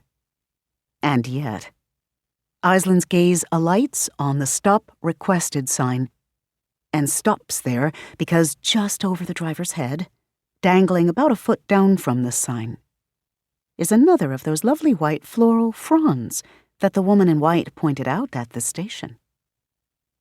Don't worry, I'm here.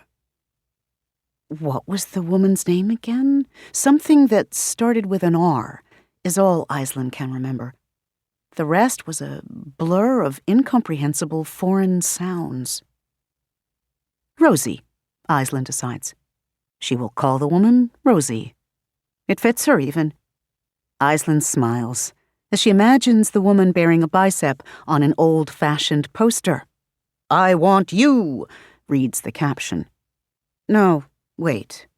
Aislinn's getting her vintage posters mixed up. She can't remember Rosie the Riveter's slogan. Well, it doesn't matter. Feeling immeasurably better, Aislinn resists the urge to scratch her hives and settles in for the rest of the ride home. Interruption. Something is very wrong at Inwood Hill Park. It's always difficult for Paolo to tell where he's going in another city. As a child, just himself, a quick, sharp-toothed favela rat, long before he'd become 12 million people, he had an uncanny sense of direction, enabling him to tell which way was east or south just by glancing at the sun. Even in strange places, he'd been able to do that. But the ability vanished when he became a city. Now he is São Paulo, and his feet are configured for different streets. His skin craves different breezes, different angles of light. North and south are the same everywhere, of course, but in his land it should be winter. Never cold in São Paulo, but certainly cooler and drier than the muggy, searing summer heat of this ridiculous city. Every day that he spends here, he feels backward, upside down. Home isn't where the heart is. It's wherever the wind feels right. He has no time for such maunderings. The grid pattern of Manhattan and the pleasant Brazilian Portuguese voice of Google Maps both make up for his lost sense of direction. And presently he reaches the place that pings on his senses as intrusion, interference, inimical, enemy. That sense has grown stronger in the hour since New York's birth, rather than weaker, as it should have. And it is changing, too, in a way he's never before experienced, rising everywhere, tugging at his awareness like magnetic lines, developing pulls. The one at FDR Drive he expected, given the events that preceded New York's birth, though he means to go and inspect that site next, in case it holds more clues. The one in Inwood is new. He strolls through the park, enjoying the cooler air and fresher scents of greenery, though he remains wary. At first he sees nothing to explain the looming, prickling sense of wrongness that tugs him along, worse on one side of his body than the other as he orients himself. It's a workday, and the park is nearly empty. The birds sing beautifully, however foreign their songs sound to his ear. Mosquitoes torment him. He waves at them constantly. That, at least, is no different from home. Then he wends his way around a particularly thick stand of trees and stops. At the foot of the narrow walking path is a clearing, beyond which is a wide, grassy meadow that overlooks what his map calls Spuyten Duyvil Creek. At the heart of the clearing is what he expected to see, a simple monument to the site where Europeans bargained to turn a beautiful forested island into a reeking parking lot and glorified shopping mall. Paolo is aware that this opinion is uncharitable. He is disciplined to correct himself while he is stuck in New York. It's a rock with a plaque on it. It also, he guesses given the history, represents a place of power for anyone who hears the city's voice. The first thing he understands is that a battle has taken place here. The scent that tinges the air holds no longer purely green vegetation, but a saltier, brinier whiff as well. He knows this scent. There's money all over the ground, and again, understanding something of the nature of Manhattan, Paolo knows at once that someone has used the money as a construct to more precisely aim the power of the city. Aim at what? The enemy? He does not know what form the enemy took, but that's the only possible answer. And whoever fought the enemy here won, or at least managed to walk away unbloodied. But This is the second thing Paolo understands, though it was the first thing he saw. The enemy has left its mark, too. The clearing is full of people. At least 20 of them mill about near the monument rock, chattering. He hears some of the chatter when the wind shifts. Cannot believe how low the rents are here, so much better than Brooklyn. Authentic Dominican food.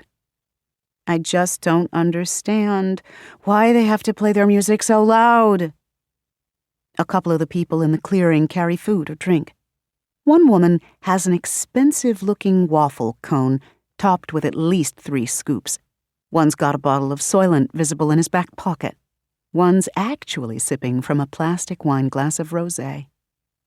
Most of them are white and well-dressed, though there's a smattering of browner or grungier people.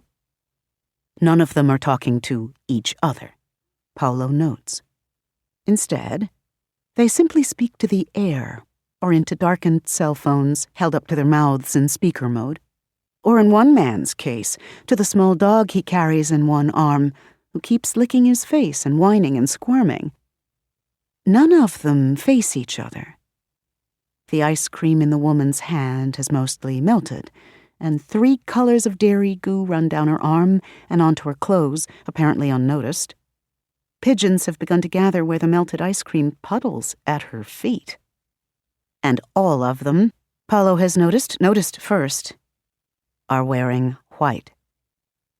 This is nothing that Paolo has ever seen before, but he's fairly certain that he has not happened upon a surprise white party in the middle of the park.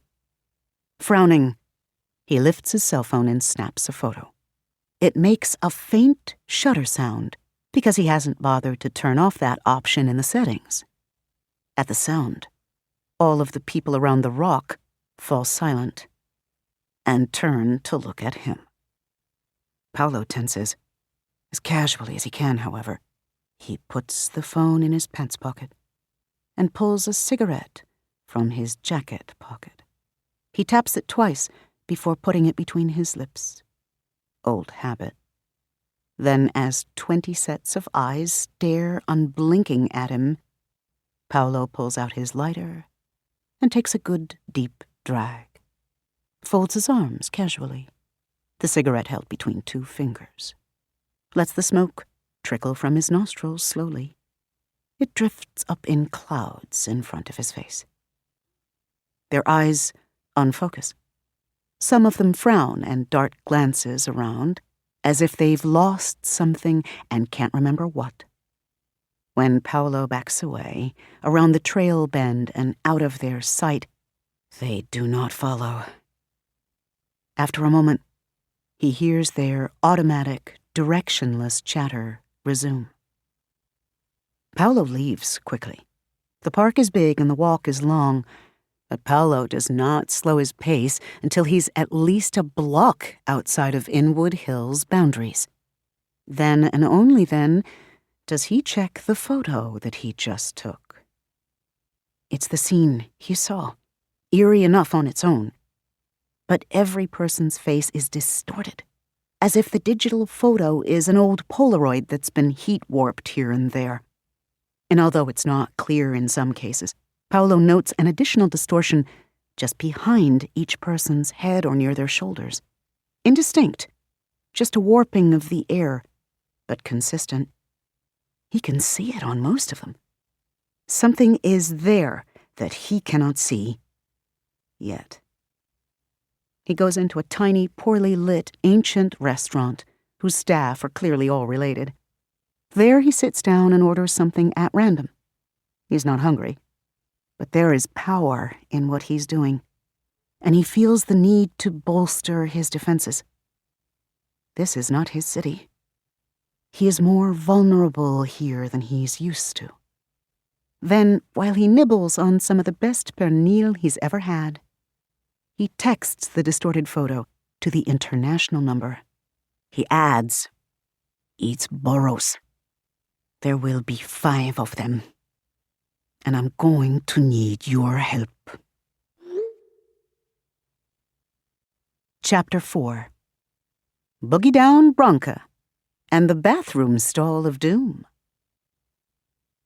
Bronca shoves open the bathroom door. "Hey, Becky." The tall Asian woman working on her eye makeup at the mirror sighs and does not turn. "You know I hate it when you call me that. I'm gonna call you whatever I want right now." Bronca goes over to stand beside her at the mirror and does not miss the sudden tension in the other woman's shoulders. "Relax. I'm not here to kick your ass that way. We're gonna do this civilized. I'll use my words to tell you to fuck off. And you're gonna find somewhere to fuck off to, at least for a few days. I don't want to look at your stupid face for a while." The woman turns, scowling. "If we're going to be civilized, then you can use my actual name, Yi Jing." "I don't know. I thought we were being all familiar with each other. You know, like how my name has a PhD after it, but you always forget to call me doctor." Bronca gets in the other woman's face and points a finger at her nose. "You submitted a grant application, most of which I wrote, without my name on it. How fucking dare—" "I did," Yi Jing interrupts, even though they've got rules about that. Interrupting women is sexist bullshit. But Yi Jing is bullshit, so Bronca isn't exactly surprised. Yi Jing folds her arms. "I thought hard about whether to include you, Bronca, but the fact remains that you're not doing any new work, and—" Incredulous, Bronca turns and flings a hand toward the bathroom's back wall. Rioting all over its surface is an abstract profusion of colors and shapes, photorealistic in places and airily watercolor-esque in others. The signature in the bottom corner, a heavily stylized, graffiti-esque curlicue reading, "Da Bronca." Yi Jing grimaces. "I mean that you aren't showing anywhere, Bronca. The galleries—" "I got a gallery, you dumbass, not even 2 miles from here." "Yeah, and that's the problem." Exasperated, Yi Jing abandons her attempt to stay cool, raising her own voice. That's good. Bronca's seen Yi Jing get into it with other staffers and her various boyfriends on occasion. She's louder than Bronca, with the kind of voice that can crack glass. Bronca respects honest rage, however ugly it might get. "You're too local. The committee could give us a bigger grant, but to get it, we have to have broader reach. A Manhattan gallery." Bronca curses, turning away to begin pacing. "Manhattan galleries don't want real art. They want inoffensive stuff from some upstate kid who went to NYU and majored in art just to rebel against her parents." With this, she grins fiercely at Yi Jing. "You can try to make this about me, but that doesn't change the basic fucking point, Bronca." Yi Jing shakes her head with just enough real pity in the gesture to infuriate Bronca. "Your work isn't relevant enough. You're not speaking to people outside this borough. And even though you like to brag about that PhD, you teach at a community college. I don't have a problem with that. This job doesn't leave enough time for academia, too. But you know that's not how grant committees think." Bronca stares for a moment, too stricken to really register how hurt she's feeling. Not relevant, but it's old habit to lash back. "What? You sleep with the grant committee chair?" "Oh, fuck you, Bronca!" And then Yi Jing slips into Mandarin and her voice rises an octave and several decibels to well and truly curse her out. Fine, though. Bronca squares up.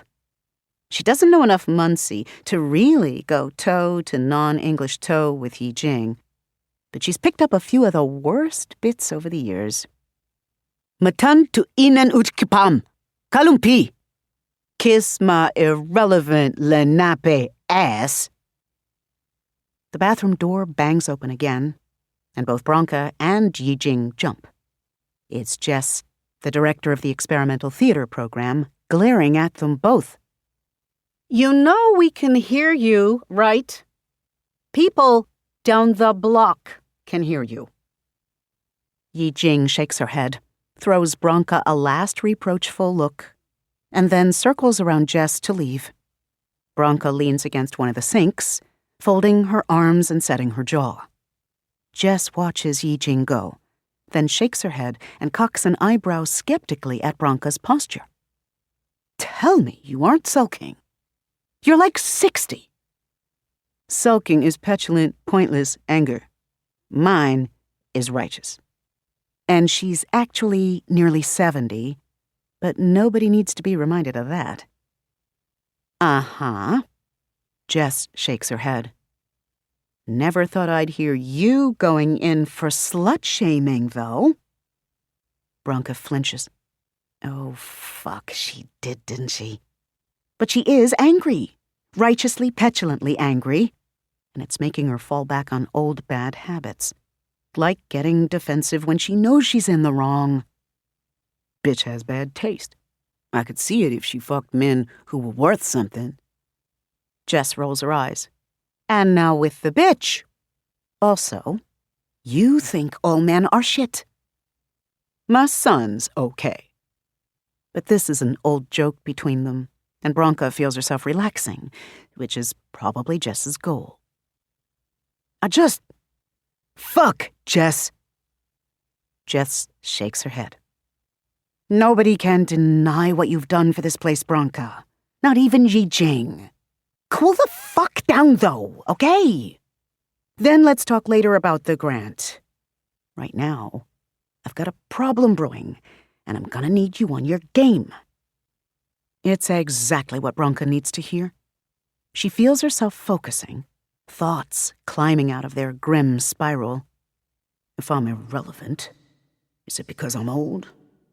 Is this how my career ends, with a whimper instead of a bang? All I ever wanted was to give meaning to the world. As she straightens and flicks imaginary lint off her denim jacket to compose herself. Yeah. Okay. What's going on? New artists group wants to do a show. They're connected to a big donor, so Raoul's on it like a fly on shit, but the art is... She grimaces. What? We've shown bad art before. Every publicly funded artist space has to, occasionally. This is worse. And there's something to the set of Jess's shoulders that finally does pull Bronca out of her own navel. She's never seen Jess truly angry, but it's there now, underneath her professional veneer, along with affront and disgust. So get it together and get out here.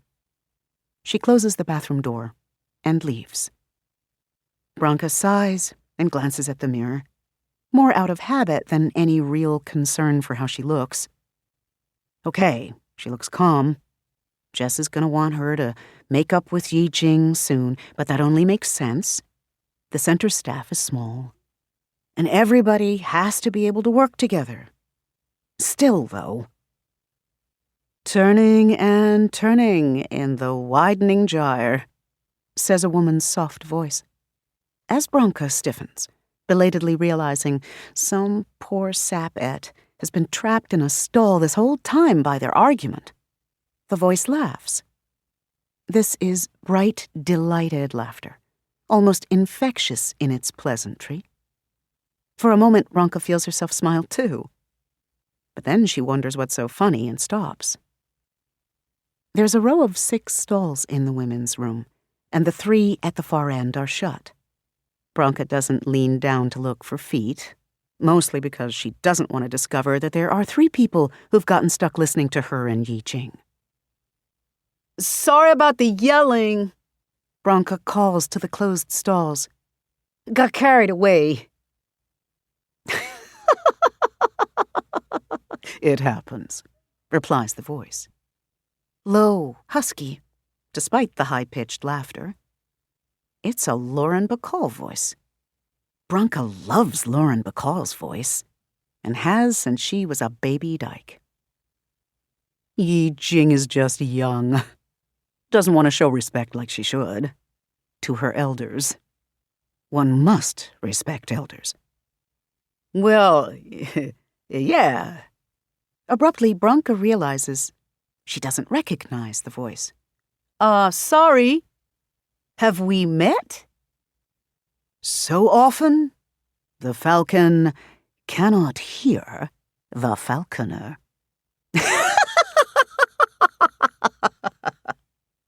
And no answer. Bronca scowls. This must be another of Yi Jing's pretentious little NYU friends. Yeah? I can quote Yeats, too. Things fall apart. The center cannot hold. Mere anarchy is loosed upon the world. The blood-dimmed tide is loosed. The voice is positively gleeful now. And everywhere. The ceremony of innocence is drowned. That's my favorite line. Gets right at the shallow performativity of so many things, don't you think? Innocence is nothing but a ceremony, after all. So strange that you people venerate it the way you do. What other world celebrates not knowing anything about how life really works? How your species managed to get this far, I will never know. Bronca is not liking this conversation. For a minute, she sort of thought the unknown woman was flirting with her. Now, though, she's pretty sure the woman in the stall is doing something other than flirting. Something closer to dropping veiled threats. Don't get into it with patrons, she reminds herself, fussing with her hair in the mirror to displace anxiety. The Hubs used to joke that she was hotter than Vasquez from Aliens, which was hilarious, because while she was checking out Vasquez, he was eyeballing Hicks, and it was only a year or so later that each had fessed up to the other. Another giggle from the closed stall, and with a sudden swift chill, Bronca realizes she has almost forgotten the person in there, just in the few seconds since the voice fell silent. Through the mirror, she fixes her gaze on the last 3 stalls. From this angle, she can't see any feet on the floor. Such innocence, muses the stall woman. Okay, then. Yeah, so it's been nice exchanging poetry lines, Bronca says, flipping the spout and washing her hands just to seem like she's been doing something. Hope everything, works out in there. Since the woman's been on the pot for a good 20 minutes, at least. One of the 3 locked stall doors pops open. The loudness of the pop startles Bronca, and she whirls with dripping hands as the door slowly swings outward. No one inside. Things are working out just fine, says stallwoman. I've got a foothold, you see. On a toilet? Even now, Bronca can't hold back the snark. She's gonna die a smartass one day. Giggle, giggle. They're all 12 years old up in this joint. On so many things. On Staten Island, on this city, on this so innocent world. Maybe even on you, sweet thing. Bronca deliberately pulls a paper towel so the woman will know Bronca isn't standing around wigged out, even if she is. I'm about to become a grandma, honey. You sweet on old ladies? The second stall door pops open with a slower, grinding sh-clack. Bronca doesn't jump this time, but the little goosebumps on her skin do a thing as the door swings open because it does so slowly, creaking the whole way, like something out of a horror movie. And all at once, Bronca's hands fumble in the paper towel. She's hyper-aware of everything. The hint of mold in the air, the stink of someone's former meal, the scratchiness of the cheap-ass brown paper towels she has to buy because that's all the budget can handle. The silence of the bathroom, its ventilation mechanisms on the fritz again. The closeness of the fetid air. The last stall door, yet unopened. "I'm sweet on everyone," says stall woman. Bronca can practically hear her grinning in there. A whole city full of people so sweet that I could just gobble them up. And the streets and the sewers and the subways too. Also, you're not old. Barely more than a newborn. Old enough in spirit that the charm offensive isn't likely to work on you, though. That's the thing I never quite get about your kind. You're all the same kind of nothing, but your nothings don't function in the same ways. Have to use different approaches with everyone. So frustrating. Ugh. Have to watch that. When I'm frustrated, I speak too much truth. It occurs to Bronca that she cannot see any hint of stall woman through the cracks around the door.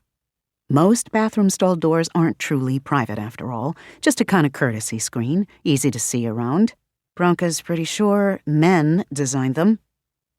For that last stall, there's nothing to see through the seam cracks, just blank whiteness.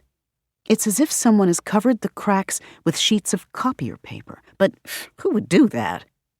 No feet visible under the door, either, she can now see. Truth's not a bad thing, Bronca says. Time to call this heifer out so Bronca can stop feeling the little hairs tingle on her skin. I've always thought it best to quit fucking around and just say what you mean.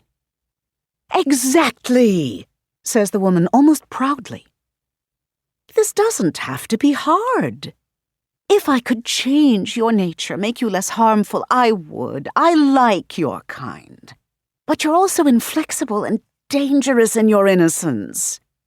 And none of you are likely to volunteer for genocide, which I suppose I can understand. Neither would I in your shoes. She pauses to sigh, while Bronca thinks, wait, what did she just say? But wouldn't you like to still be alive when the end comes? You and that sweet son of yours and your grandchild-to-be. I'll even throw in your exes, the still alive ones, I mean. Wouldn't you like this little, place of yours here to be still standing when all else has been flattened into nothingness? Bronca bristles in mingled outrage and confusion. But the woman in the stall continues oblivious or uncaring. I can make that happen. Help you, help me. Bronca has never, ever responded well to threats. Not even when everything about this situation, everything about this invisible woman has her so unnerved that she's broken out in goose flesh. But this ain't her first rodeo. She knows better than to show weakness. I think I'd like you to come out here and say that to my face, she snaps. There is a startled pause. Then the woman in the stall laughs. It's not a giggle this time. This is a full-on, rich, rolling belly laugh, though with a scratchy edge that makes it less than pleasant to listen to. It goes on insultingly long, too, and finishes with, oh my, oh, honey, no. It's been a long day, and this shape is such a pain. I've had to step into my parlor, so to speak, to rest. So trust me. You don't want me to open that door right now. Yeah, I really fucking do, Bronca snaps. You gonna sit in a goddamn toilet and threaten me and mine? It's bluster. She's sick with fear, even though fear usually pisses her off. Makes her even more ready to fight. Now, though, every instinct is a jangle with warning that somehow she isn't ready for this. She can't let this chick get away with threatening her. But she also doesn't want to see what's inside that bathroom stall. "It isn't a threat," says stall woman. And suddenly her voice is different, less pleasant, less husky, more hollow. Like she's outside the stall somehow, speaking from much farther away. Like the stall is not a tiny cubicle, but a vast vaulted space. Her voice echoes off surfaces that should not be in there with the toilet and the tampon box. And she's not smiling anymore, this unseen woman within a South Bronx bathroom stall. Oh no. Branka can practically hear the words being gritted through teeth. "Consider it advice. Yes, advice. Useful advice to counter your useless innocence. You will see things in these next few days. Understand?" Almost electronic, that extended word. Like the stutter of an audio file that's corrupted or otherwise incompatible with whatever system it's trying to run on. Fresh things. Unique things. When you do, remember this conversation, would you? Remember that I offered you a chance to live. And you spurned it. I held out my hand, and you burned it. And when your grandchild lies torn from its mother's belly, split and spilt up on the ground like so much garbage truck fall off. Branka clenches her fists. Oh, that's fucking it. And in that moment, something ripples through the room. Branka starts looking around in momentary distraction from stall woman. That ripple felt like an earthquake, or the subway having a bad day. But nothing's rattling, and the closest subway line runs 3 blocks away. Branka hasn't moved, and yet she feels like she has inside. Stall woman is still jabbering, her voice growing louder and faster with every word, but somehow stall woman becomes unimportant. There is a stretching, a snapping into like a puzzle piece finding its place, a becoming. And all at once, Branka is different, bigger than herself. Out of nowhere, Branka finds herself remembering a day from her childhood.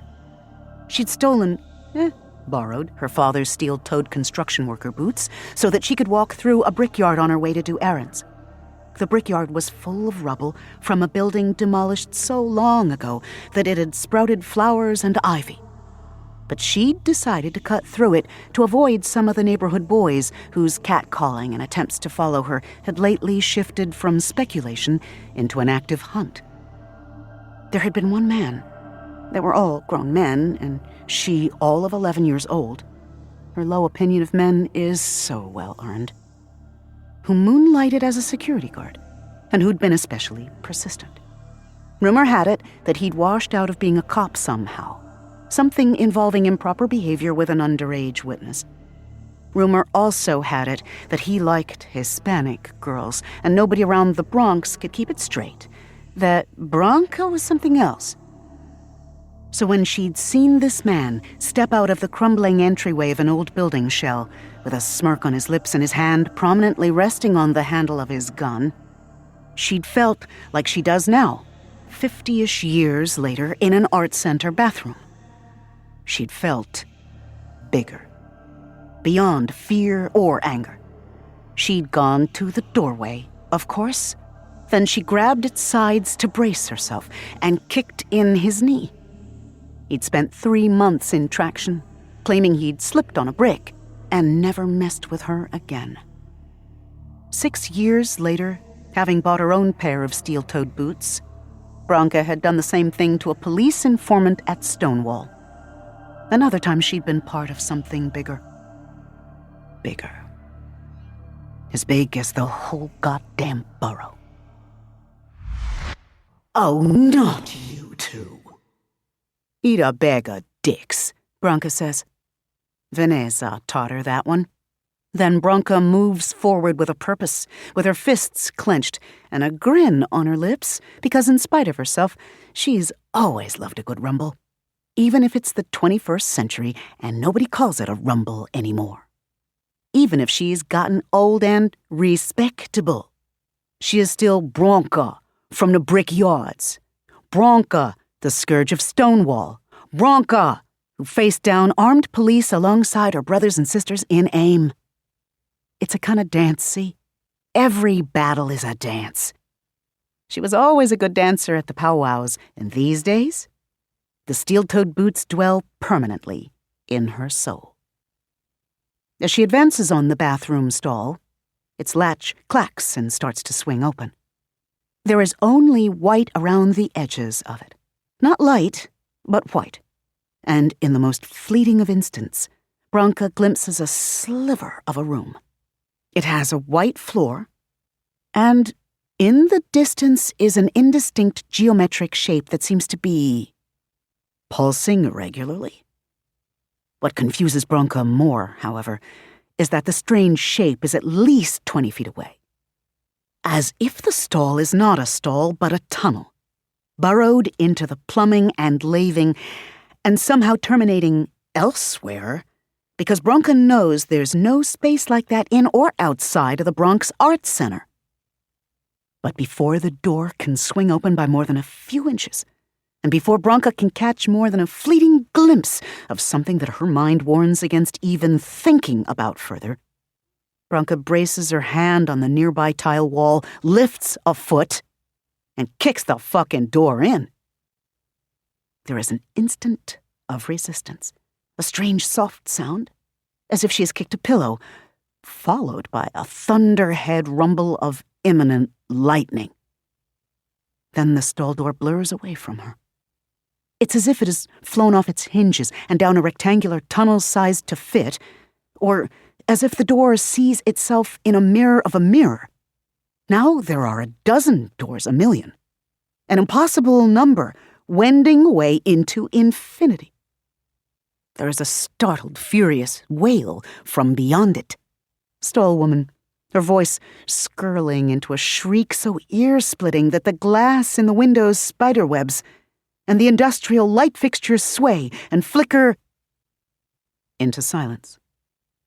The stall door, hinged and ordinary again, slams inward from the force of Bronca's kick and whacks into the tampon box before bouncing back. The stall is empty. There's no tunnel, no other place, just an ordinary wall right behind the very ordinary toilet. The light fixture stops swaying, and the light steadies. There isn't even an echo of that shriek to linger in the air. Then in the aftermath of this, Bronca stands where she is, swaying a little as 100,000 years or so of knowledge falls into her mind. This is a natural thing. She's the eldest of the group, after all, and the city has decided that she is the one best prepared to bear the burden of knowledge. So when the bestowing is done, Bronca stumbles back against the nearest sink and catches her breath. She's shaking a little, because now she understands what a close call she just had. And yet, even though she knows what must be done, they must find and protect each other and learn to fight together. It's crazy, but it's true. She sets her jaw. She doesn't want this. She doesn't need it. She has responsibilities, a grandchild to nurture and spoil. She's been fighting all her life, goddammit. Has to work 5 extra years just to be able to afford a semblance of retirement, and she's tired. Does she still have it in her to fight an interdimensional war? No, she doesn't. The other boroughs will just have to look out for themselves, Bronca mutters, finally making herself straighten up and head for the bathroom door. The Bronx has always been on its own. Let them learn what that felt like. In Bronca's wake, the empty bathroom stall is silent and still. Except for right behind the toilet. There, though it is barely more than a nub, its length having been burned away by Bronca's furious and unexpected retaliation. A stubby, not quite invisible white nodule twitches fitfully, then settles down to bide its time. Chapter 5. Quest for Queens. They're waiting for the crosstown bus, and it's taking forever. This has given them time to strategize, however. Beyond knowing which boroughs have awakened, or psychic bat-signaled, or whatever they end up calling it, Manny and Brooklyn have no idea how to actually find their comrades once they reach those respective boroughs. Or rather, Manny has no idea. Once at the bus stop, Brooklyn declares that she needs to do some research, which seems to consist only of a brief, terse phone call to someone that Manny tries not to listen to out of politeness. After this, Brooklyn explains, if my hunch is right, we'll know what's up with the Bronx in a few hours. Is it a hunch, though? Manny looks up the street. They've been waiting for 20 minutes, feels like 40. The afternoon has grown hot and close, the air thickening with humidity, and Manny's got 3 new mosquito bites. It isn't coincidence that you could just feel me the way you did, and right now, with you, I feel... He is hyper-aware of her presence. Sometimes, when she moves near him, the room seems to shift a little, its center of gravity adjusting in some way that he cannot see or feel, but he tastes it sometimes, which makes no sense. Gravity doesn't have a taste. But if it did, Manny thinks it would taste like sudden salt moving across the tongue, from slightly flavorless and sweet into a bitter metallic weight that makes his eyes sting and his nose burn and his ears itch a little. In the other place, the weird New York, he can see her shifting, an incomprehensibly huge firmament of cityscape, matched only by his own jutting skyscraperness, both of them overlapping in ways that simply wouldn't make sense in the real world, but which fit the way they're standing next to each other. That's what's causing the gravitic shifts, he suspects. Too much mass and breadth in one place at the same time. Perhaps because of this inherent contradiction with the laws of normal New York physics, however, that vision never lasts. She always becomes Brooklyn the woman again. And Brooklyn the woman looks as cool as if she just strolled out of industrial strength air conditioning. She's not sweating, doesn't look fazed by the long wait for the bus, and the mosquitoes have so far ignored her. A hunch and a connection, she says with a shrug when he trails off. When I got off the train, I wasn't even sure what I was looking for, and then I just happened to pass a store selling TVs. All of them were playing a commercial for the local news. There was cell phone video of some dumbass riding on top of a cab down the FDR. You gonna be news at 11, new boy. Delightful. She chuckles at his annoyance, then sobers.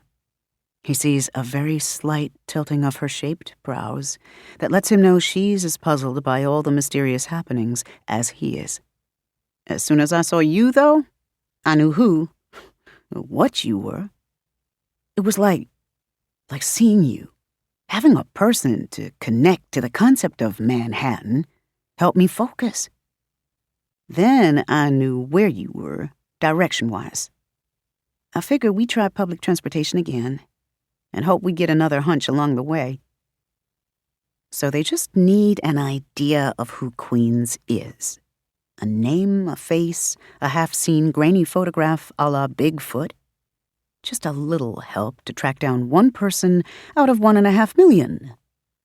Easy. Manny sighs, rubbing his eyes. This is nuts. All of it. Before you showed up, I'd been thinking I should go to a hospital and see if I've suffered some kind of head trauma. But I didn't go because it also just feels natural. Brooklyn fills in when he shakes his head in lieu of words. Normal, yeah, I get it. I was right there with you, on the brink of calling my therapist for an emergency session, especially when it popped into my head that Grandmaster Flash could save me from the invisible feather monsters. At that point, it was just too goddamn weird to be something that came only out of my subconscious or alien airwaves or whatever. She loops a finger near her temple. Still trying to figure out why your roommate could see it, though. Even in that video, I saw what you were fighting on the FDR, but no one else seemed to. Your roommate's the first person I've encountered, other than you, who has, city vision or whatever. Actually, that happened on FDR, too, Manny says. The woman who drove the cab for me saw the big, squiggly thing. The other people did seem to know it was there, though, at least on some level. Enough to root around if they had time. That's what caused the traffic jam. Need to know weirdness only, okay? Brooklyn snorts at her own quip. It feels right, though. Manny remembers how Belle kept squinting at the white things that had surrounded them, as if he could only just see them, and still wasn't sure they were real. Even then, however, Belle had seen more than most of the people on the FDR. So had Madison. They both needed to see the tendrils, or they would have been harmed by them. But no. Manny frowns to himself as this rationale rings false to his instincts, and particularly to that calculating, brutally rational part of himself that seems to be a remnant of his old personality. That part of him offers an alternative explanation. Belle was no good to you if he couldn't see the tendrils, it says. If he got taken over by the woman in white, you would have had more trouble to deal with.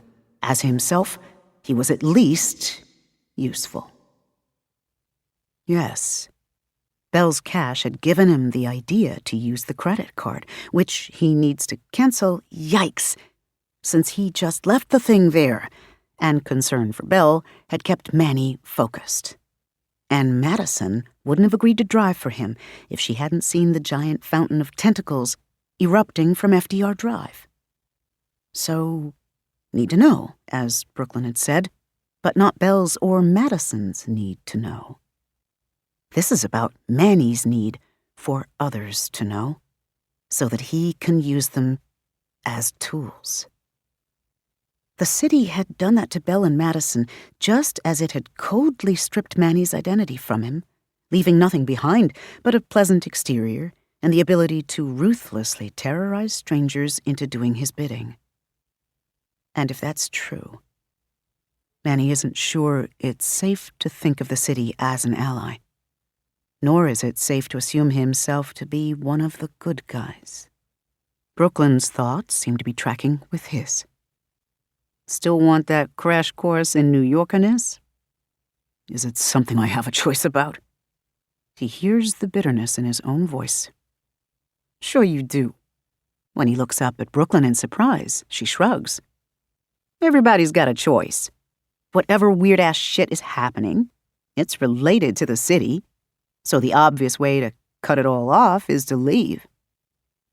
That's not quite what Manny was expecting to hear from her. But he feels the truth of it as he frowns at her. Just leave. Go back to... He doesn't remember where, but it doesn't matter, does it? Go to Penn. Hop the next train to Philly or Boston or anywhere else. Break his lease and no-show for his grad program. He'll lose a lot of money and his pride, but maybe his memory will come back. And more importantly, he knows somehow that someone else will take his place as Manhattan. It will become someone else's job to fight the invisible deep-sea life and the possessed marketplace analysts. And he knows now that there will be more such battles. That's what the woman in white promised, after all. All of this is just the precursor to something much bigger. The city will go to war with the army it has when that time comes. Does Manny want to be in that army? He's really not sure. The bus has finally appeared, rolling with obscene slowness around a corner. He's got an MTA card. There was one in his wallet, bought by the man he used to be. He hopes that man wasn't too cheap to buy an unlimited card. They get on the bus. It's not an unlimited card, but Proto-Manny has put $50 on it. Go Proto-Manny. As it pulls away from the curb, slow as molasses, God had better help Queens and the Bronx, because by the time Manny and Brooklyn finally get there, New York will have crumbled into ruins. Manny decides to focus on what he can control for now. "Tell me about New York, then," he says. "Tell it to me like I've never been here, or don't remember if I have, because, I don't." "You don't?" Manny takes a deep breath. "I don't remember who I was." "What?"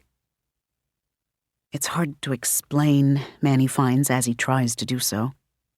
He tells her all about Penn Station and how he can remember the lyrics to MC Free's songs, but not his mother's face. When he falls silent, Brooklyn's staring at him. After a time, Manny is convinced that she won't comment on his amnesia, but then she says, "I hear music." He frowns at this apparent non sequitur. She continues, "I hear it all the time. I was one of those kids who was always beatboxing, always thinking up lyrics, talking to myself on the subway platform, you know? But now it's like fucking symphonies. The click of a woman's heels on the sidewalk, an old car's bad timing belt, schoolgirls playing slap hands with a rhythm chant. All of it sets off something in my head. Like tinnitus, except beautiful." She rubs her face in her hands. "It's woken up a part of me that I thought was gone, but I let that part of myself go for a reason, so I could focus on shit that matters." "Music doesn't matter?" "Not as much as health insurance for my baby." She scowls. "I'd already been getting sick of the business before I quit, because it kept trying to push me to be someone I wasn't. Sexier, harder, whatever. When my daughter came along, I decided I couldn't live that life anymore. And I'm happy as I am now. But this new music is like trying to drag me back to who I was. And it's wrong. I'm not free anymore." He hears, "I'm not free anymore," before he gets it. And then he understands why she's told him this.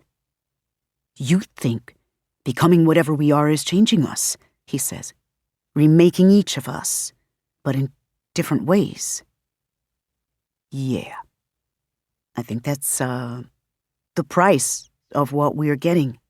Your memory, my peace of mind, who knows with the others. But I guess that makes sense. Being the city," she shakes her head, "means we can't be just ordinary people anymore." "You definitely aren't human," Manny thinks, remembering what the woman in white told him. It felt like a lie, but... Abruptly, Brooklyn groans sighs and rubs her eyes. "Fuck it. Let's focus, okay? New York for beginners." She turns on her phone, swipes past a couple of apps, and then turns it so he can see. It's the MTA subway map, familiar to him already. "Manhattan," she says, pointing to the narrow island in the middle. He resists the urge to twitch. Then she starts at the top and moves in a clockwise half-circle around the island, using a little stylus to point to each borough. The Bronx, Queens, Brooklyn, Staten Island. That's the official city, even though Long Island's actually the same island that Brooklyn and Queens are on. Yonkers managed to keep from getting counted as part of the city. Staten Island tried to get away and lost. And then there's Jersey. She rolls her eyes. What about Jersey? It's Jersey. So anyway, this map is bullshit. Manny blinks at her. But you just, yeah. And that's why I showed it to you. This is the first thing most people see when they come here. Even people who've been here for years think this is the city. She shakes the phone for emphasis. They think Manhattan is the center of everything, when most of the city population is actually in the boroughs. They think Staten Island is some tiny thing, an afterthought, because they shrank it down to fit this map. But it's bigger than the Bronx, at least geographically. So, lesson 1 of New York. What people think about us isn't what we really are. He eyes her, wondering if that was an intentional dig at him. Like how Councilmember Brooklyn Thomason, Esquire, is secretly MC-free. Ain't much of a secret, baby. Brooklyn puts it all out there. She taps the map again, in a different place. Queens is what's left of old New York. Retirees, the working class, and a whole lot of immigrants all working their asses off for a house with a backyard. Goddamn techies keep trying to take over, and they'll probably win eventually, but for now, all they got's a polluted-ass neighborhood called Long Island City, which is on Long Island because Queens is on Long Island, but isn't part of Long Island. You follow? No. She laughs and doesn't bother to explain further. She taps the Bronx. This part of the city gets hit the hardest by everything. Gangs, real estate scams, whatever.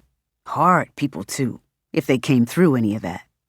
So in a lot of ways, this is the heart of New York.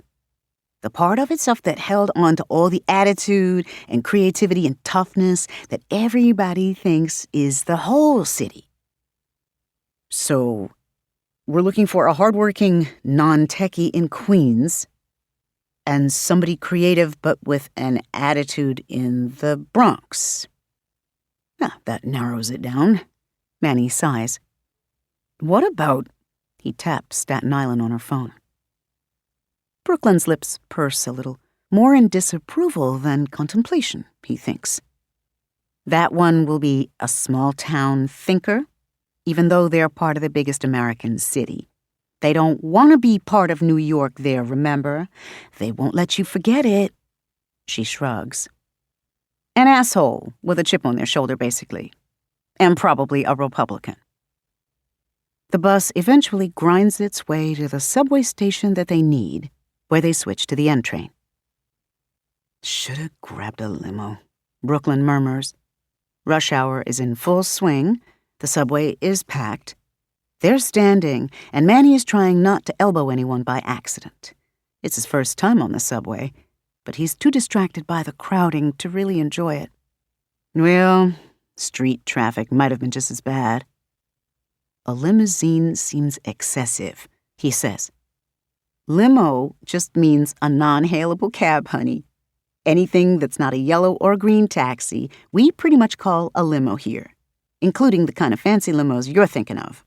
Except it's also called a car service in Brooklyn. She shrugs. All of those are getting eaten up by Uber and Lyft anyway. Why is it different in Brooklyn? She gives him a look, which he supposes he deserves. It's different in Brooklyn because Brooklyn does its own thing. He's trying to learn. They swap the N for the 7 at Queensboro Plaza. Manny's getting tired of standing when he starts to feel the tickle of imbalanced gravity again. And this time it's not coming from Brooklyn. He shifts his position to offset it and sees Brooklyn do the same. They meet each other's eyes and nod. Good, she says, pleased. I was starting to worry we'd have to go all the way out to Flushing. Looks like our girl's in Jackson Heights instead. They get off and head above ground. As they stand on a corner across from a garble-mouthed street preacher, Manny gets the bright idea to try a variation on the trick that Brooklyn used to track him down. He experiments with a few keyword combos on various local social media. On the Queens plus weird search, he finds many complaints about drag queens in poorly chosen ensembles. In addition to this, however, are several tweets from people located in Jackson Heights that mention children's screams and a weird rumble. Then, as they're watching that feed, someone posts, LOL, this old lady's pool trying to eat her kids. TMZ want pics? The photos are blurry. A backyard pool with a strangely dark floor, 2 flailing children, an equally blurry black-haired figure at the edge of the pool, but they're enough. Instantly, both Manny and Brooklyn feel the pull of the black-haired woman. Then Brooklyn's cell phone bleats, and she plucks it from her purse to scan the message. Well, I'll be damned. Looks like we just found the Bronx, too. She turns her phone so that he can see. On the tiny screen is a photo of a mural. It's hard to discern at first. There are lines amid the splashes of paint, but they tangle and cross in dizzying profusion over the rough brick on which they're painted. Then something orients in Manny's brain, and that other part of him inhales, and all at once, he understands exactly what he's seeing. It is the other place, the other him, the city he has become. New York City, as its whole and distinct self, rather than the agglomeration of images and ideas that are its camouflage in this reality. He understands, suddenly, why he has seen that other place as empty. It isn't. The people are there, but in spirit.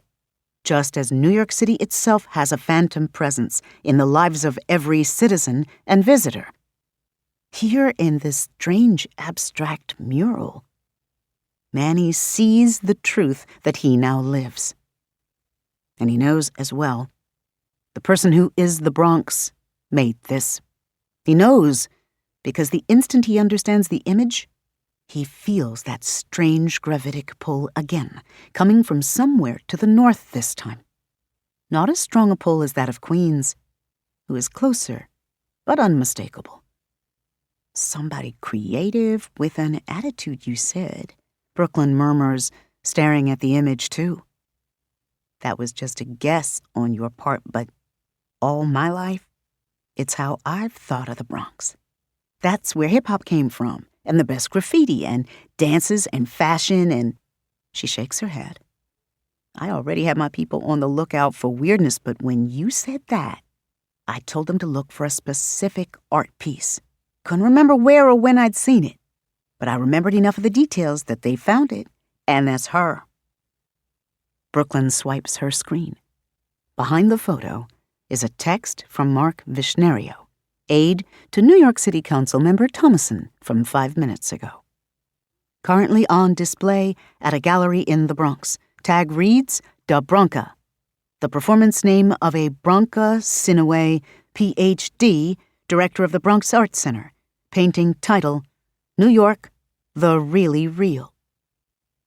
Brooklyn glances up, gauging the sun. It's already rush hour. Starts at 2 or 3 o'clock here, by the way, when the early school buses start screwing up traffic. Unless Queens joins us quick or the Bronx works late, we're probably going to miss her if we go to the Bronx Art Center. Then we find her at home, Manny says. She may not be safe alone. Only so much ground we can cover. We could split up. It would be the logical thing to do, but Manny grimaces. That might just make us easier to pick off. Look, Queens needs us right here and right now. Let's deal with one issue at a time. More boroughs, more problems, Brooklyn mutters, then nods in reluctant agreement. Manny fiddles with the rideshare apps on his phone and picks a spot on the map that feels roughly close to where they can sense Queens. Then they're on their way. Better late than never. Chapter 6. The Interdimensional Art Critic, Dr. White. The pieces are bad. Branka walks along the display wall, slowly, so as to give herself time to think. She can see Jess from the corner of one eye, standing by the reception desk, close to the phone. Behind her, seated at the desk, is the center's assistant, Vanessa. Jess has got her poker face on, but Vanessa is all big, brown hostage eyes, which flick from Branka to Jess to Yi Jing.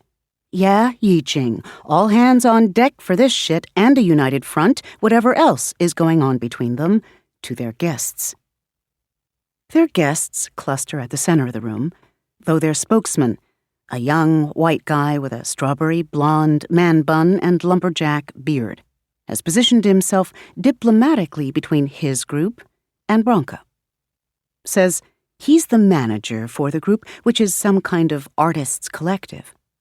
The other members of the group are male and mostly white, too, though there's a little guy among them who looks white with a generous topping of indigenous South American. He's got a scraggly version of the same dumbass beard, though. Trying so hard to fit in, he doesn't seem to notice it fits his face poorly. He'd have been handsome without it. Gotta watch out for little dudes, Branka remembers her ex saying once. By then, they were still married, but had fully swapped teams. He was daddying half of Chelsea, and she'd cautiously joined Pink Crawfish, a lesbian dating service for women over 50. Still friends, after weathering AIM lawsuits and AIDS die-ins and child-rearing together. Chris had always loved sharing all that earned wisdom with his friends, such as, little dudes are like those tiny dogs that everybody thinks are so cute, but they never stop barking, and they're crazy as fuck, because their balls are too big for their brains. A true elder and warrior, Chris Siwanoy. She missed him. He might have had some idea what to do about this fucking shit. She turns to Strawberry Man Bun, who's watching her with an overly polite fuck you smile on his lips. He knows full well what she's thinking. He's waiting for her to say it out loud and violate the unspoken contract that covers white people who are doing everything short of tossing around the N-word in public. And hell, some even want that to be deniable. Yeah, okay, she says, half in reply to this thought. Are you fucking with us? Yi Jing groans and covers her face. Jess, though, folds her arms, which is her version of taking her earrings off. This isn't going to be that kind of fight, Branka hopes. But Branka can see by the cold look on Jess's face that she's ready for anything. Little mean-ass Jewish chicks don't play this shit any more than old mean-ass Lenape chicks do. Strawberry Man Bun looks artfully stunned. He's a shitty actor, though his resume says he's an understudy for a couple of Broadway plays. Branka figures that's a lie. These kinds of people always lie and attack others to cover their mediocrity. That's what's extra offensive about the artsy. It's racist, misogynistic, anti-Semitic, homophobic, probably some other shit she isn't catching at first glance. But it's also terrible. Not that she really thinks it's possible to make good art when you hate so many people. Art requires empathy. But the center has a good reputation, and Branka's used to having her professional time respected. Normally, people don't bring her crap. This is crap. A collage of lynching photos, zoomed in on dead or agonized black faces, the whole thing surrounded by stick figures drawn pointing and grinning in white grease paint. A triptych of charcoal line art daubed with watercolor. In the first, a dark-skinned woman with comically exaggerated lips, nipples, and vulva lies tied in that Japanese rope art thing that Branka can't recall the name of. Her expression is somewhere between bored and soulless. In the second, a male figure is drawn on top of her, bare ass blurred to suggest thrusting movements. He's wearing a streimel and sidelocks. Branka's amazed they haven't tattooed the Star of David on his ass, just to make sure viewers get it. In the third, the man is now a long-haired jumble of Plains Nation stereotypes, including a damn war bonnet. His shoddily rendered breechcloth and leggings are in the way. So there's a crude X-ray view through his body of the woman's oversized vulva pushed wide open, so that the viewer doesn't assume they're frotting. Branka guesses. Who the fuck knows? A line of men with cocks in hand, or knives at random, wait their turn beside her. And in all three images, while the men take their turns, the emotionless woman spews quotes from well-known feminists of color. There's more, most of it just tedious rather than rage-inducing. Bad art makes everyone tired. The worst of these is a sculpture of a man bent at the waist to bear an enormous anal gape. It's clearly been shaped to fit a human fist, but the triptych is the one they seem proudest of. Branka points at the sculpture. So, did fortune put you up to this, or did you come up with it on your own? She flicks a look at Vanessa, who flashes her a quick, nervous smile. Vanessa is the one who taught Branka about Chan culture. Branka's proud of herself for remembering the name. One of the people with strawberry man bun is a stoop-shouldered, pallid thing who looks like he's got consumption or some other Victorian-named disease. Doc Holliday, she decides. I don't expect you to understand what I'm trying to do with this piece, he snaps. It's irony, if you haven't figured it out. MoMA's got 22 abstract paintings of clitorises, so... Branka feels herself getting heated. Not good. She needs to keep her head. And you think a kinky shock meme is the logical response to a clitoris? What's the gang rape supposed to be? In conversation with women's reproductive health? It's a commentary on female genital mutilation, says this kid who looks 15. He can't keep the grin off his face. Can't even shovel his bullshit right. See? She's black. I mean, African black. Branka takes a deep, steadying breath and puts on her fakest smile. Okay. I appreciate the time you gentlemen have put into today's meeting, so I'll keep this brief.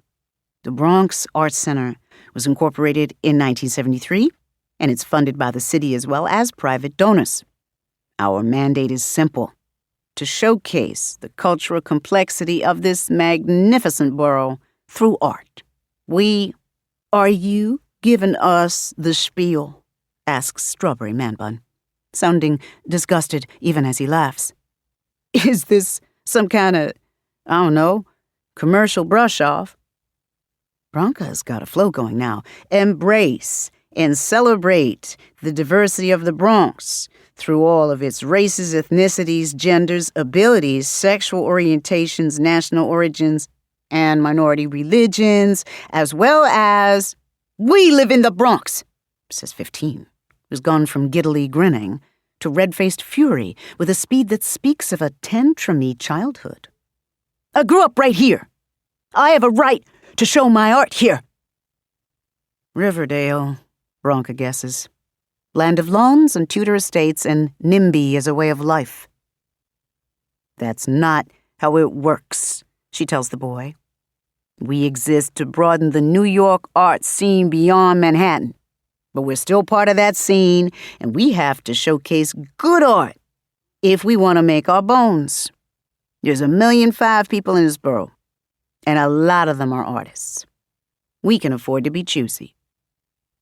And even if we couldn't, Jess blurts, as she obviously thinks Branka's getting off track, we don't do bigotry. No stereotypes. No rape as fetish. No homophobic gotchas. She's turning blotchy herself. With one hand, she flails at Branka, obviously wanting her to take the thread back. So do you have any questions? Branka asks, in that tone that makes it clear she wants no questions. We haven't shown you the centerpiece yet, though, says Strawberry Man Bun. When Branca stares at him, affronted by his cheek, he favors her with a smile that sets off all her warning bells at once.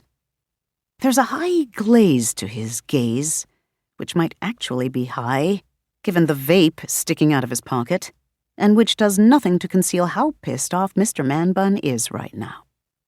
He's up to something. If you see our best work and still say no, we'll go, no hassle. Just take a look, that's all we ask. He spreads his hands, the picture of pissed-off innocence. Why would I want to see more of this? Branca gestures at the triptych. It looks like shit. She wants her rods and cones scrubbed. It's a more abstract piece, says Doc Holliday. He's turned to one of the other beard-wearers that Branca hasn't bothered to name yet. That one trots out into the corridor. Branca registered the plastic tarp-covered piece when they came in, but forgot it during the assault on her senses afterward. The new piece is big, maybe 10 feet on a side, and canvas, to judge by how light it seems as they carry it in. The nameless one starts peeling tape off the plastic tarp. Holiday moves between this unpeeling operation and Branca. Branca assumes, so she won't be spoiled by glimpses of whatever is beneath the tarp, rather than the full effect at once. Real artists don't do this. Only bullshit artists are this fucking dramatic. He's also super earnest. I just want your opinion on it, please. I've gotten some good feedback from a gallery in Manhattan. Yi Jing stirs. She's got a fixed look of disgust on her face, and for once, Branca loves that prissy way she pushes her chin forward. Which gallery? The guy mentions one that Branca's actually heard of. Branca meets Yi Jing's eyes to see if Yi Jing's impressed enough by the name. Yi Jing purses her lips. I see, she says, but Branca suspects Yi Jing will soon call the dealer who owns that gallery to find out what the hell is wrong with them. Strawberry Man Bun looks a query at Doc Holliday, and together they move to position the piece against one of the open display walls. In a moment, they're ready.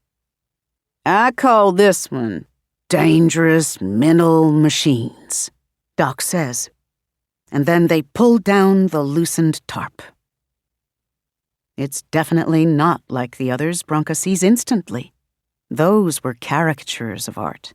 The kind of thing that people who hate fine art think constitutes the bleeding edge of the field. This is the real deal. In fact, as the colors resolve into intricate patterns within patterns, she begins to realize just how much skill must have been involved in making it. There is technique here. A lot of neo-expressionism, but some of the grace of graffiti. Everybody wants to channel Basquiat, but most people can't control it. Basquiat couldn't control it. Whoever made this, though, because Branca knows full well Doc and 15 didn't, can. But it's a street scene, or the suggestion of one. A dozen odd figures wend disproportionately into the distance along a busy road. Something about the density of the shops and their clutter of signs feels familiar. Chinatown. It's a night scene, and a rainy one. There's a sheen of colors like wet road pavement. The figures are barely more than ink swirls, faceless and indistinct, but Branca frowns. There's something about them. They are dirty, these figures, clad in drab non-fashion, with sleeves rolled up to show blackened hands and shoes smeared with grime, and aprons stained with blood, and less identifiable bodily fluids. They loom, these dirty creatures, for whom the word people is a laughable misnomer. And as a haze in the air suggests the smell of wet garbage tangled with evening mist, Branca can almost hear their chatter. It has grown dim and quiet in the gallery room. Strawberry Man Bun stands at the edge of her vision, as if spotlighted, smiling at her, watching her face greedily No one else moves. But the chatter is not like what she's actually heard walking through Chinatown.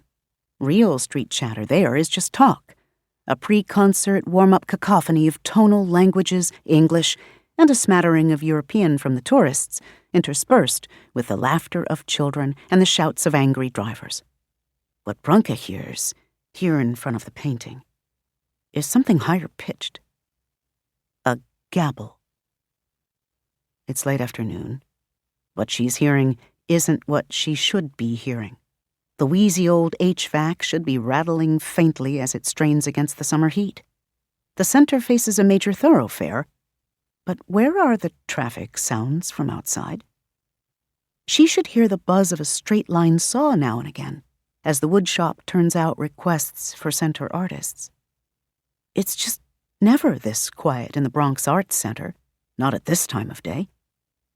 Branka frowns before the painting draws her back from this distraction. A gibber. The faces loom, seeming to shift as Branka takes in the painting. Oh, wait.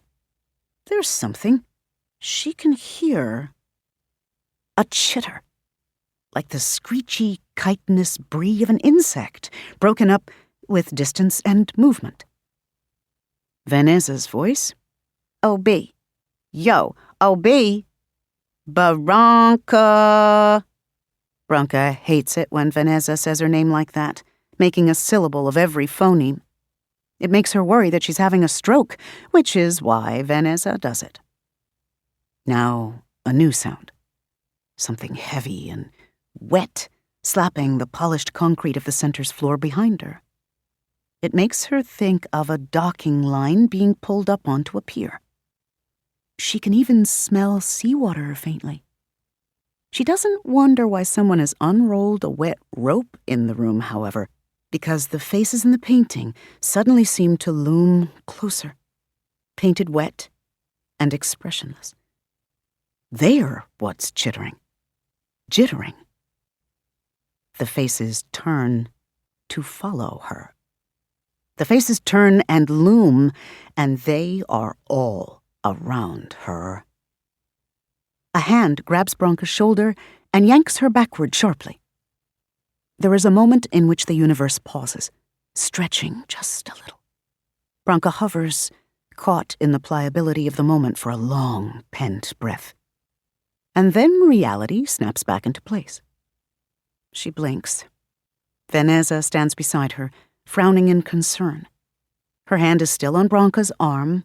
She's the one who pulled Branka back. The painting stands before them, just paint on a surface. Branka has the sudden feeling that it never changed. The room around her, on the other hand, because Branka is meant to be the guide, she understands precisely what has happened. Although it's a complicated thing to try to think through, and she's glad she probably won't have to actually explain it to anyone. There's a lot to consider. Particle wave theory, meson decay processes, the ethics of quantum colonialism, and more. But when one really gets down to brass tacks, what's happened here is an attack. An attack that came dangerously close to not just killing her, but destroying her. And New York with it. O.B. That's Vanessa's charming nickname for her, which has caught on among the younger artists who use the center. Vanessa, whose middle name is Brigida, is young B. Feeling okay? You spaced, and... She stops in mid-sentence, mouth still open for the next word despite her hesitation, and then she finally pushes on and says what she was going to say. I don't know. Shit got weird for a second. Understatement of the space-time continuum. I'm good. She pats Vanessa's hand to reassure her, then turns to face Strawberry Man-Bun and his cronies. Man-Bun isn't smiling anymore, and Doc Holliday is frowning outright. Cover that shit up, Branka snaps at them. Took me a minute, but I get it now. dangerous mental machines, ha! She looks around and sees confusion on Jess's and Van Nez's faces. Yi Jing, though. Yi Jing might be an ass, but she at least shares Bronca's love of expensive liberal arts university education. She's glaring at Doc Holliday, furious anew. So Bronca continues. Yeah, that was H.P. Lovecraft's fun little label for folks in Chinatown. Sorry, Asiatic filth. He was willing to concede that they might be as intelligent as white people because they knew how to make a buck. But he didn't think they had souls. Oh, but he was an equal opportunity hater, Yi Jing drawls, folding her arms and glaring at the men. In the same letter, he went in on pretty much everybody. Let's see. If I recall, black people were childlike half-gorillas, Jews were a curse, the Portuguese were simian, whatever. We had a lot of fun deconstructing that one in my thesis seminar. Shit, even the Portuguese? Vanessa looks impressed. She's half black and half Portuguese, Bronca recalls, and doesn't get on well with her Portuguese relatives. Yep. Bronca puts one hand on her hip. They haven't yet covered the painting, which isn't a painting. But Bronca now knows better than to look into it for more than a moment. Jess and the others should be safe, because this attack was aimed solely at the city of New York, or a sufficiently significant portion thereof. I could see it if you were trying to turn a mirror on Lovecraft, show how twisted his fears and hatreds were. But this painting reinforces them. This shows you New York as he saw it, the chicken shit little fuck, walking down the street and imagining that every other human being he met wasn't human. So, gentlemen, again, what part of we don't do bigotry do you not understand? Doc looks stunned that Bronca's still talking. Strawberry Man Bun looks like he's holding in a whole heaping mass of mad, but he puts on a smile and nods for one of the others to rewrap the painting. Okay, he says, you gave it a chance and you still don't like it? Fair enough. It isn't enough. Guys like this aren't really interested in fair. But Bronca steps out of the way to let the group wrap up and remove their work, ending up next to Yi Jing. For the next 10 minutes or so, she and Yi Jing get to play United Flavors of Stink Eye at Man Bun's whole operation. But there's something weird about the whole group of them, Bronca muses while they work.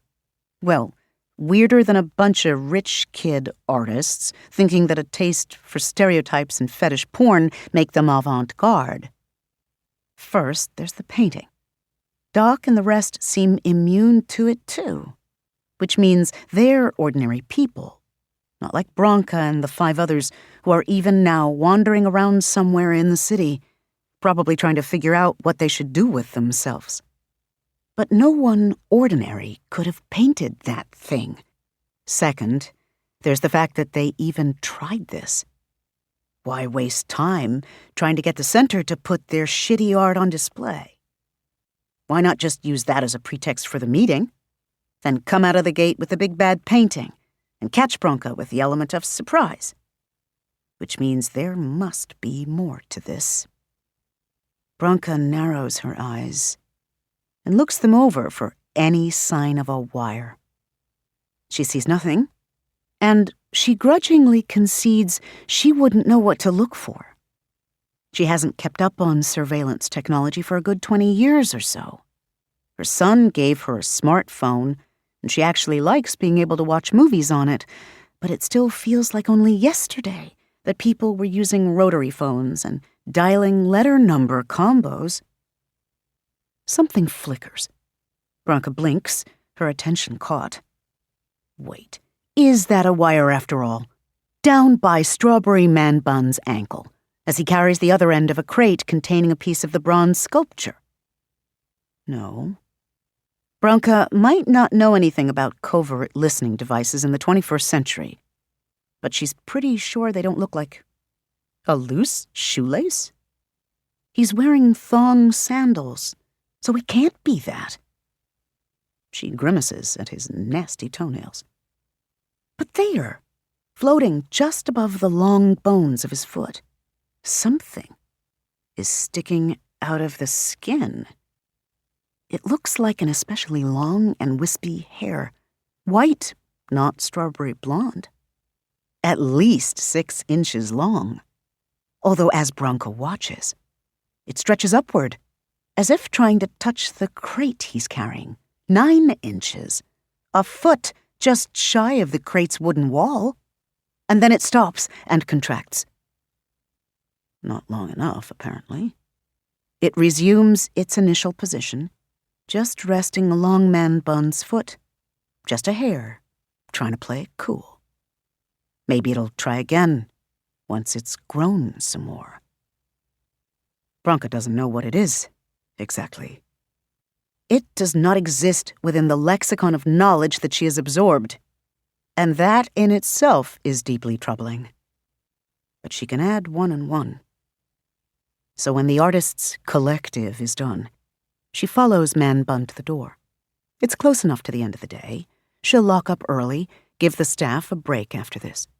But first she says to Man Bun as he's walking out, "Who are you working for?" She expects him to dissemble. He seems the type. Instead, he only smirks and says, "Oh, don't worry. You're going to meet her soon, face to face," she said, "without a bathroom door to protect you." Bronca presses her lips together. "It's like that, then. Ask her how that turned out last time," she snaps, and shuts the door in his face. It's a glass door, which makes the gesture less of a fuck you because she can't slam it without risking the glass. But it still feels good to see his smirk fade. And then they're gone. Bronca locks the door behind them and watches until they've gotten into their cars, one an enormous Hummer, the other a Tesla, both worth more than she makes in a year, and driven off into the traffic set. Then Bronca exhales and turns to face the others. They look shades of mad to worried. "Yeah, so that happened?" "I know some guys," Yijing says immediately. "I say I make some phone calls. Fuck those dudes up." Bronca raises her eyebrows. "You know people about that life?" "Not unless that means a whole lot of lawyers." She folds her arms. "That was harassment with a side of intimidation. You can't tell me it wasn't. Bunch of fascist dude bros, or whatever they are, coming into a place run by women of color with that art." She puts her fingers up to make air quotes around the last word. "Fuck those motherfuckers." Damn. Not that Bronca disagrees. Jess is quiet, though, so Bronca prompts her. "Jess?" Jess blinks, then frowns. "I think we need to tell the people using the workshops upstairs that we're shutting down tonight, even for key holders. Make sure the building is empty." Bronca rocks back on her heels, floored, while Vanessa goes, "What?" Yijing immediately starts to complain, but Jess raises her voice enough to talk over all of them. "Just as a precaution," she says, but it's as sharp as a shout. "I'm just saying, because I don't know if you ladies got a brown shirt vibe off those dudes like I did, but I've got 2 grandparents who would smack me sideways if I didn't say this. The others died in a concentration camp, capiche?" Bronca capishes, nodding slowly in grim agreement. Because, well, she grew up missing a few elders too, and contemporaries for that matter. It's not paranoia when people are actually setting fires and shooting up nightclubs. But not the key holders, Bronca says. "I'll warn them, but some of them have nowhere else to go." Several of the center's artists in residence are literal manifestations of the term. Kids kicked out by their families for being queer or neuroatypical or saying no. Adult artists priced out of rooms of one's own. Even one woman Bronca's age who recently left her husband. She makes the most amazing glass sculptures. He beat the shit out of her and destroyed one of her best sets before she started sleeping on a beanbag in her center workshop. The working spaces aren't really designed for habitation, so the center doesn't run afoul of any housing regulations technically. Branka gets around it by periodically reminding the key holders that the space is to be used only temporarily. She's been saying that to some of them for years. Vanessa, her expression grim, moves behind the desk and sits down at the reception computer, doing something Branka can't discern. Jess sighs but says, "Yeah, okay. Not the key holders, but warn them at least. And you'd better call the board. Get them ready." Branka tilts her head, trying to follow where Jess is running. "For what, a protest or something?" "Yeah," Vanessa interjects. "Thought so. Come here. I want to show you guys something." They all move behind the desk to see the monitor. Vanessa has a browser window open to YouTube, and she's done some kind of search that's brought up a bunch of videos with lurid title cards and leering faces. Branka's about to ask what she's supposed to be seeing when abruptly she recognizes one of those smirks. "Hey!" She points at the screen. It's Strawberry Man Bun. "Are you fucking kidding me?" Jess mutters, before turning away with a groan. "Oh, of course!" "What?" Branka frowns after her, then at Vanessa. "What?" "Yeah, so I just did a reverse image search on that logo in their email." Vanessa taps a mark at the corner of the video, which Branka remembers seeing elsewhere now. On their emails and on their business cards. It was a warning of how terrible the art was going to be. A stylized A, surrounded by vaguely Nordic runes and ugly curlicues. Completely unintelligible and hard to remember, which basically defeated the whole point of even having a logo. It's the logo of the alt artistes. This is their channel. She clicks on one, enlarges it, and scrolls to somewhere in the middle of its timeline. The screen fills with Strawberry Man Bun's face, looking ripely furious, and with his man bun coming apart from the force of his gesticulations. "The nail in the coffin! The done it in the who!" he is saying. In the background is what looks like a hotel room. "This is what these revisionists insist upon. The disrespect for a superior culture that brought them Picasso and Gauguin and—" "Mute it," Branka says, already annoyed by the sound of his voice. Vanessa does so, thank God. "We get the idea. So these guys are some kind of performance artists. They make shitty art, try to get it into galleries, fail because it's shitty, but then they make a video telling everybody it's reverse racism? I guess. It's not that logical. They say whatever gets their audience excited enough to click on the videos or send them donations. Also, Picasso stole from African artists, and Gauguin was a pedo who gave a bunch of brown girls syphilis, but what the fuck do I know?" Then she taps the bottom of the video, where Branka has to squint to make out a number. It looks like... "Tell me that K doesn't mean 1,000. She says, drawing back in stunned horror as she realizes it. "Tell me 42,000 people haven't watched this shit." Yep. Vanessa goes back to the search results and points out other horrifically large numbers. That was one of their higher count vids, but still. And there's a whole industry of dudes like this. The more inflammatory they are, the more people watch them, and the more money they make. "White dude whining is a growth industry," Jess says grimly.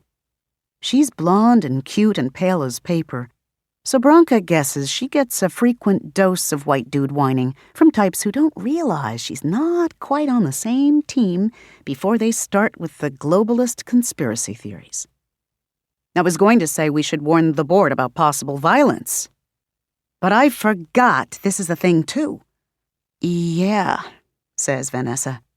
"Fans of dudes like this are fucking cultists. Anything he says, they'll suck it up. They'll put your address on the internet, if they can find it, Send death threats to your boss, stalk your kids, send a SWAT team to your house, show up with a gun themselves. The works. You guys need to lock down. Lock down? Bronca stares at her. Lock down what? Your identities, your personal information. I can help you get started, but we're going to have to stay late.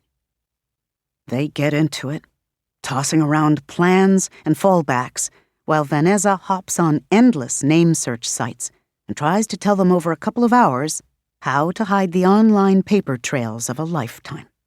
It's dizzying, terrifying stuff. Scarier still when Bronca suddenly realizes something fundamental about what's changed since her real Spitfire days.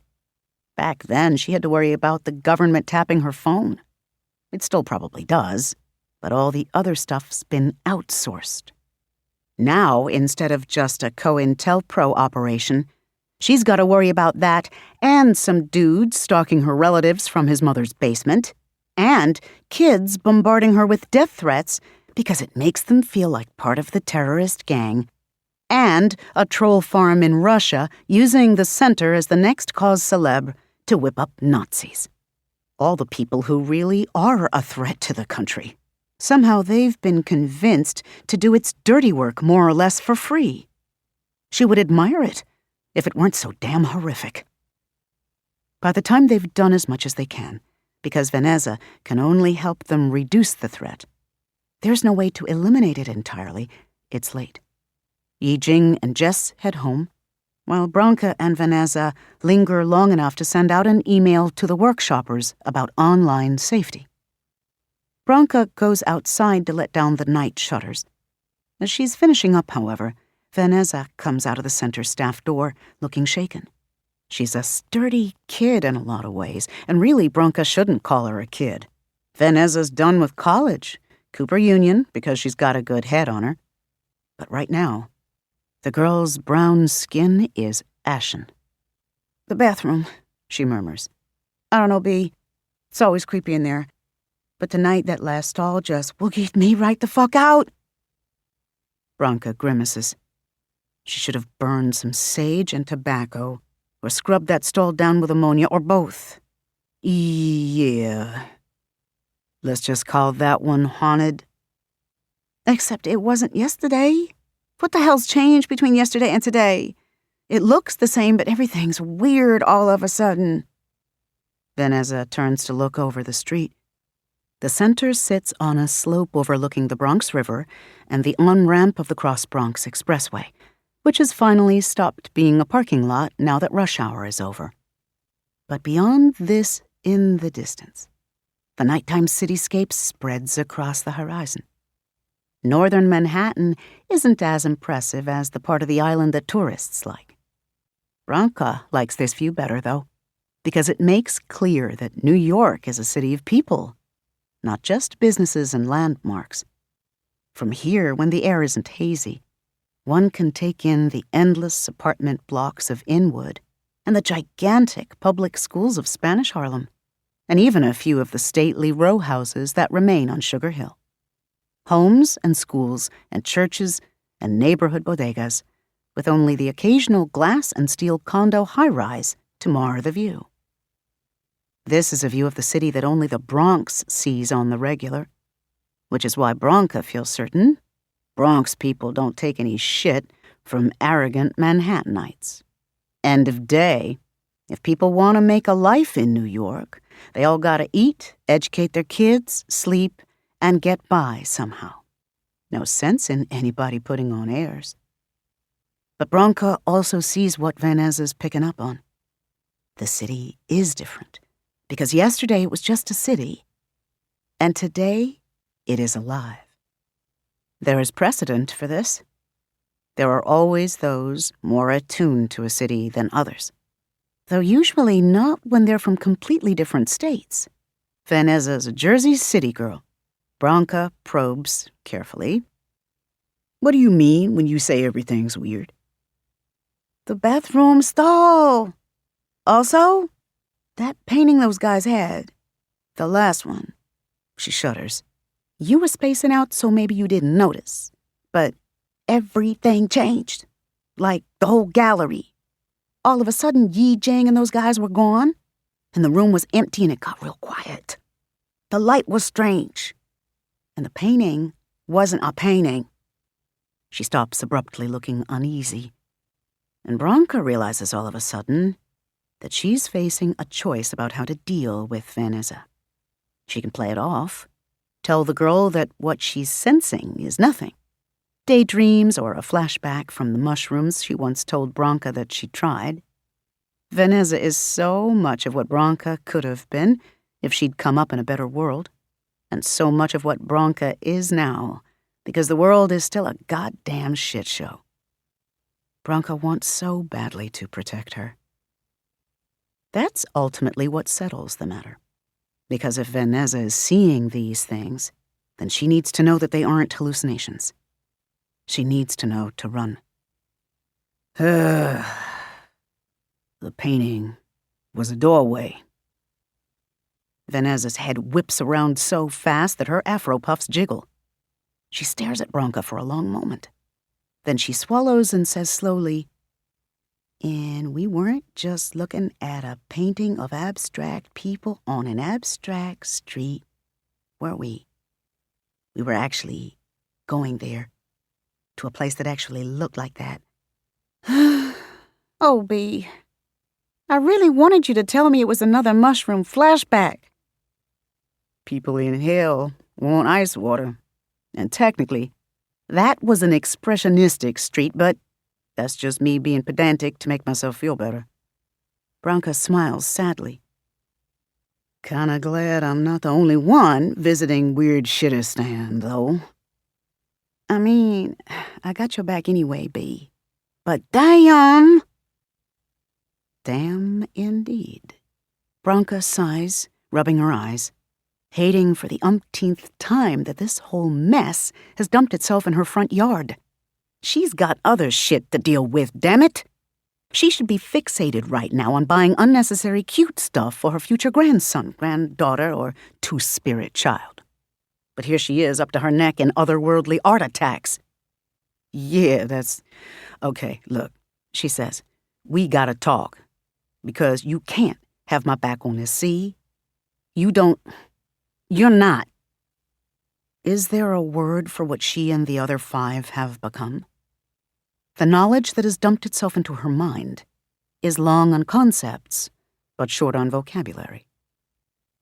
You don't have the boots.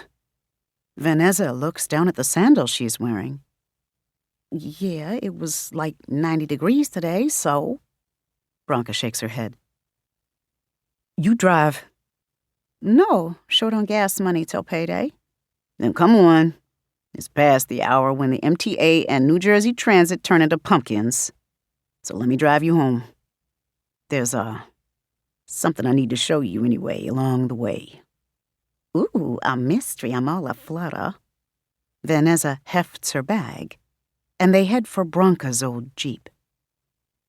Bronca lays it all out on the drive toward Jersey City. It's easier to believe here, along one of the city's thicker arteries, watching the red blood cells of its people and commerce come and go.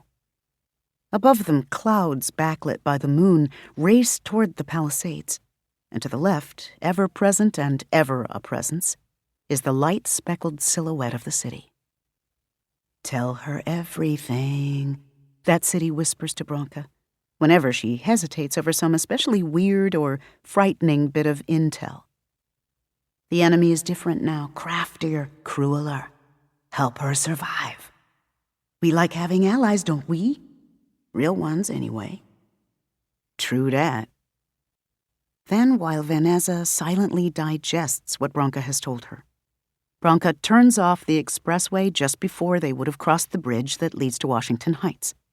They're on the edge of the Bronx. Traffic is light here. The streets relatively deserted given the time of night. Nothing but housing projects in the area, and the city's done everything it can to isolate the people who live in them. Fences, highways that cut the neighborhood in half, a no-man's land of industrial blocks hemming the residential area in. There's one sad-looking grocery store in the area that Bronca knows of, But they pass 10 payday lenders and dollar stores while she drives, dotting every half-busy thoroughfare like fast proliferating tumors. When Bronca pulls into the gravel road that leads into Bridge Park, it's hard not to feel some apprehension. She remembers the days when the park was just a wasteland of rotted buildings, and nobody hung out here at night except bums, crackheads, and bored teenagers looking for somebody to fuck or fuck with, like a big brown-skinned Indian with a dyke cut who just needed someplace to hear herself think. It's not like that now, though. The park has been landscaped into a bland expanse of lawns and benches and dogwood trees that line the old bike trail. These days, there's a whole other kind of danger, because Bronca's heard too many stories of the cops hassling neighborhood folks out of the park, so that the more affluent white people moving in will feel safer. And she's still a big, brown-skinned Indian with a dyke cut, here late at night in the company of a young black woman for no reason that a bigoted cop would be able or willing to understand. She's not quite the same woman, though.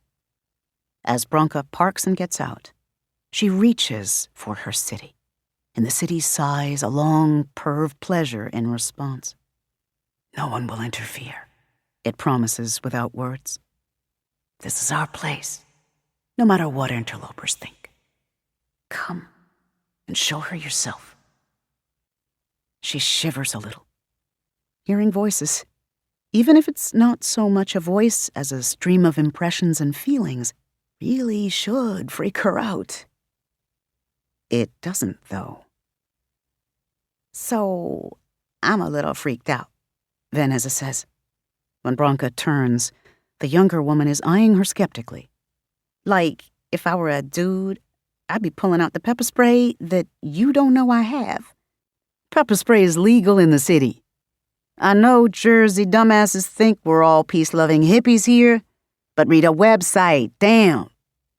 Oh, well, just saying. You're being unusually weird. Bronca laughs. Yeah, that's not gonna get any better. But there's some things that I'm not sure I can explain with words. Come on. The Harlem River spreads beyond the cobbled path and the railings. There's not much to see at this point, east of the more dramatic skylines of Washington Heights and well south of the true suburbs of Yonkers and Mount Vernon. Just a murky, poorly lit river running sluggishly in the warm night air. There's a low, graffiti-flecked wall on the Washington Heights side of the river running along Harlem River Drive. But for the Bronx, it's nothing but shoreline, which is twisty with fallen tree branches and moss-slimed rocks and a couple of old rusty shopping carts that have been there for as long as Bronca can remember. The water smells faintly of sulfur, because there's probably a sewage spill somewhere. This part of the Bronx is on the come-up, but it's been poor as shit for a long time. And this is a city where politicians don't care about infrastructure, even for wealthier neighborhoods.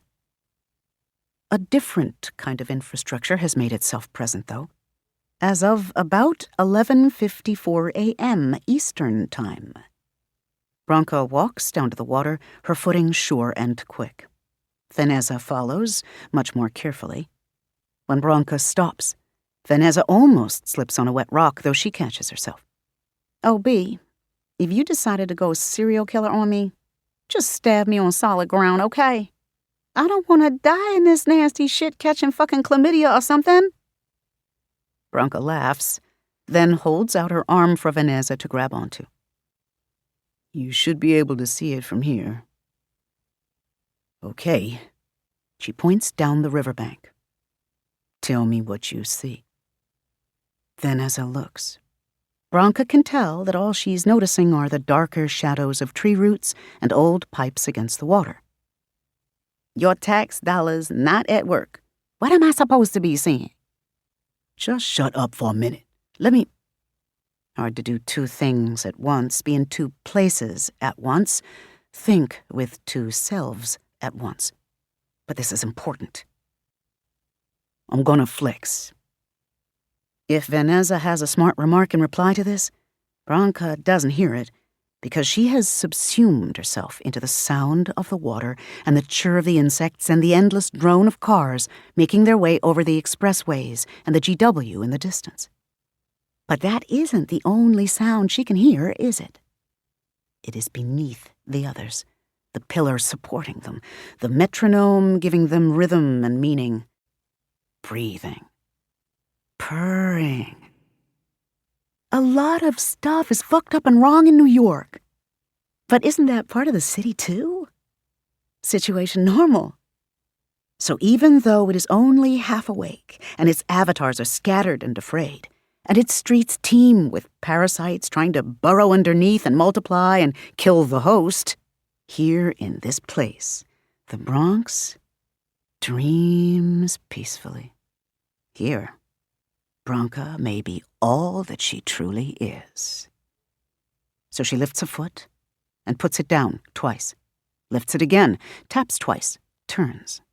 The city's hum rises to a song. Its heart beats fast. These are her rhythms. She turns with them, dancing from rock to rock, catching the weight of her movements with her core so that her steps fall lightly. This is the dance. This is the story, she says. Her eyes have shut. She doesn't need to see the rocks or watch for slippery spots. The rocks are grandfathers who have invited her feet, so she goes where they have bidden. The story is in her, flowing, guiding her steps.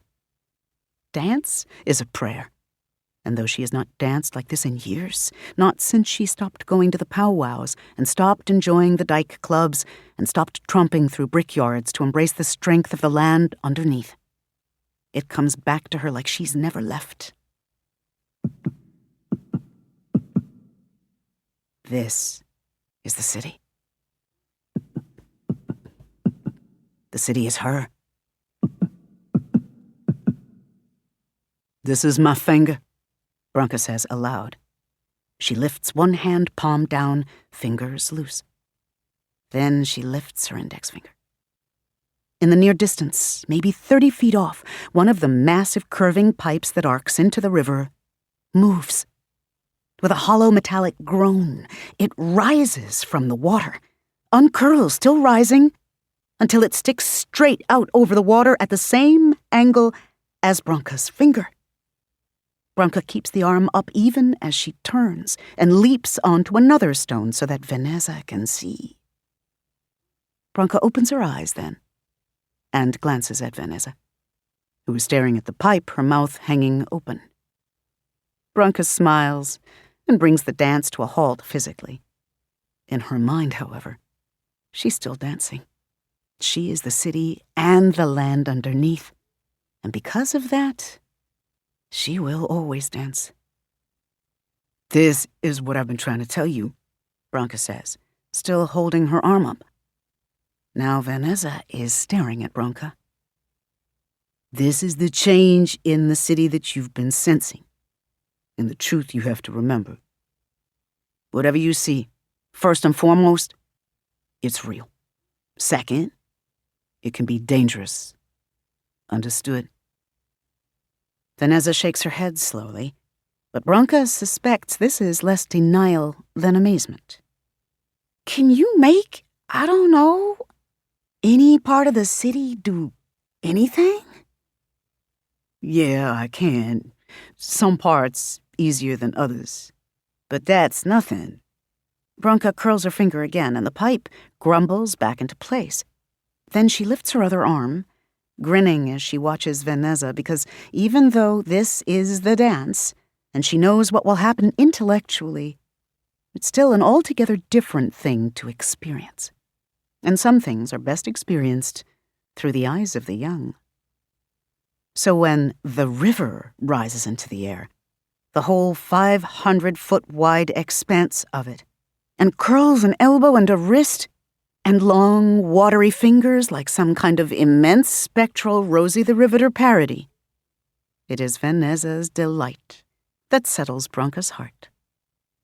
Branka never wanted this, and even though she knows why she was chosen, how important it is, She has not known how to feel about any of it, except resignation and frustration and dread. Now, though, as Vanessa goes, "Holy fucking shit!" it feels good for the first time. She allows herself a bit of smugness. "It is pretty damn rad, huh?" "Nobody says rad anymore, OB, damn." "Yeah, well, they should. Always liked that one." "You know, though," Vanessa frowns a little, "this is pretty small if it's symbolically part of you. I mean, if that's your arm, then the rest of you ends, like, just across the street from the park." "It's not exactly proportional." Nor does the borough emulate her body in any predictable shape or way. This riverbank has 1,000 potential fingers to her 5, for example, and some of them have claws. The borough's heart is actually a different river. The Bronx River, of course. The borough's teeth, rotting but still sharp, are the isolated projects. Its ears are 1,000 recording studios, all born of the boogie down sound. And its bones are the stones underneath it all, ancient as ancestors. Vanessa can't seem to take her eyes off the water arm. "Can you make it flip me off?" Bronca snorts and turns her hand to lift the middle finger. The river follows, twisting about, and when a 50-foot column of water lifts from the middle of its fist-like mass, a spritz of droplets hits them both in the face. "Oh, gross!" Vanessa cries. But she's laughing, even as she mops herself off. Then she blinks, staring, because Bronca has lifted the river from its bed. And yet, there is the river, flowing along quietly as it has for millennia. "This isn't the same kind of real as what you're used to," Bronca says gently. "What, it's a hallucination? Goddamn polluted river water in my face?" "It's not a hallucination. It's just that reality isn't binary." She sighs and uncurls her arm, relaxes her fingers. The great water arm shifts back into the middle of the river and straightens out, becoming again the river that it has been all along. "There are lots of New Yorks," she explains. "In some of them, you turned right coming out of the subway this morning.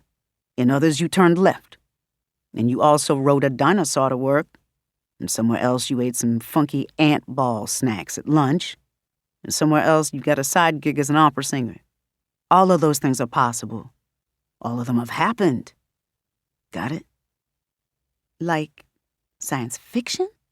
Vanessa tilts her head, eyes narrowing in thought. "The many worlds interpretation? Quantum physics? Is that what we're talking about?"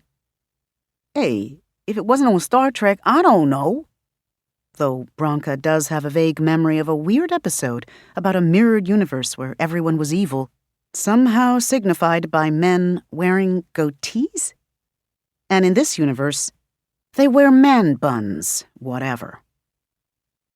"I'm going to tell you a creation story," Bronca says. "It's not like the ones my people tell, not even like the ones your people tell. The one I'm about to tell you is..." She considers, then laughs as she thinks of a term. "More like a unified field theory of creation. So, try to follow along. A long time ago, when existence was young, there was just one world that was full of life. No one can say if it was bad or good. It was life." She shrugs. The river beside them runs through other plains where other Broncas speak. 1,000 other tellers, telling 1,000 other tales beneath 10,000 different skies. If Bronca concentrates, she can see them. Skies where a second sun has risen, or the night air is purple and gold and burns with what would be toxic to her. She tries not to see them, however. Vanessa deserves her full attention for now. And it's dangerous even to look at some things. The city has warned her about this. That first world, that first life was a miraculous thing. But each decision those living beings made visioned off a new world. One where some of them turned left and another where some turned right. Then each of those worlds visioned off more worlds of their own, and so on and so on. How do you top a miracle? You don't. You just make another universe, which will start making its own miracles. And so life proliferated across 1,000 million universes, each one stranger than the last. Branka repositions her hands, one flattened in the air a few inches above the other. Then she ladders them, one above the other, to suggest many layers. A millefeuille of worlds she means to suggest, each building on the other, forming coral columns that rise and split and twist apart and split again. An endlessly growing tree sprung from a single tiny seed, whose branches are each so wildly different that life on one would be unrecognizable to life on another, with one important exception. Cities traverse the layers. In this world, Branka points at the skyline that rises above the trees of Bridge Park on their side of the river. People still tell stories of how terrible the Bronx is. At the same time, somewhere some realtor is talking up how amazing it is, so that people with money will come and buy up everything. At the same time, there are the folks who live here, for whom it's neither terrible nor amazing, it just is. All of these things are true, and that's just within our own reality. It's not just decisions, is what I'm trying to say. It's every legend of this city, every lie, those become new worlds too. All of them add to the mass that is New York, until finally, all of it collapses under its own weight and becomes something new, something alive. "Fuck yeah," says the voice in her head. "Shut up, sweetie, I'm busy," she sings back. Vanessa is turning, looking at the trees and the water and the night lights as if it's all new. It is. She says in a tone of wonder, "Always used to look at the city from the rooftop at home. It always looked like it was breathing." It was. Just a little, then. Fetuses breathe their own amniotic fluids, consuming themselves as practice for the day when they will metabolize something wholly different. But today, everything changed. After today, the city's going to be alive in a way that it wasn't before. Why today? Branka shrugs. The stars aligned? The Creator got bored? I don't know. The timing doesn't matter. The event does. Yeah. I guess I'm not paying attention to the right things. Vanessa sobers. That painting today. Tell me about that. Yeah. Branka needs to stop showing off. She sighs and turns away from the rocks, beckoning for Vanessa to follow her back toward the Jeep. Right, the painting. Basically, one of the realities out there is not super jazzed that our reality exists. Fuck if I know why. But whatever the reason, something from that reality tries to kill cities whenever they become alive the way New York has just done. They tried this morning and did some damage, but failed in the big push. Vanessa's eyes widen. Oh shit. The Williamsburg. The Williamsburg. Branka nods grimly. Which could have been a lot worse. It was going for the whole city, like I said. Something stopped it. Someone like me. Another person who is now the city. What, like... Vanessa pauses, frowning. There's more people who can make the river move? There are 6 of us. One for each borough and another who's the whole city. That's the one who stopped the attack this morning. That entity from another universe. The enemy, her mind whispers, is still here, though. And something's changed about the way it presents itself. It's supposed to be a horrible big thing that attacks cities at the moment of their birth. That's how it's always happened before, always, across thousands of years. Now, though, its tactics have changed. And that's got Branka very worried. There is nothing in the lexicon about the enemy co-opting human minions to deliver monstrous paintings. Are the others having this kind of trouble too? Maybe she should... No. Beyond preparing Vanessa as best Branka can, she's staying out of this fight. Ooh, the painting.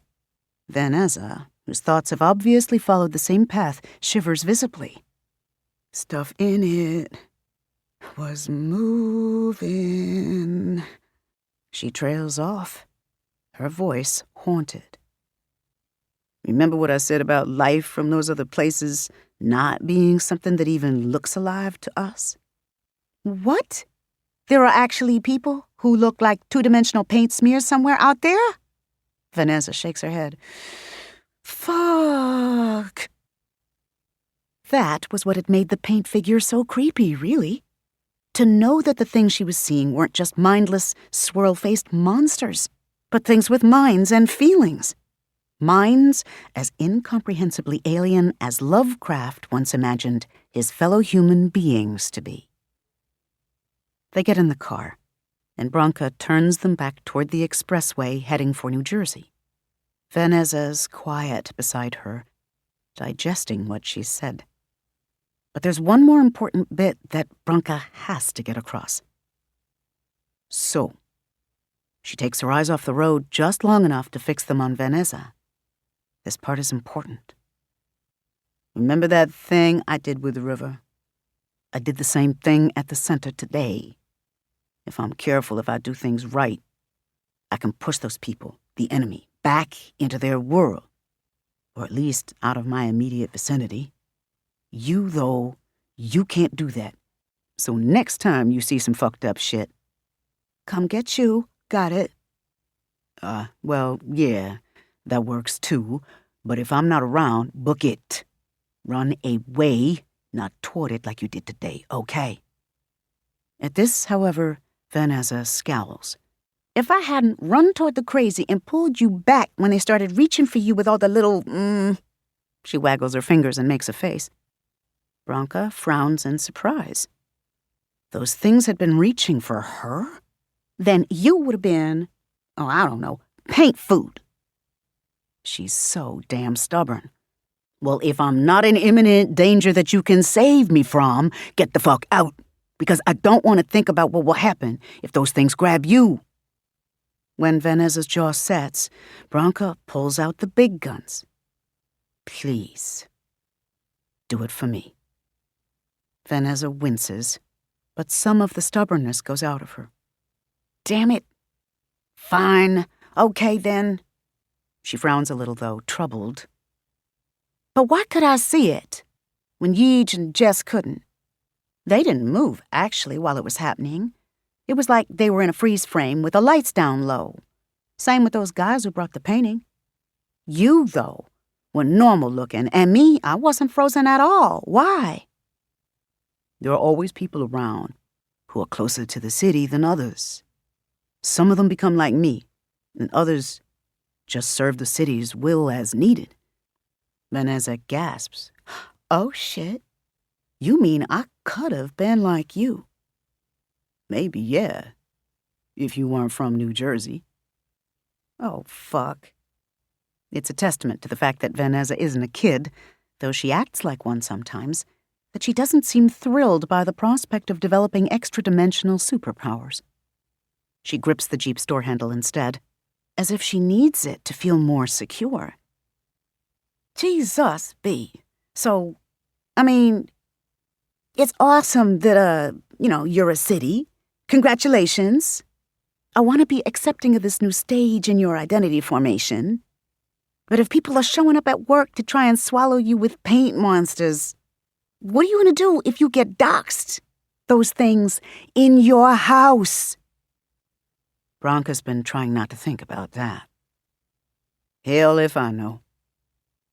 Vanessa remains silent for the rest of the ride to Jersey City, which is only another 10 minutes or so. When Branka pulls up to Vanessa's apartment building, a small, nondescript low-rise across the street from a half-vacant lot, she stops at the curb. Vanessa doesn't get out, though. You need to crash with me, she asks Bronca in perfect seriousness. Bronca blinks in surprise. You live in a studio. Right. No roommates, luxury living. You don't have a couch. There's a whole 2x6 trash-free space on my carpet, I have you know. Or hell, share the bed. I changed the sheets like 5 days ago. 7. 8. Okay, I'll change the sheets. Bronca shakes her head, bemused. No homo. Not with you, anyway. I swear I won't ravish you in your sleep, Bee. Vanessa glares at her despite the banter.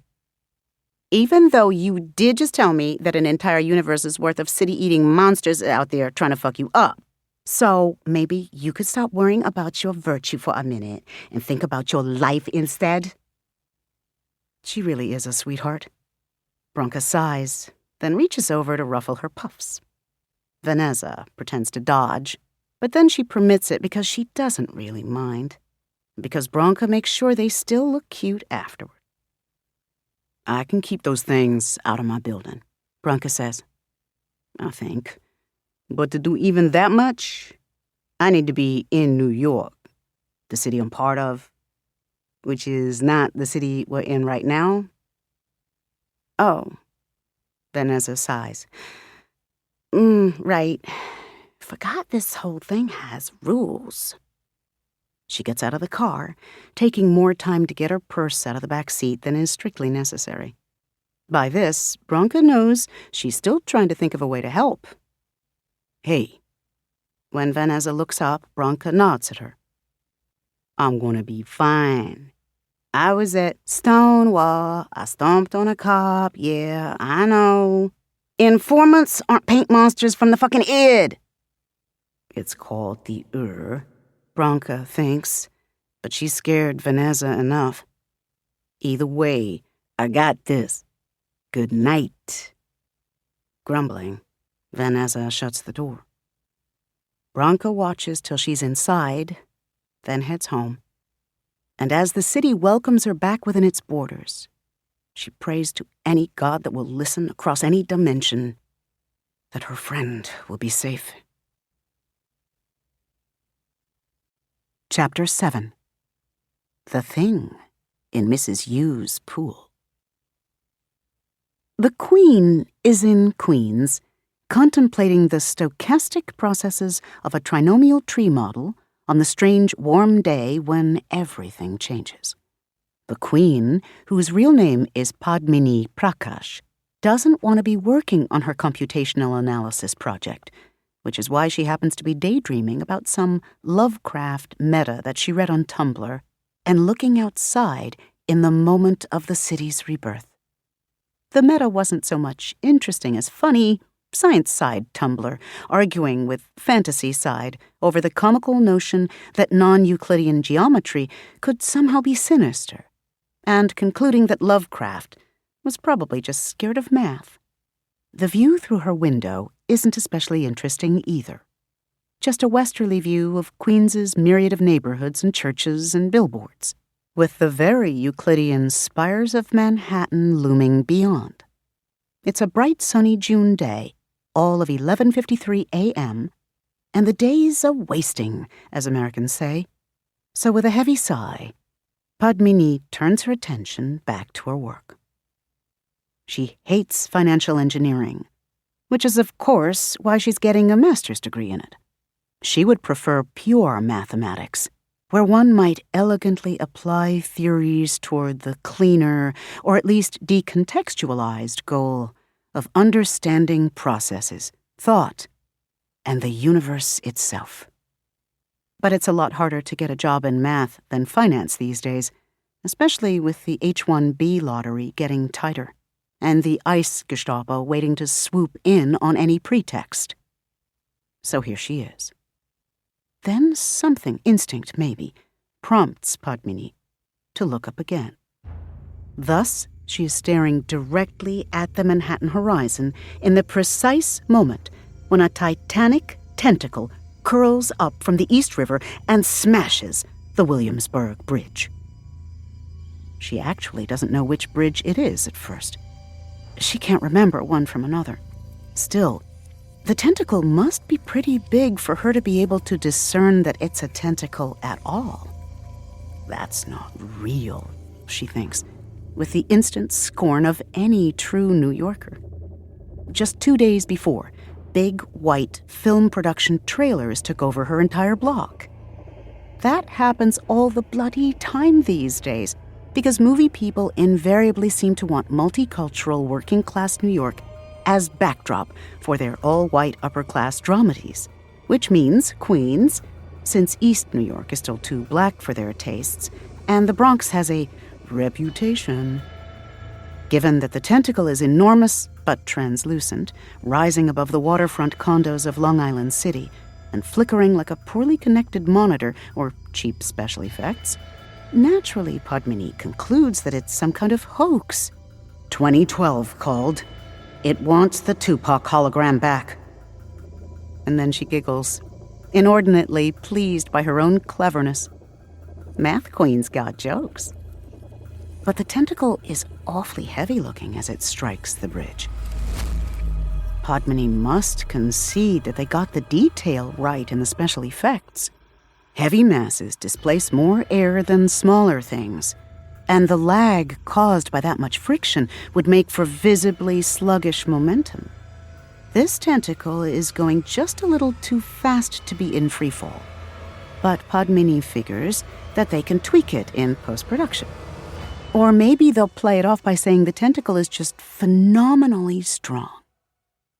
That wouldn't ruin the audience's suspension of disbelief. As the tentacle hits the bridge twists up in holographic silence. But an instant later, the wind shifts and carries with it the sound of metal tearing, and concrete cracking and horns blowing.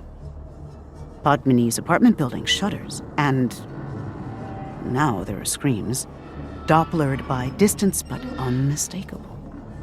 All the way in Jackson Heights, miles from Williamsburg, even as the crow flies, Padmini can hear screams. Then riding somewhere behind that sound wave comes a wave of emotion, anticipation, dread, and excitement. Something is wrong, but also right. All around her there is a sudden and intense rightness, shivering through the trees of her building's backyard and thrumming up through the old frame house's foundation. Dust puffs through cracks in the walls. She inhales the faint scent of mildew and rat droppings, and it's disgusting, but it's right. At her desk, she pushes herself up, driven to her feet by restlessness. In the same instant, not far off, a subway goes by along one of the elevated tracks. For an instant, she is rushing along with the train. Is the train fast, powerful, aching for a coating of graffiti along her sleek but boring silver skin? And then she's just herself. Just a tired young graduate student past her prime at the ripe old age of 25, according to fashion magazines, leaning close to the window of a borrowed bedroom and trying to understand how the world has suddenly changed. All at once, her mouth goes dry with an instinctive awareness that something else is wrong. And this time, it's a lot closer than the East River. Near. Here. Her head whips about, almost of its own volition, almost as if something has taken hold of her ponytail and yanked on it to direct her attention where it is needed. There. The backyard. Not the one attached to her own building, which is paved over and contains only weeds and the rusted-out barrel of their downstairs neighbor's former barbecue pit. The one next door. Mrs. Yu lives in that garden apartment, and she's decided that a backyard needs a pool, probably because she used to live in Texas, where that was a thing people did. It's just a little above-ground thing, dingy and cracked after only 2 New York winters. At barely more than 8 feet wide, it takes up nearly the entirety of the yard. Still, it's a hot June day, so 2 of Mrs. Yu's grandsons are hard at play in the water, giggling and squealing loudly enough to almost drown out the screams from Williamsburg. And do they not notice the way the water suddenly changes color? As the bright blue plastic bottom of the pool transforms into something else? Something grayish-white, something altogether stranger than plastic, something moving with a slow, organic undulation that Padmini can see even through the rippling water.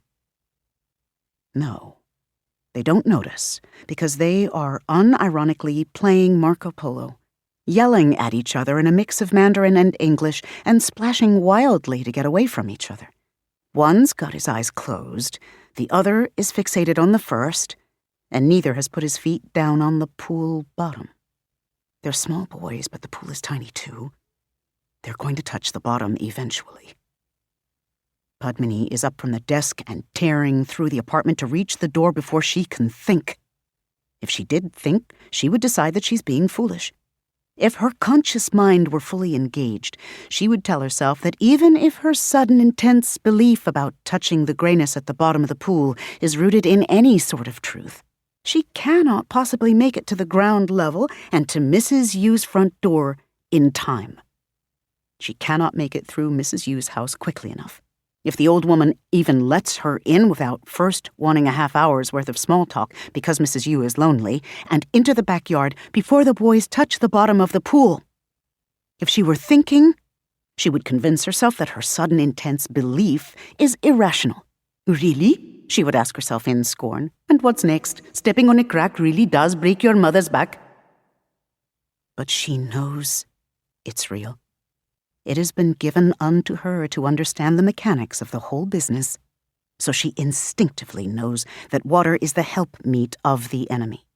Not a doorway in and out of itself, but a lubricant of sorts, facilitating easier traverse. The thing in the pool will do worse than kill the boys. It will take them away. To where and for what? Who knows? But it can't happen. So in her panic, Padmini pelts through the door of the apartment and halfway down the 4th floor flight of stairs without so much as stopping to grab her keys. The door swings wide open behind her. Aishwara Auntie calls after her in startlement. Her baby cousin starts crying. Padmini doesn't even close it. She puts her hand on the banister and thinks, no, must get there now. And because she is what she is, she envisions herself accelerating to get there, not magically, but mathematically, through the walls and the backyard fences and air and space.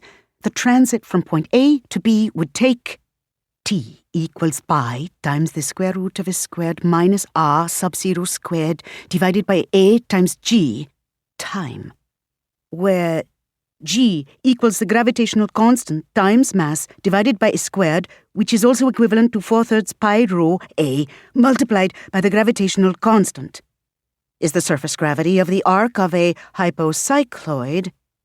And the instant she thinks this, a voice inside her head answers, "Oh, that's what you want to do. Okay, no problem."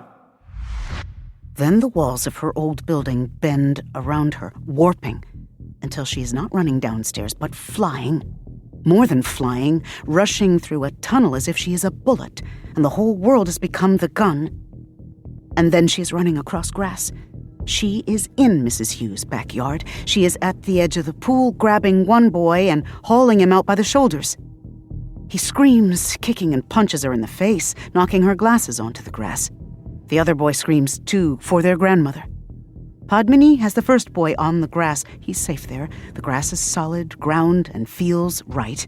But the boy is still screaming, and he kicks at her, grabs her hair, tries his damnedest to impede her as she tries to get up for the other boy. The first boy weighs all of 50 pounds, but he goes for her knee and then punches her in the belly.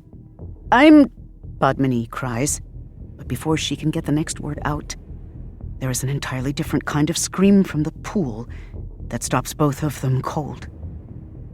Mrs. Yu comes out onto the back porch, a bamboo strainer brandished in one hand. She stops and stares at the pool. They all stare, in fact. In the pool, the other boy has stood up on the grayish-white bottom, which, close up, is not just grayish-white, but mottled, and some of it is scarred, because it is skin. and not plastic or earth. And now, tendrils of that grayness have whipped up from the bottom of the pool to wrap themselves around the boy's legs. After a moment's horrified staring down at himself, the boy starts screaming again, this time splashing wildly to get out, but he can't use his legs. As Padmini watches, the tendrils move up and over his trunks, up his waist. He swats frantically at them, and they whip up to catch one arm, lickety-split, pinning it down. And his feet are gone all of a sudden. They have vanished into the now amorphous gray substance which is bubbling and rising around him, swallowing him from the ankles up and dragging him under. Mrs. Yu shouts and runs down to the pool. Padmini belatedly shakes off shock and runs over as well. Between the two women, they grab the boy's flailing hand. The gray stuff is fearsomely strong as it pulls on him.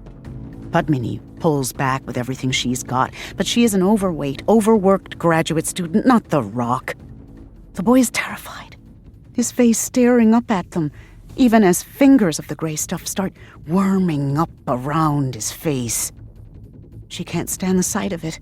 She doesn't want to touch it. And indeed, every particle of her screams against doing so because it is something inimical to her. And yet she cannot let this child be taken without using everything she's got to fight back. And suddenly, she thinks of fluid mechanics. Fluid mechanics are beautiful. The equations jump and ripple, push and ebb. It is nothing to Padmini to run the equations for flow velocity through her mind. Nothing to change the variables to increase that velocity down close to the boy's skin. Water is a lubricant, but if she can just imagine something that is a better lubricant between his skin and the gray substance, faster and more fluid than water should ever be. The pool is a tumbling rapids of churning water. Padmini cannot see the tendrils anymore amid the froth, but she is hyper-aware of them as she pulls. And Mrs. Yu pulls, and even the first boy grabs onto Mrs. Yu's waist from behind and pulls. No! Padmini shouts in defiance at the gray thing in between desperate gasps for air, but meanwhile she is thinking, the dot product of vector u and the gradient of u plus the partial derivative of u with respect to t multiplied by rho equals the negative gradient of p plus the divergent of vector t sub d plus vector f, where f equals infinity if that's how much force it takes to get this disgusting thing off the child. It works. The thing's tendrils slip free and the boy comes skeeting out of the pool as if buttered and fired from a buttered child cannon. Padmini takes the brunt of the blow, which is good, because Mrs. Yu has osteoporosis. The boy bowls Padmini back, and though she lies winded on the ground with a small sobbing child curled up against her, she is elated, ecstatic. Who knows if the thing in the pool will stay there, or if she'll be able to save anyone if it crawls out of the water and tries to eat them again. It doesn't matter. For the first time in years, it seems, she's done something not just because she's expected to do it, but because she's chosen to do it, and done the hell out of it besides. And don't fucking bring your squamous eldritch bullshit here, she gasps, grinning, without really hearing herself. It is as if these words set off a bomb. She feels something, a wave of outgoing force seem to tingle away from her feet and the crown of her head and her butt where it crushes the grass as she sits up. She can even see the wave as its energy crawls across the grass and over Mrs. Yu's apartment building and the old pool. There is a hiss from somewhere below the pool as this force moves across it. The water in the pool roils. The boy in her arms cringes and makes a sound of fear. But Padmini knows that this is a good thing, this change. She staggers to her feet. The boy is heavy. But by the time she's up, she already knows what she'll see. Mrs. Yu's pool bottom is turned back to pale blue plastic. The portal to another place, where pool bottoms are made of devouring skin, is gone. So Padmini wraps her arms around the weeping child, shuts her eyes, and privately vows to make an immediate offering at her tiny, neglected puja table. Well, the bag of fruit she bought last week has already manifested flies and might have gone moldy. Okay, she'll offer incense instead, the really good stuff. And a little while after all this, 2 very weird strangers show up. Good thing we came here first, Manny says. He's standing by the backyard pool that almost swallowed Queens. It's just an ordinary pool now, but in the other world that Manny can see, the entire empty twilit backyard, it never seems to grow fully dark in weird New York or fully light, is layered over with the massive, glowing parallel marks of something that has clawed at this place and very nearly rent it open. The marks are healed now, just. Manny can feel their rawness. Worse, the air smells of strange oceanic aldehydes, and somewhere else, not in weird New York but troublingly close by, he can hear the very faint, lingering roar of frustration from something immense and inhuman that almost broke through. Back in this world, he can hear Mrs. Yu through the apartment window, still saying soothing things to her grandsons while she feeds them to calm them down further. The younger boy has taken no lasting harm from his encounter with the pool-bottom monster, though Manny's pretty sure he'll never be coaxed into a swimming pool again, and even bath time might be a problem from here forth. Not that he blames the boy. Manny's creeped out just standing 5 feet from where it happened. Is it really a good thing? Brooklyn asks. Mrs. Yu's place sits on a gradual hill. They gaze out over endless backyards and houses sloping away from where they stand. We got here too late. If that young lady hadn't figured out how to push this thing back into wherever it came from, we'd have gotten here to find all these people dead. Or gone. Manny shudders at the thought. Some things, he understands instinctively, are worse than death. I guess you're right. She got lucky. We all have been, so far. Though he does not add, but it only takes one mistake. Brooklyn knows it anyway. It sounds like the thing that was in this pool is a more, violent version of the patches of tendrils or feathers we've seen, Manny says. And then he has a horrifying thought. It might even be the same thing. I keep thinking about how at the park, she kept switching between we and I, like the pronouns were interchangeable. Like she couldn't keep the words straight, and they didn't really matter anyway. Maybe this isn't her first language. That's partly it. But Manny suspects the problem is less linguistic than contextual. She doesn't get English because English draws a distinction between the individual self and the collective plural. And wherever she comes from, whatever she is, that difference doesn't mean the same thing, if there is a difference at all. Those things in the park did what she wanted, Brooklyn says. It's also clear that she is responsible for what happened at the bridge somehow. And apparently, FDR Drive. And here. You saw how much time it's taken us to travel from one point in the city to another. She couldn't possibly be in all these places personally. Some of this stuff happened at the same time, across the city from each other. So maybe she's, I don't know, like a fungus. Everywhere, all over the city, but we only see the bits that poke up here and there. Ooh, says the woman they've come to meet, who excuses herself and then turns away from where she's been carrying on an intent conversation with an older woman nearby. She's still sitting on Mrs. Yu's backyard steps. The older woman, standing beside her, settles into an aggressively defensive posture with her arms folded and chin jutted forth. But she says nothing as Padmini speaks.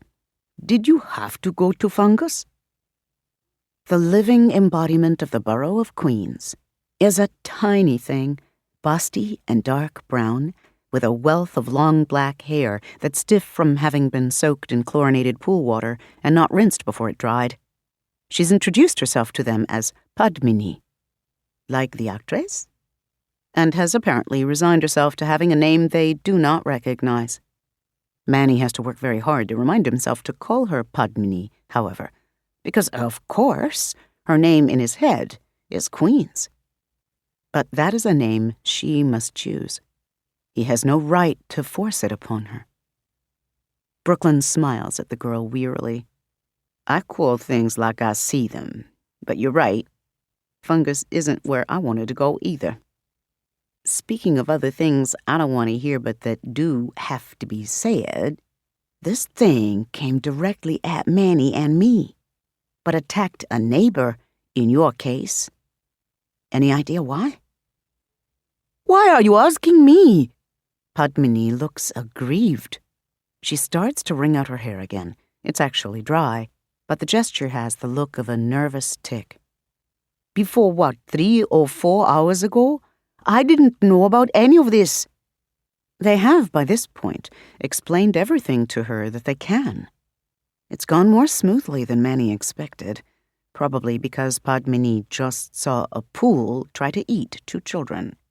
It's been awkward too, however, because Padmini's relative, the older woman, whom Padmini has introduced as Aishwara Auntie, has come down to see why Padmini apparently ran out of their apartment at full tilt and then teleported to the neighbor's backyard. Auntie hasn't said much, but she's hovering and radiating protectiveness in a way that Manny would admire if so many of her hostile glares weren't directed at him and Brooklyn. But he knows the answer to Brooklyn's question, so he decides to interject.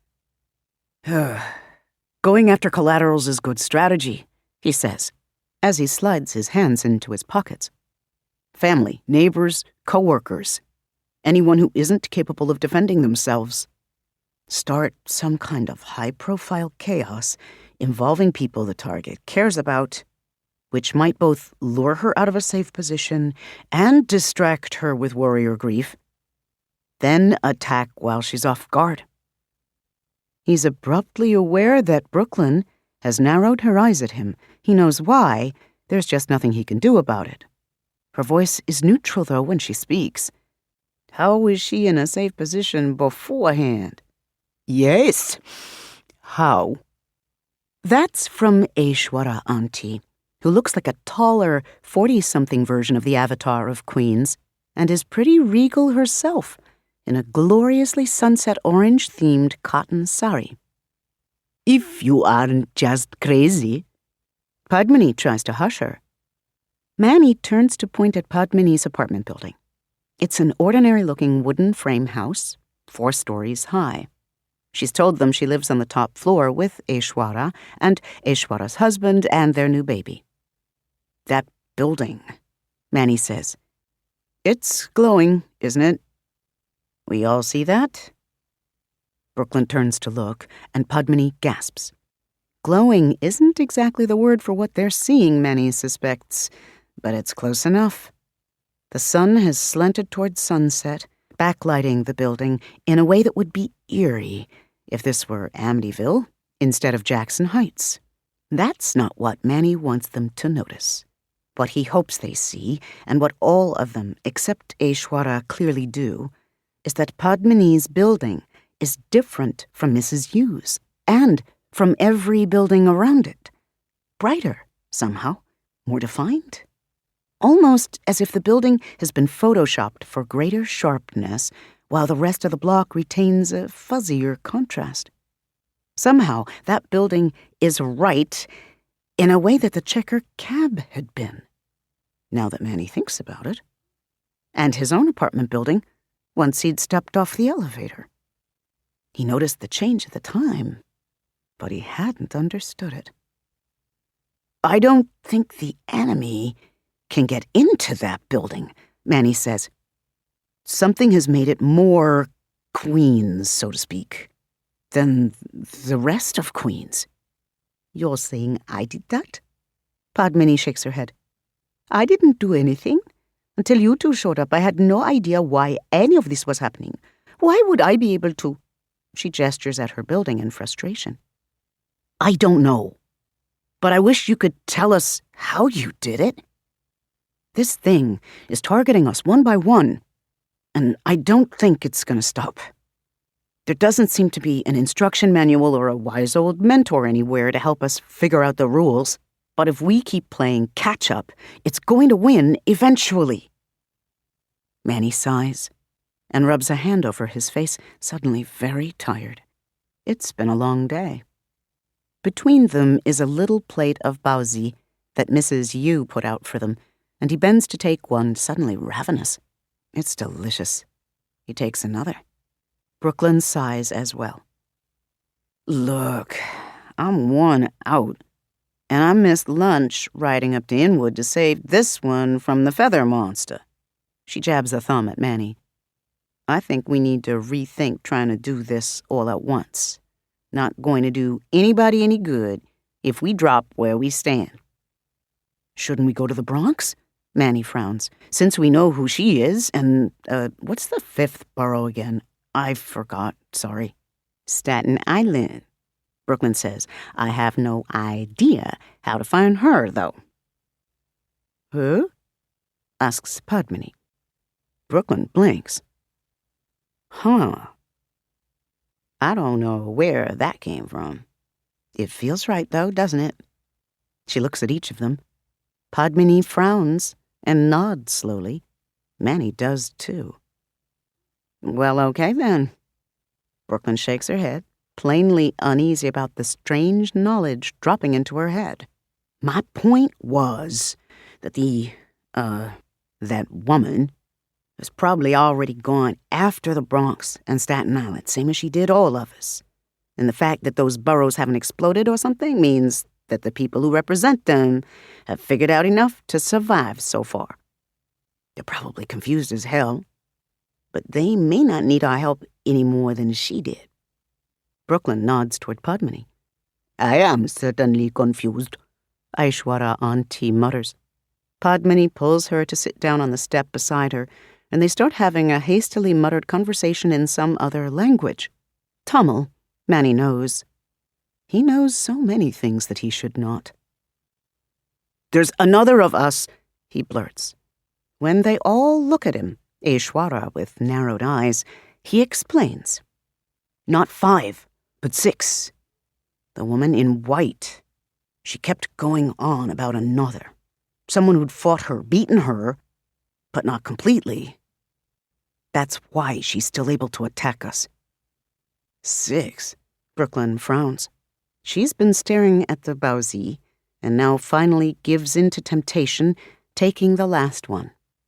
Almost immediately, the door behind them cracks open, and Mrs. Yu puts out another plate of 3. Manny nods to her awkwardly, but she doesn't bother looking at them before closing the door again. Meanwhile, Brooklyn continues. Ain't but 5 boroughs, Manny. 5 shapes that fit together make one whole, Padmini says, shrugging. Manny blinks in confusion, but Brooklyn inhales. You mean the city as a whole, she says, her eyes widening. Not a borough at all, but New York. The city of New York all in one person. Who? She says, shaking her head. But it's clear that she believes it. Manny does too, now that the concept exists in his mind. He must be all kinds of crazy. But strong, Manny murmurs. A shiver passes through him. The hairs on the back of his neck prickle. Why? He doesn't know. But he does not want to question his assessment, or Brooklyn's assumption that the embodiment of New York is male. If he fought whatever it was that took out the bridge by himself, we need him. Padmini slowly holds up a hand. Then if we are voting, I vote with Miss Brooklyn. You both look exhausted. I feel exhausted. It will be dark soon, and I would like very much to have some time to think about all this. Maybe we could, adjourn for the night and reconvene in the morning? That's foolish, snaps Aishwara Auntie. They all stare at her, and her scowl deepens. You just said something was hunting you. You want to split up now and make it easier to pick you off? Together you can at least watch one another's backs. Auntie, you believe us? Padmini asks. She looks wide-eyed, hopeful, and very young. Ishwara shrugs. Doesn't matter if I do or not. Craziness is happening. So let's figure out a way to get done with the craziness quickly, so you can get back to your life. Yes? Padmini laughs a little, but Manny sees the gratitude in her eyes. Brooklyn sighs. I have to get back anyway. I told my daughter I'd be late, but I don't want to be out all damn night trying to hunt down borough people and city people, especially when we have no idea where to start with two of those. Manny feels the same, but some of that is the general jangling restlessness that he's been feeling since Padmini mentioned an overall embodiment of the city. They need each other, he feels certain, but they especially need this sixth one. And he feels especially, instinctively certain that they need to hurry up on that last bit. This must be happening in other cities, Padmini says, interrupting Manny's reverie. She's scowling, as if annoyed that the world makes less sense today than it did the day before. We can't be the only weird ones, can we? Have there been disasters like the bridge anywhere else today? No, says Ishwara. She sighs. The usual bad news everywhere, but nothing like the bridge. Then Manny remembers. The woman said something about Sao Paulo being here, with the person who is New York. The city of Sao Paulo? Brooklyn asks. It has a person? Shouldn't that person be in Sao Paulo? I don't know, but if it's true, then what's happening to us is something that must have already happened in that city. And that settles something I've been thinking about since you brought it up. He nods to Brooklyn. When you said that we can leave and the city will pick someone else, I think you're right about that. It feels right. And that's pretty much all we've had to go on so far. But I also feel like, past a certain point, we're no longer going to have that choice. The whole city is probably supposed to be like Padmini's building, safe from the woman in white. It isn't. Not just because we don't know what we're doing, but because something's wrong right now. We're incomplete without each other and the one who is New York. We can't secure the whole city, but if we ever manage to do that, Brooklyn groans. I get it. Then we'll be like Sao Paulo. Wherever we go, even if it isn't New York, we'll be New York. Padmini sits up looking alarmed. What, forever? But no. They all look at her in surprise, even Ishwara. Padmini grimaces. It's just, look, this is a lot to deal with. It's nice that both of you have come to help, but she shakes her head, a coronal rather than a lateral movement, conveying her struggle to articulate the problem. I don't know. I can't become Queens. I'm not even a U.S. citizen. What if my internship company doesn't hire me and I can't find another job that will give me a visa? Then I'll be puttering around Chennai being Queens. That can't be right. They all stare at each other in uncomfortable silence. Mrs. Yu opens the door again, just enough that they can see half her face. Manny's getting used to ignoring her. She's obviously eavesdropping, but that's also just part of life in a city. She doesn't put another plate out this time, however, just peering out at them through the slit between door and frame. Her gaze roams them all and lands on Manny. You sure? She asks. Papa? That's what the young people call it now. Manny blinks out of trying to understand why he understands Toishanese. No. Not that he knows of. She examines them all again, then presses her lips together in annoyance. In China, many cities have gods of their walls. Fortune aids them. It's normal. Relax. Okay, what the fuck? Brooklyn says. Yes, exactly, says Aishwara. Padmini frowns at her. There are many in my country who believe that too. Lots of stories. Lots of gods. Lots of avatars. Probably hundreds. Some are patrons of cities. You could call them city gods. It's wild to think you're one.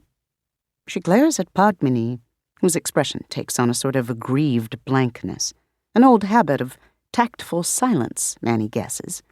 But if you are, then you are. Yes. Mrs. Yu opens the door more. Behind her, on one of the apartment's couches, her younger grandson is asleep. His brother sits nearby reading a school textbook as if they did not just fight for their lives that afternoon. Real gods aren't what most of you Christians think of as gods. Gods are people. Sometimes dead people, sometimes still alive, sometimes never lived. She shrugs. They do jobs, bring fortune, look after people, make sure the world works as it should. They fall in love, have babies, fight, die. She shrugs. It's duty. It's normal. Get over it. And there's really not much they can say to this. Brooklyn's expression softens. Sorry, ma'am. We've been here for a while. We should get out of your hair, shouldn't we? You saved my grandson's lives. But yes. So they get up and file out, which necessitates going through Mrs. Yu's house. Manny takes care to thank her for the dumplings. Aishwara stops on the sidewalk outside, glaring at them as if they have personally conspired to trouble her. You both will have to stay with us, she tells Brooklyn and Manny. If our building is a safe place, and if having you around makes Padmini safer. I don't have any clothes to fit you, and there's only the floor. My apartment building will work too, Manny says, then he grimaces.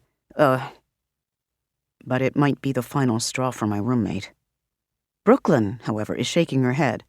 I've got a place that should do, actually, if this whole business works the way I think it does. More than enough room for all of us. Hang on. And she takes out her phone again, turning away from them to begin dialing.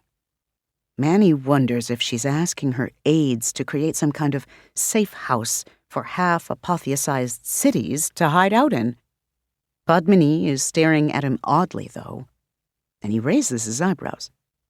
What? I thought you were a little Punjabi, maybe, until I heard what Mrs. Yu said. What are you, then? Black? It comes out instinctively and feels true. You look half-white. Nope, black. Black Latino, or maybe black Jewish, or what is it, Creole? Plain old ordinary black. It feels like a familiar conversation. He has gotten this a lot throughout his life. I mean, probably other stuff besides black somewhere back down the line. But I don't remember if I ever knew what or cared. He shrugs. America. She chuckles at this. Aishwara is watching Brooklyn. Padmini seems to relax a little amid this reprieve from her auntie's disapproval. Queens, the borough, I mean, looks like you too. So many shades of what are you, brown? But she inhales with a little ah. Manhattan has Harlem, and Central Park used to be a black and Irish neighborhood. I read about that online somewhere. They took the land from those families to make the park. And there's that memorial downtown at Wall Street where they found a bunch of Africans buried in unmarked graves. Slaves. I guess some were free. But there were thousands of them, all buried under... She grimaces. Where I work. So, what Manhattan is now? Why do people run so much of it? But it's literally built on the bones of black people. And Native Americans, and Chinese, and Latinos. and whole waves of European immigrants and everybody. That must be why you look so everything. Okay. Manny focuses on what's more interesting. You work on Wall Street? At this, she slumps a little, looking disgruntled. It isn't my fault. I'm not a citizen. To get a worker visa after graduation, my best chance is an internship with a company that can afford to pay the fees. And right now, only finance and tech. Whoa, it's okay. I'm sorry. Manny holds up his hands quickly. I don't judge. I do. Padmini's expression settles into anger. My employer does terrible things. I can't think about it or I won't sleep at night. I hate this city. That's the irony of this whole affair. Me, part of New York? That is bullshit. Such bullshit. But I've lived here for like a third of my life and my family's hopes are all tied up in me being successful here, so I can't leave it either. And that, Manny understands, is why she has become Queen's. Brooklyn turns, tucking her phone into her purse. I just let my father know we're on the way. Everything is set up. Ready? Ishwara purses her lips, reluctantly impressed by such efficiency. She eyes Padmini. I assume you've decided to go with them.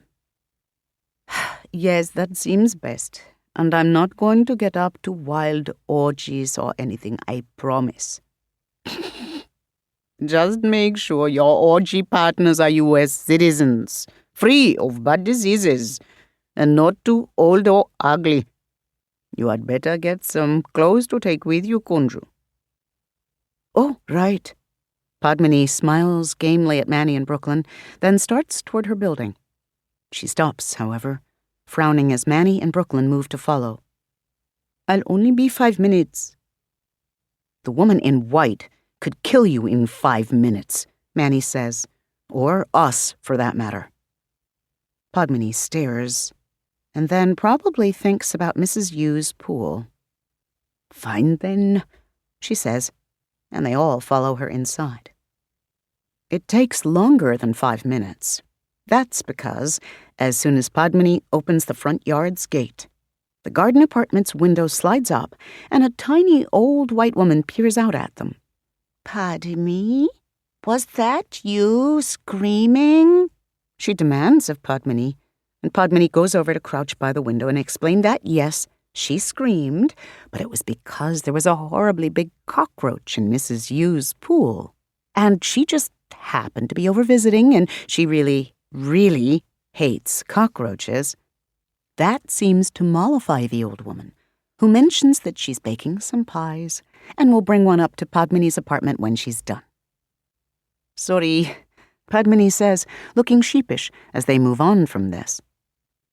Miss Kennewick does make extremely good pie, Ishwara says to Brooklyn and Manny in an aside. My husband eats them like a pig. After they climb the steps and go inside the building, it happens again. Each of the floors has been split into 2 small apartments. The 1A tenant is a young man whose dog they can hear barking through the door before he cracks it open, with the chain still in place. He eyes Brooklyn and Manny for a moment, then asks in a low voice if Padmini is having any trouble. Padmini beams and assures him that she's fine, and the new people are friends and everything's well. So the young man mutters an order, and the dog, a very large pit bull, goes silent. Both of them continue glaring, however, until Manny and Brooklyn are out of sight. That was just Tony, Padmini says as they climb the steps.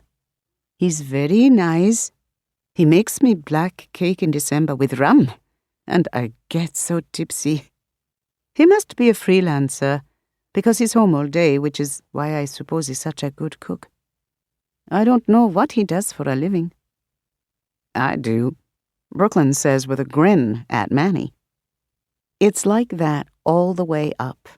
They don't meet 1B or 2A, both of whom are at work, according to Padmini, but 2B is rented by a stoop-shouldered older black man in a kufi, who thanks Padmini for looking after his cat the week before. When she shyly asks for a few sticks of incense, he beams and hands her some from a shelf near the door. "I always light this scent for when I pray," he says, clearly approving of her newly remembered spirituality. "Her? Pray?" mutters Aishwara, but the man in the kufi doesn't hear. "I do too pray," snaps Padmini, but she blushes a little and hurries on up.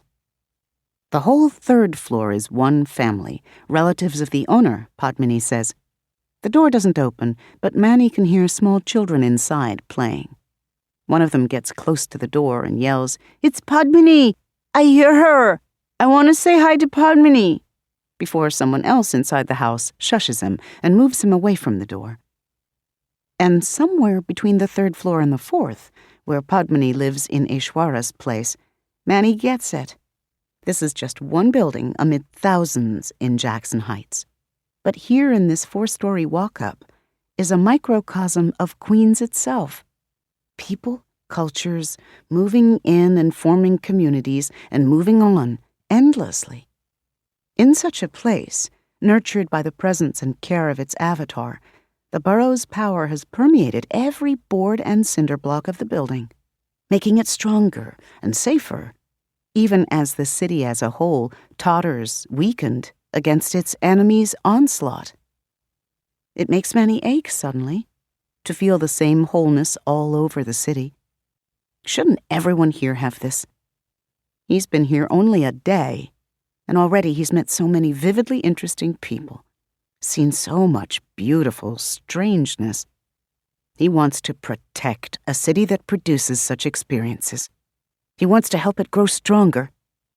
He wants to stand at its side and be true. There is a kind of ringing that sounds suddenly through his soul. He stops in the middle of climbing the steps, startled. And Brooklyn turns as well, inhaling a little. Padmini, facing the opposite direction on the next landing to lead them up, stops and shuts her eyes for a moment. He feels the reverberation between them, and it shakes him into the other space, where, for the first time, he realizes that he has never been there as a man. He's a city. When he stares at the strange, empty streets, the damage, mostly healed now because they are growing stronger, the wavering, beautiful light, it suddenly strikes him that this is the equivalent of looking at his own navel. And in the instant that he makes this connection, his perception reels and rises and pulls back until suddenly he sees the whole of himself. He is Manhattan. And in the near distance, barely dwarfed by his own skyscrapers, another. She is Brooklyn. And beside her, close enough to join hands, sprawls a new marvel. Padmini is enormous. Endless miles of low-story sprawl. When she turns, he hears the melodies of 1,000 different instruments, sees the faceted sparkle of stained glass and industrial fiberglass and occasional specks of diamond, tastes salt and bitter earth and sharp, fiery spices that bring tears to his eyes. Right there, his other selves, the city they need to be. He lifts his hands in the other world, the world of tiny people. And through the pounding of his own pulse, he becomes aware of them doing the same. Yes, like this, together. They can be so very strong if they just... All at once, Manny's perception snaps back into his flesh and blood body. He stumbles on the steps and falls, clumsily enough to faceplant on a riser. Blood floods his mouth. A solid 10 seconds pass before Brooklyn and Padmini react. Aishwara beats them both to it, gasping and trotting down the steps to help him sit up before the other two do the same. It's taken that long for Manny to figure out why he's on his face. "What did you expect?" laughs something, not quite a voice, in his head. It's a good-natured laugh, not the malicious kind. Laughing with, not at. "You're not New York. You're Manhattan. Nice try, But pulling everyone together is his job, not yours. Abruptly, he is somewhere else. Somewhere in normal New York, down underground? It's dark. He glimpses white tile walls shaded with shadow, a gray concrete floor, a subway station. Smell of dust and a whiff of ozone, oddly clean of the ambience of stale urine that Manny remembers from his one experience of the subway. Somewhere nearby, but not too nearby, a train rumbles past. In the shadows cast by a shaft of sunlight coming from somewhere above, pedestrians hurry past one another, and before him, on a bed of ancient newspapers, curls a sleeping young man. Manny stares down at him, transfixed. The young man is a slight figure, painfully thin, dressed in dirty jeans and worn old sneakers, his gangly-looking limbs sprawled a bit in repose. Manny cannot see his face clearly, though he is bathed in the mottled light from above. Something about the shadows, the angle. He wills himself closer, suddenly aching to see more, but nothing happens. It isn't enough, this mere glimpse. He needs... I'm his, he thinks suddenly, wildly. I want to be... Oh, God. I want to be his. I live for him and will die for him if he requires it. And oh, yes, I'll kill for him, too. He needs that. And so for him and him alone, I will be again the monster that I am. Blink, the vision is gone. Manny finds himself sitting on the stairs again, the others around him, his mouth still full of blood, his mind blank. Padmini and Brooklyn have sat down too, both dazed. Brooklyn glances up at him, and her expression tightens minutely in a way that Manny cannot read. A politician's poker face. You saw him, she says, not a question. So there really is a sixth. New York. Yes. Manny swallows and nods, tonguing his bottom lip where his teeth have cut it. His nose is bleeding, too. He hears the shakiness of his own voice. It's a good match for how he's feeling all over. So. Visions. That's new. Group visions, yeah. Brooklyn takes a slow breath. She sounds a little shaky, too. I'd say it was all in your head, but apparently it's in mine, too. Manny nods unhappily. And mine, says Padmini. Aishwara is sitting near her now, but Padmini's still managing to look wobbly on her step. Do either of you know where that was? I've only been here one day, Manny says. He pushes himself up a bit more and pinches his nose shut, tilting his head back. Brooklyn shakes her head too, however. Not a clue. Bet it's not Brooklyn, though. What? Because the vision came to Manny most powerfully. Oh. Describe it, Ishwara says, frowning at him. He shakes his head, too out of it to marshal his thoughts. Padmini speaks for him, and as she does so, he marvels at the clarity with which she has seen into his mind. We were somewhere underground. A subway station, but a strange one. Dark, except there was sunlight. And there was a boy lying on some newspapers. Young, but not a child. Early 20s, Manny would guess. Black, dark-skinned, lean, probably quick when he moves. Newspapers? Aishwara looks from Padmini to the rest of them, her eyes wide, like a puppy or something. No, like a bed. Brooklyn rubs her eyes, then gets to her feet. Stacks of papers, some still with the straps on. He was lying on a bed of newspapers, somewhere in a disused portion of some subway station. Which narrows it down to, like 20 possible places. Hell, every now and again, we find tunnels we forgot over the years, so... he might be in one of those. And I don't even know what the hell this is about. She's watching Manny closely. I get the sense you do, though. Do you want to go to the hospital? I can call a rideshare. Padmini has found a tissue somewhere on her person and is ineffectually trying to dab at Manny's nose. He takes it from her and swabs the blood off his face. No, he says. Thanks. This'll stop in a minute. You hit that step hard. What if it's broken? Not my first broken nose, if so. Manny shifts his attention over to Brooklyn. I don't know anything more than you do. I think I saw him. We saw him. Because there are 3 of us here.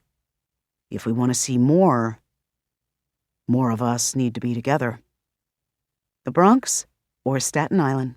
Or maybe all of them will need to be together before the knowledge of where the 6th one, the true New York, lights up in their minds like a "Here there be dragons" pointer. Brooklyn says nothing for a moment. Then she murmurs to Padmini, "Go on up and get your stuff, baby. We'll catch a lift or something, but still, best to travel light." Oh, right. Padmini gets to her feet with Aishwara's help, and they hurry on up the stairs. When the door to their apartment has closed, Brooklyn shifts to sit on the stair above Manny. You remember more about who you used to be? She asks. It's casual. He checks his nose, seems unbroken. The bleeding has slowed too. Some. It's casual. She purses her lips. I, got a little more from that vision than just that boy. New York, I mean. I think I picked up on some of you. Yes, he rather suspected that she had. Padmini doesn't seem to have, but maybe she's dealing with so much strangeness that this is just more of the same. He waits for Brooklyn to make her point. When did you start remembering? I don't. Not really. Some of that, however, is because he does not want to remember. His real name is on his ID, for example, but he has kept himself from looking closely at it. There are contacts in his phone that he isn't interested in calling, texts he does not mean to answer. These are choices, he understands, as meaningful as his choice to remain in the city rather than fleeing on the next train to God knows where. He can be who he was if he wants to be, but only up to a point. Something about the old him is incompatible with the new identity that the city wants him to have. So he has chosen to be Manhattan, whatever that might cost. Brooklyn says, non-committal, leaving him space. Manny's tired.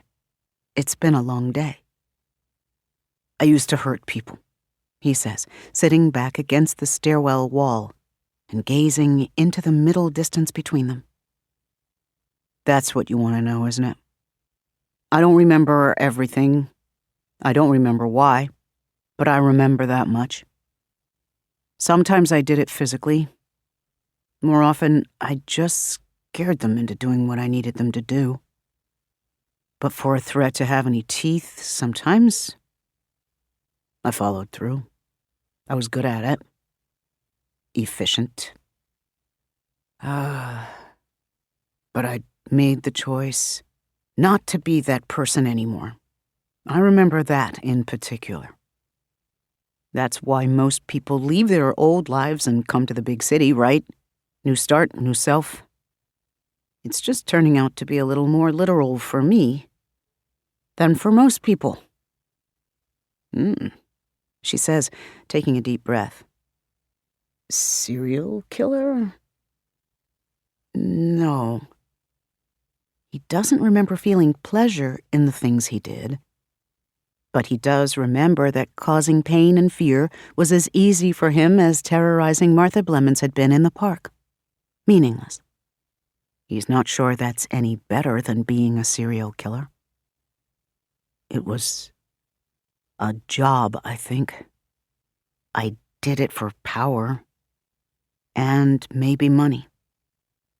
But somewhere along the way, he'd chosen to stop. He clings to this proof of his humanity as if it is the only thing that matters, because it is. Well, that's pretty damn fitting for Manhattan. He can feel the weight of her gaze. You've got some weird feelings about that young man. Manny sighs a little. He'd been hoping she hadn't gotten that too. Some things should remain private, for God's sake. Sorry, she says. I wasn't exactly expecting to get yanked into, I don't know, a Vulcan mind meld or whatever. So I didn't think to, not look. Hope you didn't get any of me. I don't think so. Good. She folds her arms and leans on her knees. Her legs are primly aligned, her skirt not at all rucked up. She is the picture of elegance in this ugly, wood-paneled old stairway. But that's worry on her elegant face. So, between us, I'm getting a bad feeling about what happens if and when all 6 of us finally get together. If that was a taste of it, I don't think I want 5 other people in my head. Manny shrugs. He doesn't either, but it's becoming increasingly clear that they must find one another or die. Maybe it won't be so bad when we find the New York. Maybe he'll regulate it or something. You're very optimistic for a possible serial killer. I like that about you. It makes him laugh, which he apparently needed, because he feels so much better. How are you doing with all this, apart from existential dread? She shrugs, but he's good at reading people. It must have been a professional skill for him once. She's terrified, in her quietly elegant way. I'd think about leaving. Not that I want to, of course. New York is my home. Fought for this city all my life. But just to keep my father and my daughter out of the line of fire, you know? I'm doing this instead for now. Because seeing this through offers a possibility for both. Help the city and keep my family safe. But if things get too tight, she shrugs eloquently. Not sure I love New York enough to die for it. Definitely don't love it enough to sacrifice my family for it. You said your daughter was 14? Yep. Can nobody tell her nothing. Brooklyn relaxes visibly with the change of subject and smiles with fond exasperation. Dad says she's payback for all my lip when I was her age. But she's got a good head on her shoulders, too. Just like her mama. Manny chuckles. He can't remember whether he was mouthy growing up. But it's nice to imagine that he might have been. Anything I can do to help your family, I will. Her expression softens. Maybe she likes him a little more. And I hope you get to become the person you actually want to be, she says, which makes him blank. This city will eat you alive, you know, if you let it. Don't. Then she gets up, because Padmini is coming out of her apartment, still trying to stuff things into a backpack, while Aishwara hands her things she's forgotten and bags of food. Brooklyn moves to help. While the women murmur and work together on getting the pack zipped, Manny chews on Brooklyn's words. They feel like a warning of many things. Then the women come down, and he gets up to take any baggage that Padmini will let him carry, which isn't much, though Aishwara readily plonks 2 filled reusable grocery bags on his arms and a tiffin stack into his hands. Ready? Padmini says, looking at them anxiously. And, I have dinner for us, if you want. Also, I called my supervisor and let him know I won't be able to come into my internship for the next few days. I now have the flu. You get a cough with the flu, don't you? Sometimes. says Manny, fighting a smile. Oh, well, I did mention a fever of 110, and that I had my period too. You'll think I'm delirious from one or the other. Get well soon, Brooklyn says dryly. Let's go then.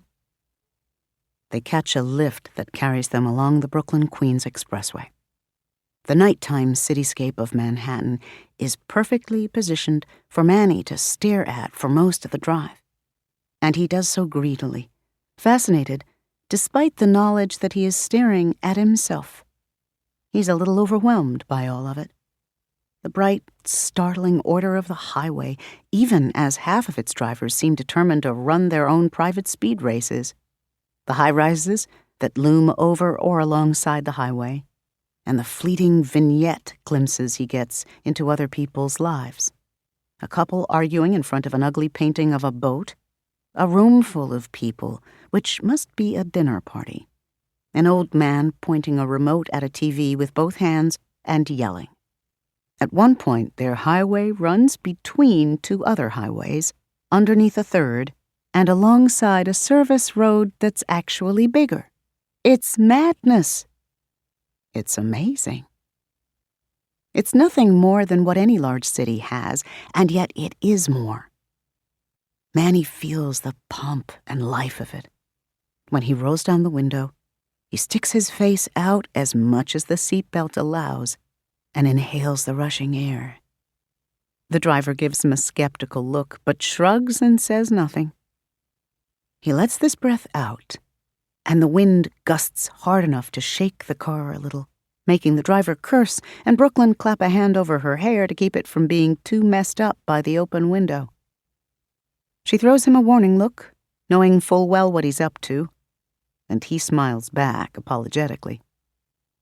He can't help it, though. He is falling in love with a city. And men in love are not always considerate or wise. When they arrive at the address Brooklyn has given the driver, it's deep in a neighborhood that the map calls Bedford-Stuyvesant. They emerge from the car to face a pair of brownstones, stately, narrow things, which seem to have been similarly renovated and decorated. One is still in the traditional style, with an ironwork gate opening onto a stoop of steps. There's even a historical landmark plaque beside its first-floor door. The other, however, has been modified. No steps, no gate, and the garden apartment door opens directly onto a pretty brick-lined and plant-strewn courtyard. The arched double-door entryway is much wider than that of the other brownstone, and its doors are more modern. Manny spots an automatic door opener button to one side. Padmini whistles. "Ooh, this is very rich," she says, admiring the building. Then to Brooklyn, "You're very rich." Brooklyn snorts, although she also stops on the sidewalk to let them gawk, plainly enjoying their admiration. And Manny notes, she doesn't deny the rich part. "We'll be staying there," she says, nodding to the traditional brownstone. "Unless either of you have issues with steps. My family lives in the accessible one. Dad uses a wheelchair. You'll get a little 14-year-old attitude from my daughter, but if you don't mind that, we can all crash there too." "I'd love to meet your family, but steps are fine," Manny says. Padmini agrees, so Brooklyn leads them up the steps of the traditional brownstone. Inside, Padmini's very rich gets compounded with and stylish. Someone's renovated the place.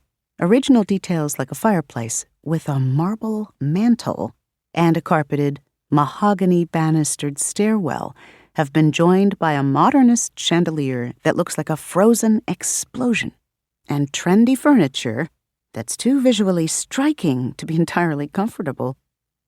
Manny likes it anyway. And best of all, the instant they walk inside the building, Manny feels a skin-shivering return of the sensation they felt in Padmini's and his own apartment buildings. The architectural lines look sharper, the walls' texture finer. The light brightens just a touch, The room smells fresher. Yeah, thought so, Brooklyn says, grinning. Ain't nothing more Brooklyn than a brownstone, baby. Are you in real estate? Padmini asks, still a bit wide-eyed. Not really. Only own these 2 buildings. I grew up here, see? Brooklyn sighs as she slips her shoes off. Manny and Padmini quickly follow suit. Dad bought both buildings in the 70s. Just 60 grand for this whole entire building. The city was struggling in those days. White people ran off to the suburbs because they didn't want their kids going to school alongside little Jose and Jaquita. So the same bad economy that hit everywhere else did double damage here. But Dad held on to the buildings, even when the property taxes nearly ate us alive. When I was 14, I was snaking toilets and moving furniture. Jojo don't know how good she's got it. Your daughter? Asked Padmini. Right. Short for Josephine. Named her after Baker. Brooklyn shakes her head, then grins. Anyway, now both buildings are worth millions. She grins and beckons for them to follow as she starts giving them a tour. Just managed to finish the accessibility mods to the other building before the whole block went historic landmark, thank God. Or I'd still be in a paperwork fight with the city. And I still had to promise to never modify this one, to soothe all the ruffled feathers. People had a problem with you making a brownstone that a wheelchair user could live in? Welcome to New York. She gestures to the airy, crown-molding accented kitchen. Anyway, we rent this one out to tourists for the extra income. She shakes her head in amusement. Historic townhome, city views, vintage accents. 5,000 per unit per month, bam. And more during special events or holiday seasons. Dad calls it the Clyde Thomason Pension Backup Fund, since the city keeps threatening to take them away. Brooklyn shows them each to a neat little guest room and orders Chinese for dinner. Queens has the meal that Aishwarya packed for her, but she nibbles from the fried rice and freely shares the fragrant lamb curry and idlis from her tiffin. It's a humble, quiet supper as they sit around the kitchen island. But it's such a relief to just be able to relax for a while that Manny savors it. He does feel guilt because somewhere in the city, the avatars of the Bronx and Staten Island are alone, possibly afraid, and definitely in danger. And somewhere beneath them all, in the subways, in the dark, the avatar of New York slumbers alone on a bed of trash with no one to keep him warm, no one to protect him. Not for long, Manny vows privately. I'll find you soon. And then, well, Manny came to New York because he no longer wanted to be what he was. The city has taken his name and his past, but only because he was willing to give those up in the first place. Perhaps he should not be ashamed that the city has laid claim to the rest as well, including the parts he thought undesirable or unsavory. Of course New York would find a use for those. No city can exist without someone like him. This city in particular cannot. And maybe it's time he accepted that. And is it so terrible to be terrible if he puts all the awfulness of himself into the service of the city? It is unexpectedly comforting, this possibility. When he settles down to rest, he drops off to sleep almost immediately and dreams 8 million beautifully ruthless dreams. Interruption. The instant Paolo climbs out of the cab, he knows what he's seeing. The apartment building is unobtrusive in nearly every way, except that it is more Queens than any other part of the sprawling borough that Paolo has seen. It has become the locus for a city avatar's power. He can also sense the prickle of the enemy's work nearby. But somehow, unlike Inwood, This breach has done less harm. After the cab leaves, with a substantial bill, since Paolo told the man to drive around a bit so that he could pinpoint the area of disturbed dimensional integrity, he slips down the narrow dark gap between the framework houses and hops over the chain-link fence so that he can get a better look at the site. An aging plastic above-ground pool. It has the same pale, acrid scent as whatever infected the monument rock at Inwood. More power has been applied here, decisively and precisely, excising the infection with a surgical efficiency that Paolo cannot help but reluctantly admire. Between this and its proximity to the apartment building locus, and possibly other factors that Paolo cannot fathom, it seems unlikely that this site will attract hangers-on. He hears a voice calling in Chinese to someone else within the house, and quickly he exits the backyard. At the apartment building, he presses the buzzer for the topmost apartment, meaning to work his way down.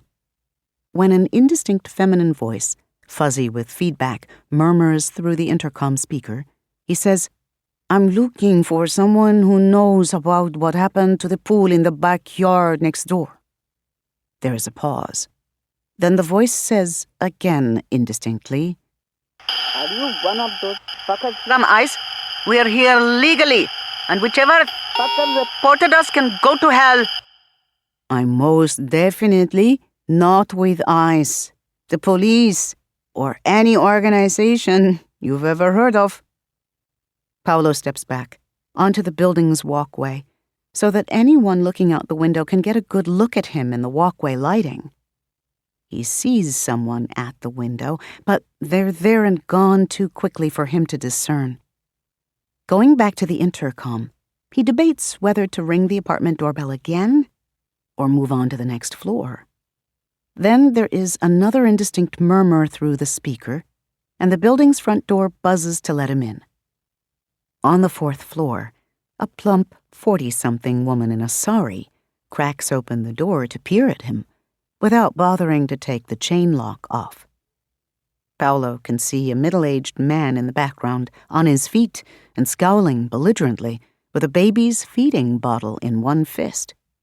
The woman is defensive too, but Paolo understands this. Everyone is wary of strangers in a city. Her gaze rakes him as he reaches the top landing of the stairs. You don't have permission to enter, she says at once. "I only want to speak. I can stand right here and do that." This makes her relax, fractionally. What now? She asks in accented, annoyed English. Are you a reporter? I heard that someone mentioned it on Twitter, but it's still hard to believe you come about a pool. It's the middle of the night. "My name is Sao Paulo," he says, expecting it to mean nothing to her. Most of the Americans he meets have never even heard of him, or else they think he's part of California. "I'm looking for..." Her gasp catches him by surprise. They said, "Oh, you're real?" He lifts an eyebrow. "Quite real, yes." There's only one reason she would ask such a question. "You've seen things that aren't real lately?" She shrugs. "Craziness? Everywhere in this city. But most recently next door, yesterday. Other people came who talked about the craziness. They were like you."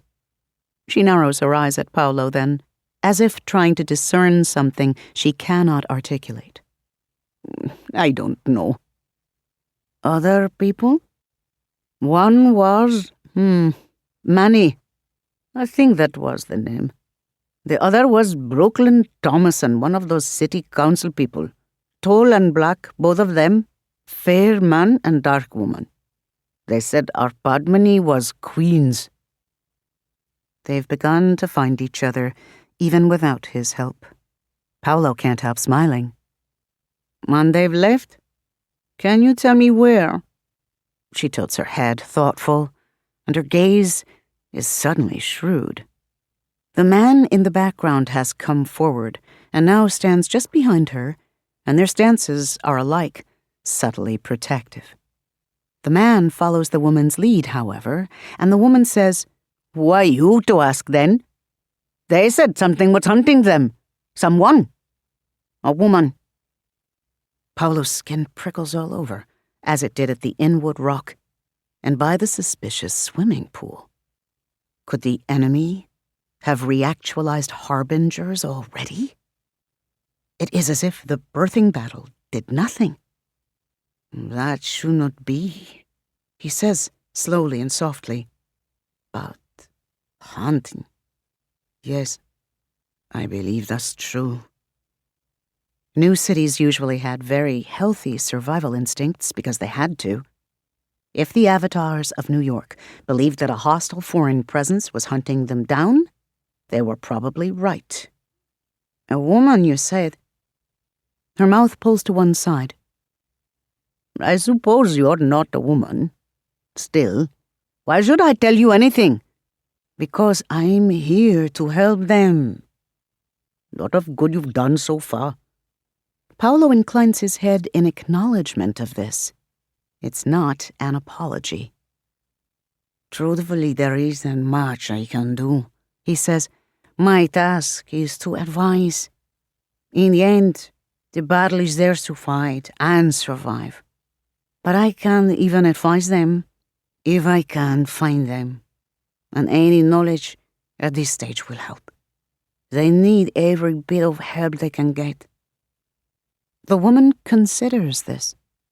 Paolo thinks his honesty has helped.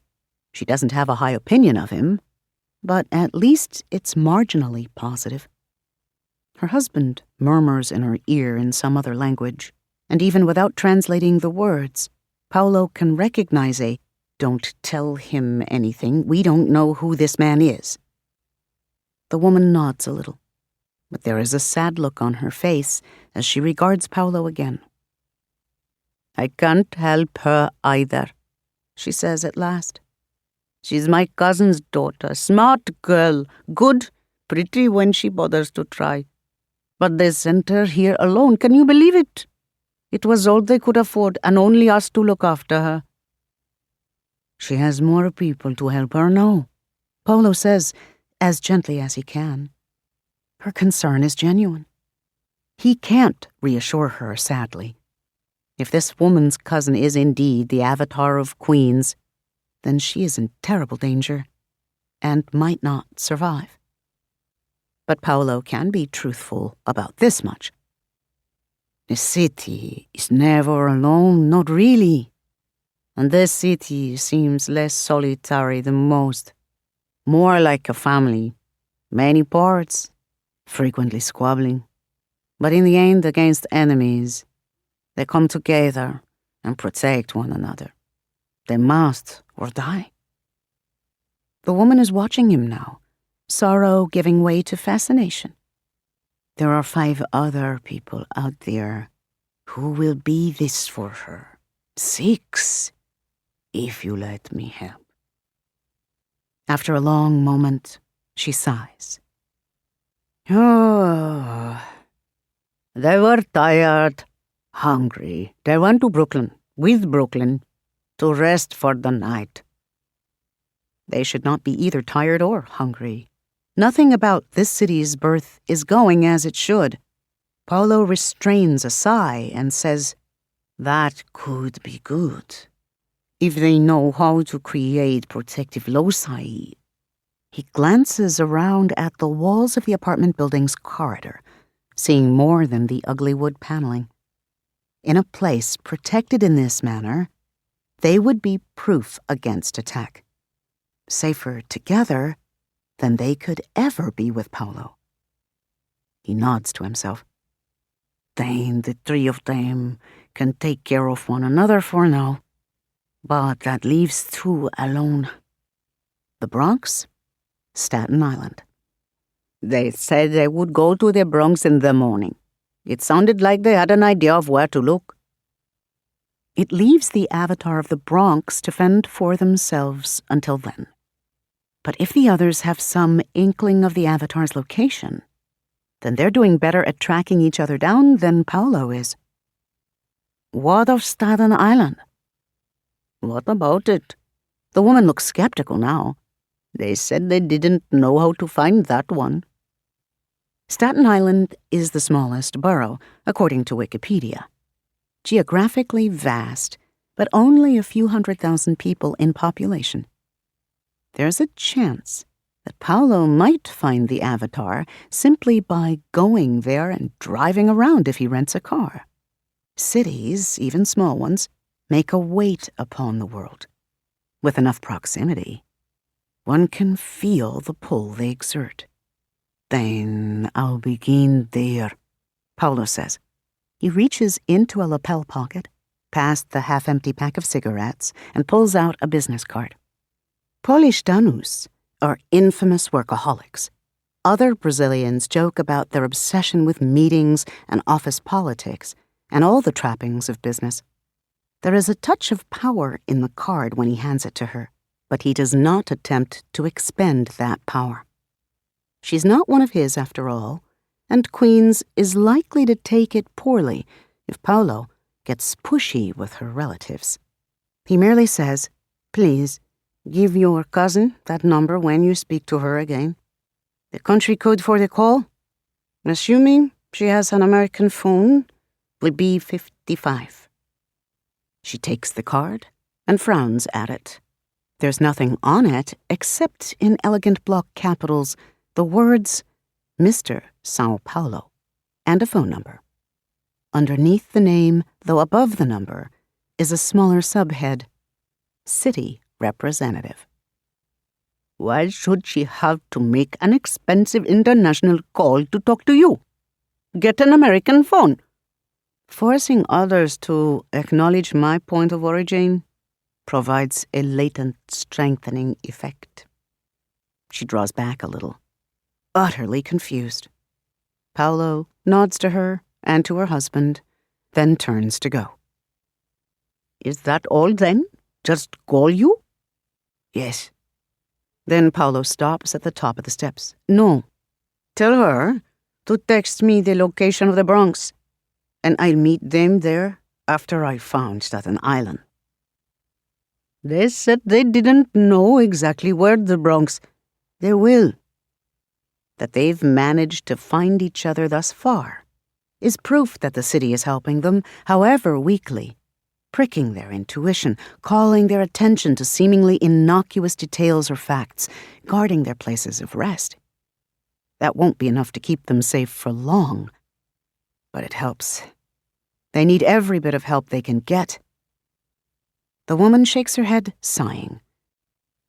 She has studies, a job, a life. When will all of this be over? When they find the primary avatar, Paolo says. But this feels like a lie. Something strange is happening in the city, something he's never seen before, and that the others have never mentioned. No way to be certain that it will end when the city is whole, because nothing here has gone the way it should. So he amends. I hope. Then he heads off to track down the smallest borough. Chapter 8. No sleep in or near Brooklyn. Brooklyn tells herself that she's just crashing in the vacation unit to be polite. Padmini's stressed out, poor child, considering she only just learned about all this city business a few hours ago. And Manhattan, despite being a scary motherfucker behind that nice face of his, is still a new kid in the big city. Brooklyn tells herself that she's sticking around in case they need anything. It's a lie, though. The bed she's lying on is new, with a fancy European-style mattress and 1,000 thread-count sheets.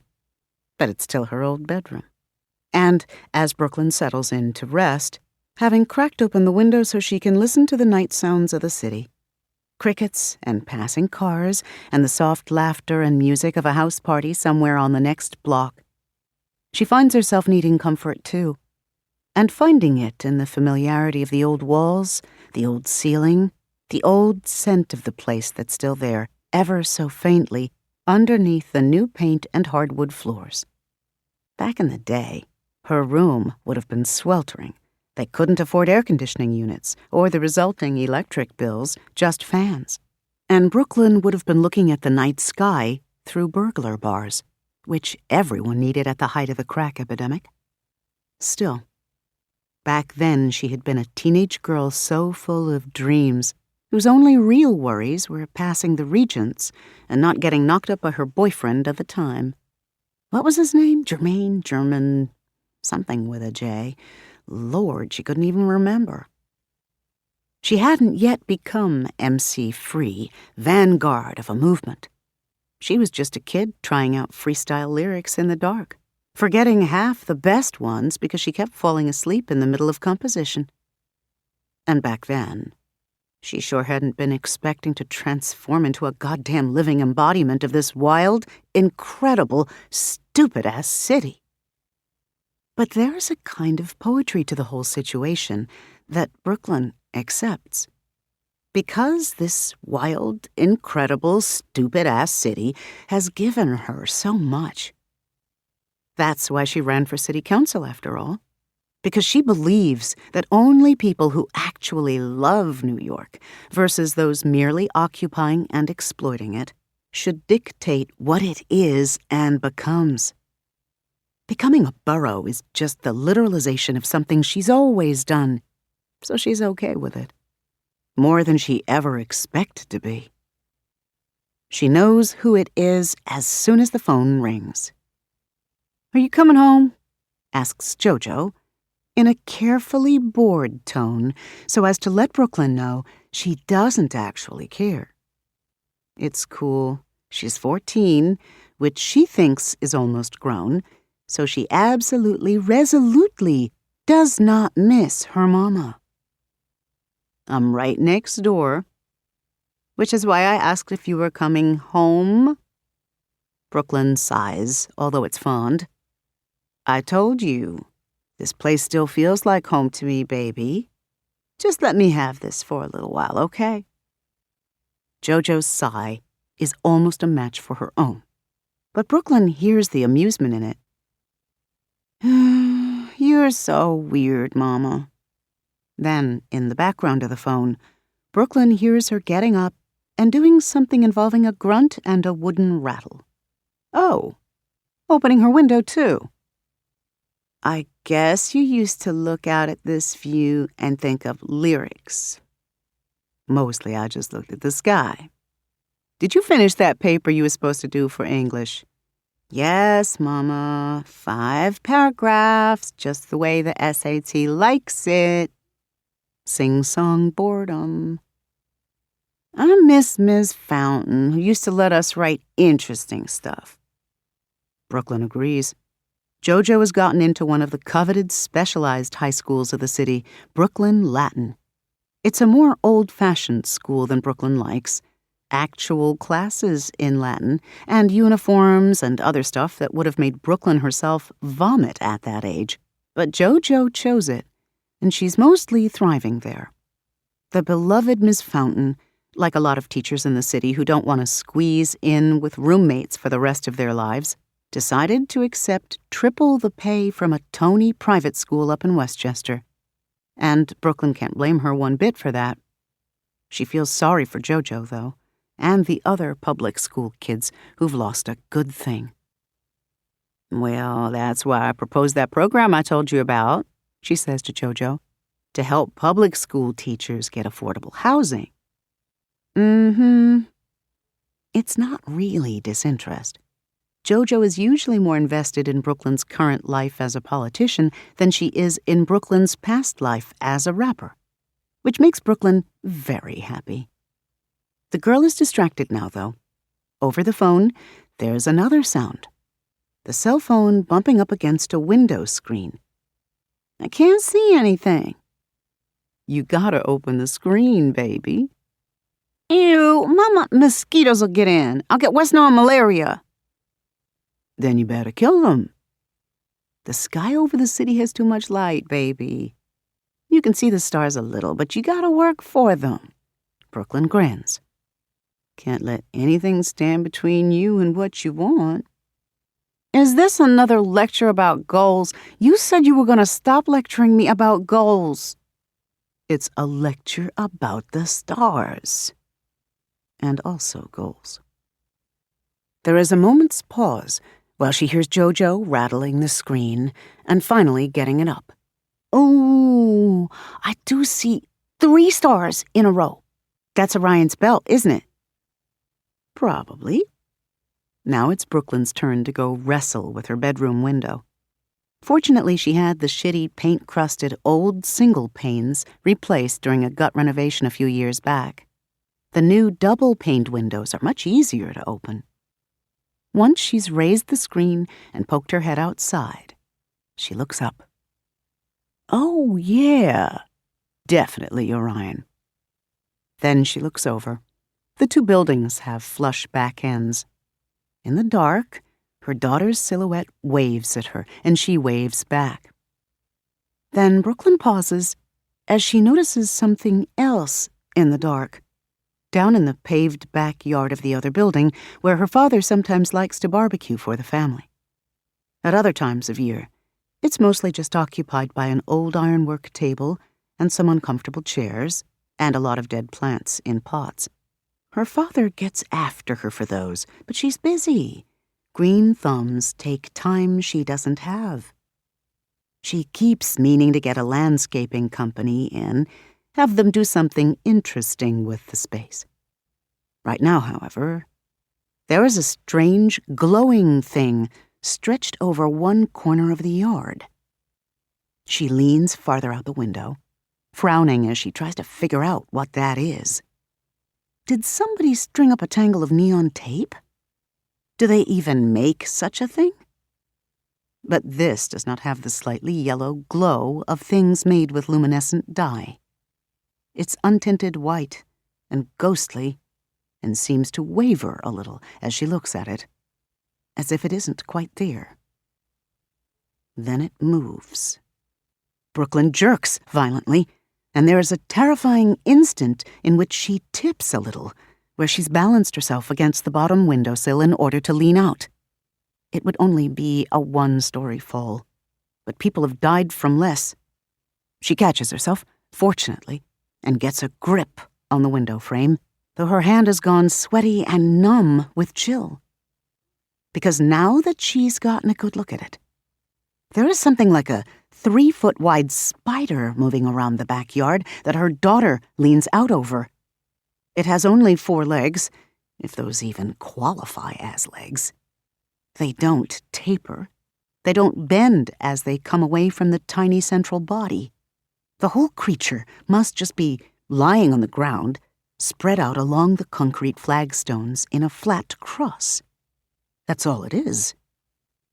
But when it moves, it is vaguely spider-like, contracting into a single flat line, and then scissoring out into 4 lines again, all joined at a small rounded hub. An eldritch daddy longlegs, brought to you by the letter X. And then another scrabbles over the chain-link fence between tendrils of her neighbor's gone wild grapevine. The creature pauses for a moment, one leg sticking straight up, as if to test the air. The phone is still in her hand, her mouth dry. Brooklyn pulls it back to her face. Jojo, go inside. What? She can see her daughter, still looking up, start a little. Whoa! For an instant, she loses her balance, too, and Brooklyn suffers a horrified second of fearing that she will watch her only child tumble into the backyard with those things. But Jojo catches herself, as her mother has already done, then looks around. You see something, Mama? Yes, go inside. Shut your window and move away from it. Better still, go to Dad's room. Get him up and in his chair. Oh, shit, Jojo says, and immediately darts inside. She's a smart child when she isn't being a smartass, and she is herself a true child of New York. Enough to know that Brooklyn doesn't warn of danger without good reason. Under the circumstances, Brooklyn's going to overlook the profanity. The moment Jojo slides the window closed with a loud thump, the white X spiders in the backyard react, shivering and then Xing forward a few steps. There are 3 now, Brooklyn sees. Another has just folded its front 2 legs over the lip of a wooden planter that it was apparently hidden behind. She's guessed what they are now, though. They have a different shape from the white feathers that menaced her at the 2 train station and surrounded Manhattan in Inwood Hill Park. And they feel of the same prickling, jangling antithesis of presence that everything else associated with the enemy seems to radiate. As if they erase some tiny part of New York with every iota of its space they occupy. And now there are 6 of them in her family's backyard. Brooklyn runs to the bedroom door and down the hall. She hears a startled snort from one of the guest rooms as her feet drum down the corridor, Manhattan waking from sleep. Can't wait for him to help, for whatever good he'd be. She's only wearing satin pajamas, no shoes, and carrying no gun. Not that she ever would, given how many friends she's lost to things like that. All she's got is an illegal in the city of New York collapsible baton, which she snatches from the umbrella stand as she runs past, and fear for her daughter and father, which have so charged her with adrenaline that she feels as if she could tear apart 10 men barehanded. But what's menacing her little girl isn't men. "Oh, but baby, you know how to handle up on these things too," laughs the city in her mind, as she wrenches open the apartment door and the outside door and runs down the brownstone stoop steps. Her bare feet slap on the sidewalk as she jumps the gate, too damn old to do stuff like that without suffering tomorrow, but she manages the vault credibly, thank God for her personal trainer, and then she stops. She's panting, shaking, and utterly horrified as she turns to face both buildings and finally understands the depth of her mistake. Because when Brooklyn came home to this block that is hers and to these buildings that are hers, in this borough that is so much hers that deep down she would have been surprised if someone else had gotten the job of becoming it, she did not go inside the brownstone that her father and daughter now occupy along with a few tenants on the upper floors. She didn't need to, because she always keeps a few clothes and toiletries in the vacation unit. And so when the peculiar power of the city filled the brownstone that she did enter, suffusing it with Brooklynness and making it impregnable against the incursions of the enemy, she had simply assumed that the power would encompass both brownstones.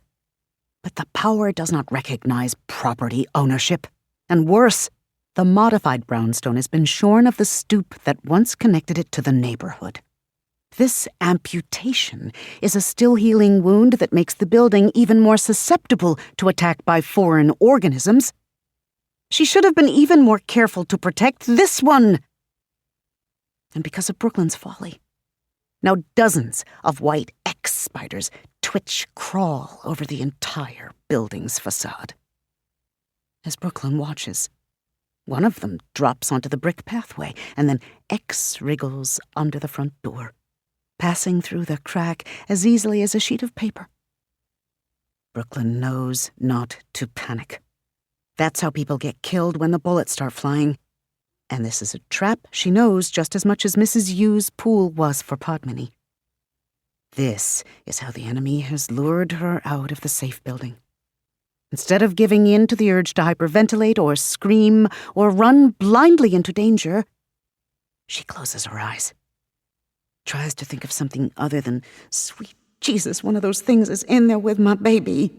She listens to her own panting breath, which hitches because she's not that in shape, and she prays for her city to help her somehow because God hasn't come through yet. And that is how she finally notices. A perfect B-girl backbeat, which some part of her mind has noticed, even amid her terror. That's all she needs, because she has been trained in the use of this weapon She is a veteran of these sorts of battles, and if she must find a way to transform her old weapons into a new form, then it's done. Swagger first. She squares herself, pushes back her shoulders, bounces a little on the balls of her feet. Okay, here she goes. Battle, Brooklyn! Well, let's go!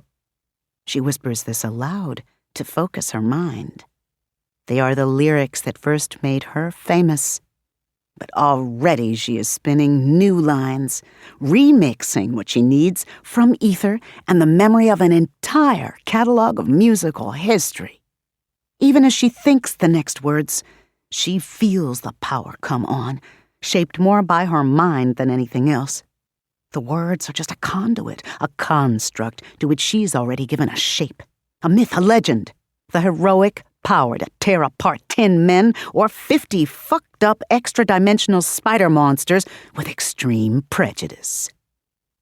You thinking I should go high? Nah, I go low. She's running at the building, shouldering the door low at the lock to break it open. It shouldn't work. The door is heavy, old wood in a metal frame. But the city has entered her bones and strengthened her muscles. She will not be denied. Just beyond the door, the invading X-spider has already woven its web, lines of white, ugly light, crisscrossing and tangling from the floor to the ceiling, forming a net meant to ensnare her for doing just this thing. Up close, Brooklyn can see that the lines aren't just light. They are living things themselves, strands that whisper and shiver, covered in weird little holes like the thorns of roses turned inward. But she is Brooklyn, goddammit! And when she makes claws of her hands and slashes at the spider strands like a cat, a sheaf of power surrounds and protects her fingers as the webs tear and burn away to ash. She hears the spider, because the web and creature are one and the same, shriek once, and then go silent. On the core of the city, either live or compost, your appealing lines, really? Like rinds your rhymes tossed. There is another shriek, from further into the apartment. Jojo, in her father's bedroom. There ain't no way, no level you could defeat this. I'm a queen, a boss, with no weakness. I'm Superman, but the kryptonite don't work. I'm too advanced, you take. Brooklyn runs in to find Jojo and her father all right, but not for long, because a big X-spider is sliding into the room between the frames of the window. The damn things are infinitely two-dimensional when they wanna be. But as two of its legs finish the slide through and spread out to brace against the wall, its body puffs up, and the legs become thicker cylindrical things again. And now Brooklyn sees that the little holes all over its legs are moving. They are tiny, tooth-ringed mouths, gulping open and shut. Go do your homework, Brooklyn thinks savagely, before she charges forward and slams her palm against the thing's fat middle body. It looks translucent, as visually insubstantial as the feather things, but there is something solid under Brooklyn's power-sheathed palm for just an instant, cold and buzzing and jittery and feeling less like something alive than like a sack of infinitesimal Legos tumbling apart and trying to reform under her hand, around her hand, incorporating her hand. What Brooklyn is, though, defies the thing's attempts. She's one woman, but in this instant, she is also 2.5 million people, 50 trillion moving parts, the biggest and baddest borough, the greatest city in the world. And the stuff that binds her, the will and allegiance and collective strength that screams, "We are Brooklyn!" is far, far more powerful than the force that holds the X-spider together. So when her hand crushes the X-spider, it catches fire in a brief blue-white flare that Brooklyn barely feels. An instant later, it shrivels away like the web did. It is more than dead. Brooklyn has annihilated it. Then, with a shout, Brooklyn drops and slaps both hands against the floor. This is her floor, her house, her family, her city. And oh, how dare these fucking things invade it! Now take it end to end and run it back again. And every time that I see you, you catch a smack again. Send you home running and crying. Another ass whooping. And the wave of city energy that ripples from her hands and throughout the building is so intense, so pure, that the entirety of New York shivers and rings with one soundless tone. For an instant, she is tempted to merge herself into that harmony, lay claim to the whole city, as Manhattan tried and failed to do. But no. She is content to be just Brooklyn. It's always been enough for her to be able to take care of what's hers. So she feels the X-spiders crawling all over the building. And she feels it too when they stop and shriek as they are destroyed by wavelets of Brooklynness cascading forth from the old brown stones. And the block, and the neighborhood. Bed-Stuy, do or die. Crown Heights, stand up. Flatbush, represent. She lays claim to all of it, from Greenpoint to Coney Island, Brooklyn Heights to East New York. She wills the contamination that has spread over so much of her city to die. It ain't gotta go home, but it got to get the fuck out of Brooklyn. It works, but that's all she can do. When the wave of energy reaches the borders of the borough, Brooklyn can push it no farther.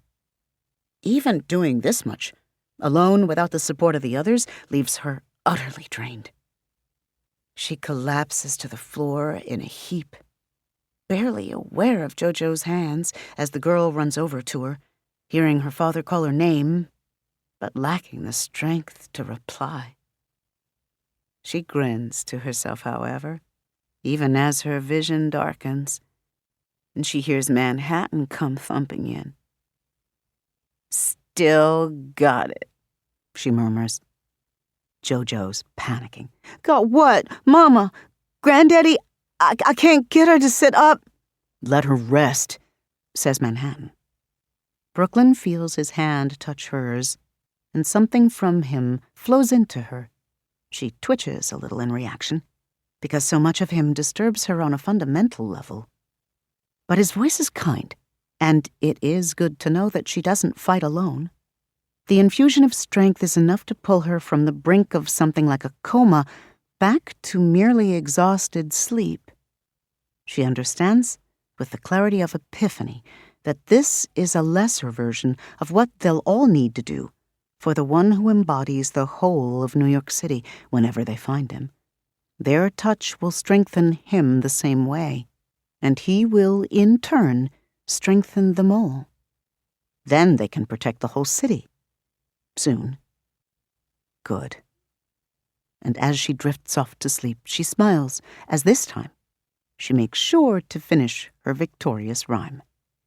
So think again before you ever try to pass Brooklyn.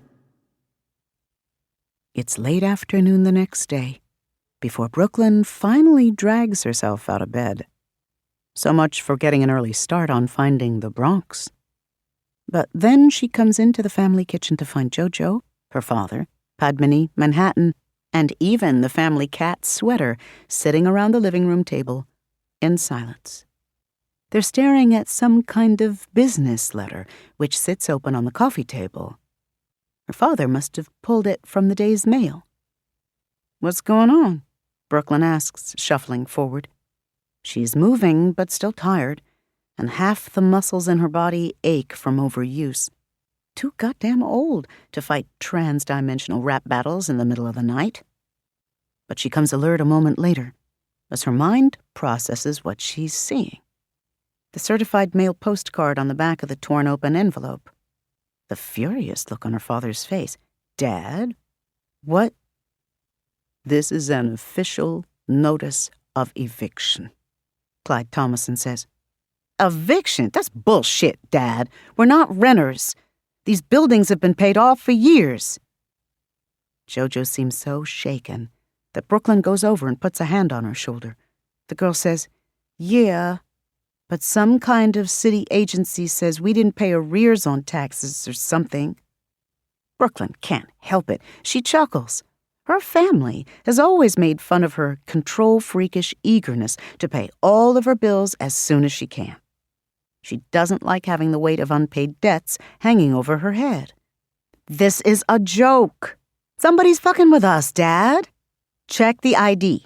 The spelling of the name, it's probably a mistake. I called the city. He picks up the letter and shakes it. Took an hour, but I actually talked to a person. They got the deeds. This building and the other, both have been sold right out from under us. Something about a third-party transfer of title or something. His voice breaks. He's holding it together, but Brooklyn knows her father. He's on the brink. And we have until next week to move out. Or they'll come with marshals to throw us out. Too stunned to think of a response, Brooklyn takes the letter to read. It's true, she realizes as she reads it. Her home is not her home. It has been stolen.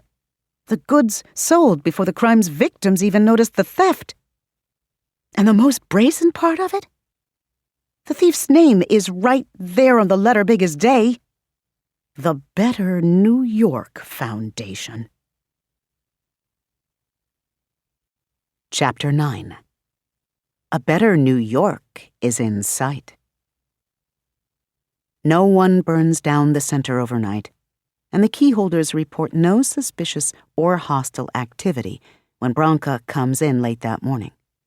She's only half awake after having spent a fitful and uneasy night at home. Nothing attacked, but she worried. And now she's got under-eye baggage as souvenirs. There's a message on her office voicemail from the board's development chair, Raoul. Branka, I respect your opinion about the Alt Artistes Collective. We can't promote bigotry of any kind. But like I told Jess, the collective is connected to a prospective donor who blah, blah, blah, blah, Branka says, hanging up with the message unfinished. It's always blah with Raoul. Branka's still appalled at Yi Jing for sleeping with him. Granted, Branka's only lukewarm on Dick at the best of times. But not even 4-alarm Dick is worth that much aggravation. There were 2 other messages in the voicemail box, but Branka decides to listen to those after she's had time to calm down and wake up. She grabs her morning coffee from the machine in the break room, then starts her usual post-opening walkthrough of the center. It's easy for a nonprofit administrator to lose touch with her purpose. Life can become nothing but grant applications and payroll problems, supply orders and fundraising schmoozes, if one isn't careful. Branka's an artist, so she takes pains to keep art foremost in her routine, if not her mind, every day. Today she heads for their newest and most interesting exhibit. This one is a kind of summons, she's always thought. And before yesterday at around noon, she didn't quite know what she was trying to summon. The room contains photographs of graffiti found around the borough, graffiti by a very particular artist, whose work is distinctive yet curiously electric in its composition. Branka's made out spray paint and house paint amid his materials, along with a little road tar and the occasional handful of natural pigments. She hadn't realized there was any indigo growing in the Bronx, but the university analysis she paid for is probably correct. Whatever the artist could find, in other words, or buy or steal or make on a tight budget. His themes are strange. A giant howling mouth with 2 teeth, an enormous brown eye giving a sly side eye to the generic glass and steel condo being constructed next door.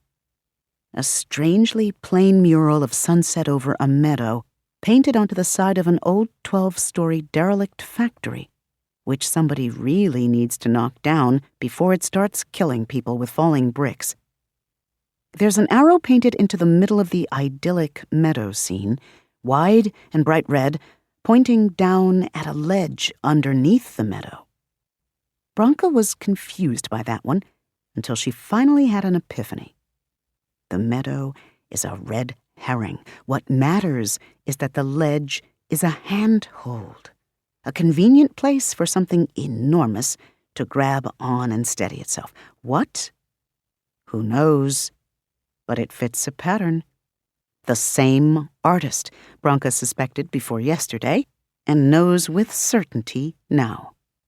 The same unseen ear which hears the city's song so clearly. Yes, this is the work of another of her people, another of her part of New York. She's collected these pieces because the work is amazing, and because bringing them together is a kind of call-out to him. Somehow she knows he's a him. Photos of the works, life-sized, where the photographer got the right shot, and poster-sized otherwise, now dominate Morrow Hall, which is the center's largest and best display space. Bronx Unknown is the show's title, hanging from the ceiling on a placard suspended by fishing line, and it's almost ready to go. Maybe when they get some media coverage at the July opening in a couple of weeks, her artist will come to find her and become less unknown, since she's not planning to go find him. Branka stops short, however, at the sight of someone in Morrow Hall. She only just unlocked the center's doors, but already there is a woman in a white pantsuit and matching CEO heels examining one of the photographs. It's certainly possible that someone could have entered the center while Branka was getting coffee, but usually Branka hears anyone who comes in. The center is old, and its hardwood floors creak. The woman is carrying a clipboard, her back to the hall's door.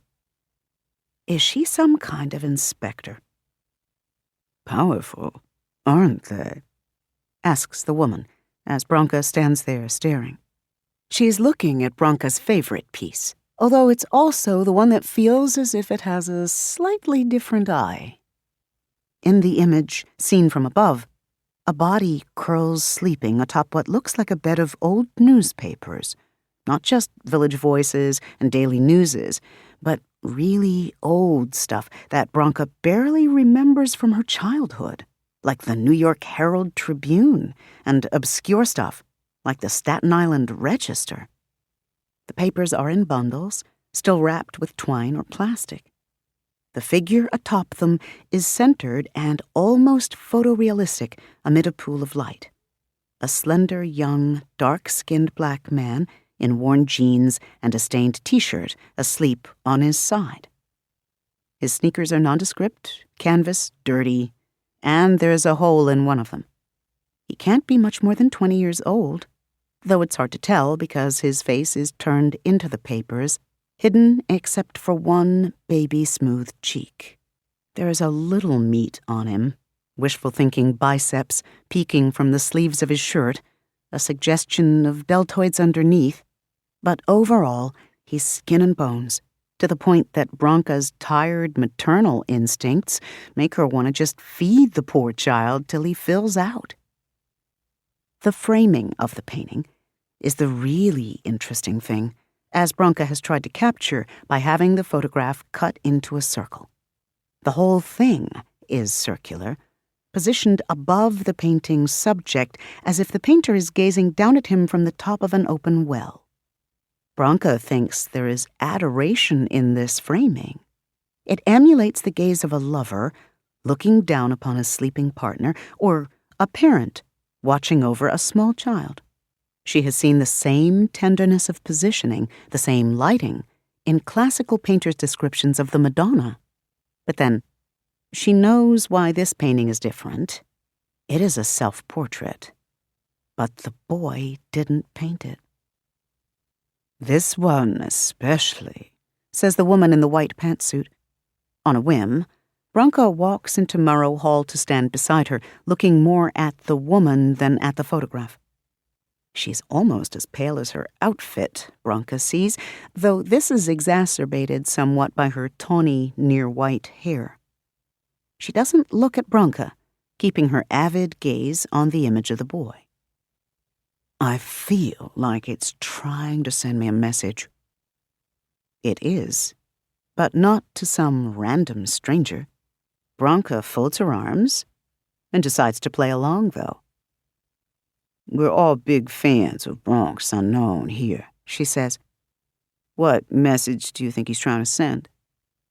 I think it's saying, come here, the woman says, find me. Branka stiffens and turns to stare at the woman, who grins. In profile, this makes Branka notice the woman's canines before anything else. They're badly proportioned, out of alignment with the rest of her upper teeth, and slightly too big. The white suit looks expensive. Anyone making that much money ought to be able to afford custom orthodontics. And that is completely beside the point, Branka realizes, as a ripple of unease prickles over her skin. Unease and recognition, if something so atavistic can be called that. When a mouse that has never before seen a cat spots one for the first time, it knows to run because of instinct. Something in the bone knows its enemy. Not that she's a mouse, though. So Branka only regards the white-haired woman evenly and says, maybe so. But I'm getting a lot of warning vibes off it, too. The woman frowns a little. What do you mean? Well, it's subtle. All of this is conjecture, given that we don't know anything about the artist. But I'm thinking Unknown is homeless, or in such precarious circumstances that he might as well be. Ignoring the woman for the moment, Branka steps forward and points at the unfashionably torn jeans, the dirt on his plain white t-shirt, the worn-out generic shoes. These are the kinds of clothes you get out of a Goodwill pile when you've only got a few dollars to your name. And he's not wearing anything that would make him stand out. No hoodie, no colors or accessories. White folks would call the cops on a black kid for wearing just about anything, but he's dressed as down as you can get without going naked. Ah, the better to go unnoticed. You think he is hiding from something? Branka frowns at the photo, startled to realize it's a good question. But he's supposed to be fine at this point, isn't he? The city is alive. Then again, Branka's supposed to be fine too, and she's been seeing too many signs in the past day that something is very wrong with the city. For the third time that morning, she wonders again if she should try to find the others. No. Yes, she says to the woman's question. I think he is hiding, now that you mention it. What could it be? The woman asks this with such wide-eyed innocence that her tone alone sounds like a lie. What frightened such a bright, vibrant young man into concealing himself? Well, your guess is as good as mine. Then Branka remembers that she's trying to make a point. She taps the boy's hand, which has been rendered in marvelous detail. They are the hands of an artist or a basketball player, or both, long-boned and long-fingered, with a broad palm. Across the knuckles there are faint old keloidal scars. He's a fighter, though. That's the warning.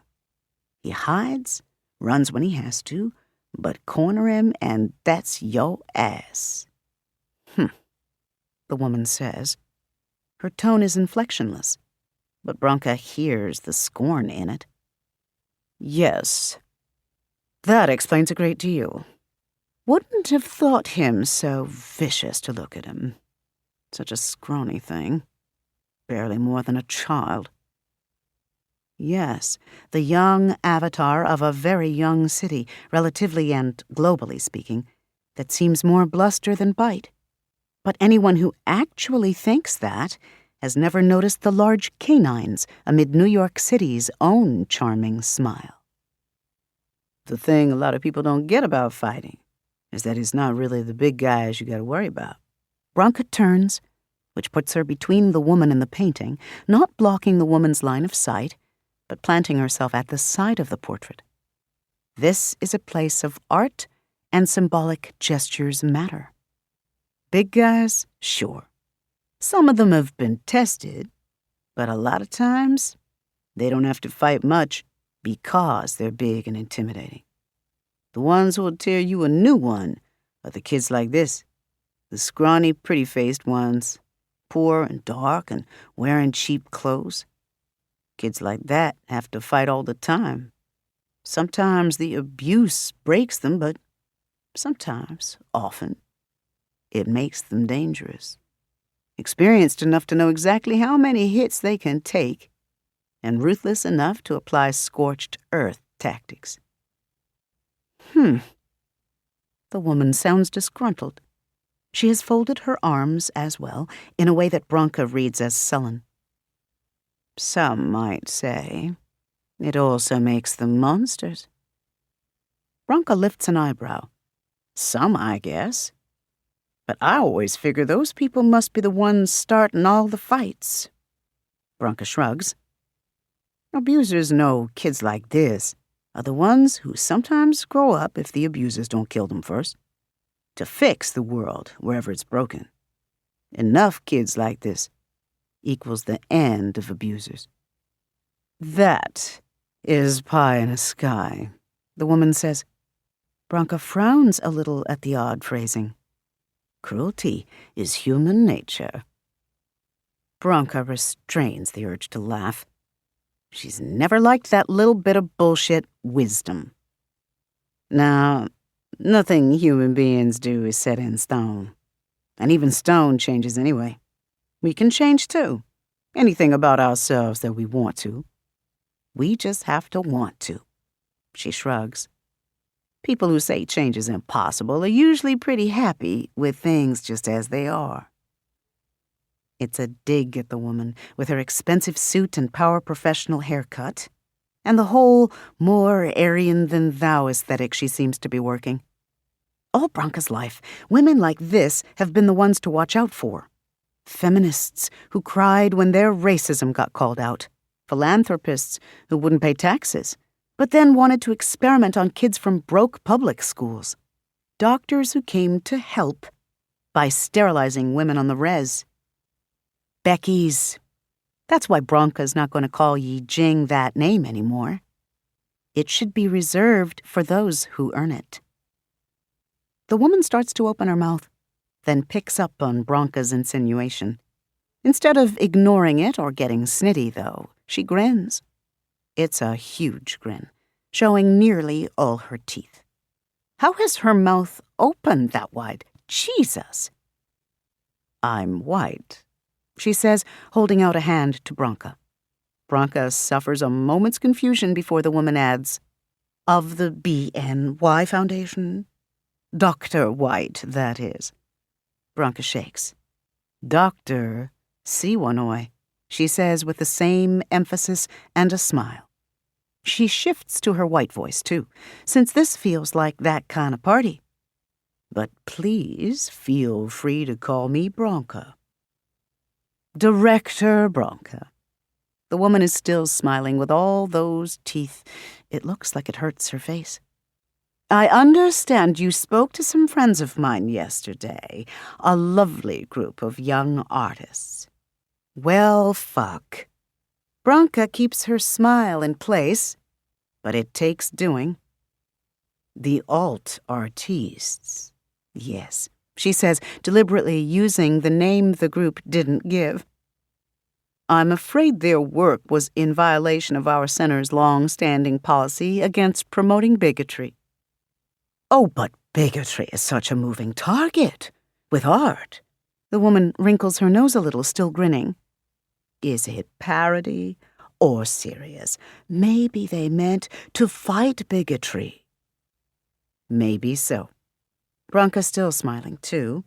Smile versus weaponized smile in the arena of professional fuck yous. But our policy is based not on intentions, but outcomes. Branka shrugs. There are ways to subvert stereotypes that don't simultaneously reinforce them. Good art should be more layered than just thoughtless regurgitation of the status quo. Layers, says Dr. White, her smile fading at last. For a moment, she looks weary. Yes, so many layers to existence. Hard to keep track of them all. So let's make this simple. She turns the clipboard around so that Branka can see the business check attached to it. Frowning, Branka leans over for a better look and freezes as she sees the amount.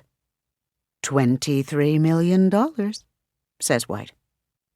I believe that would cover a substantial portion of your operating and capital budgets for the next few years.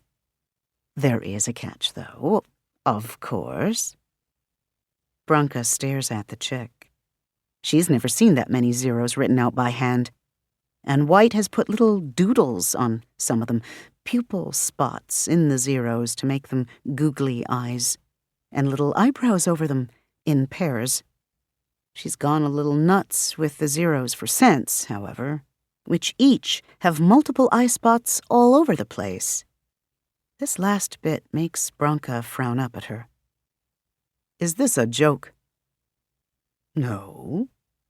Would you prefer a wire transfer? White tilts her head. You should have gotten a call from a board member about me verifying my identity, and that the funds being offered by my foundation definitely exist. Shit. Branka remembers hanging up on Raoul's message before finishing it. Still, this is bullshit. It has to be. People do this sometimes with nonprofits.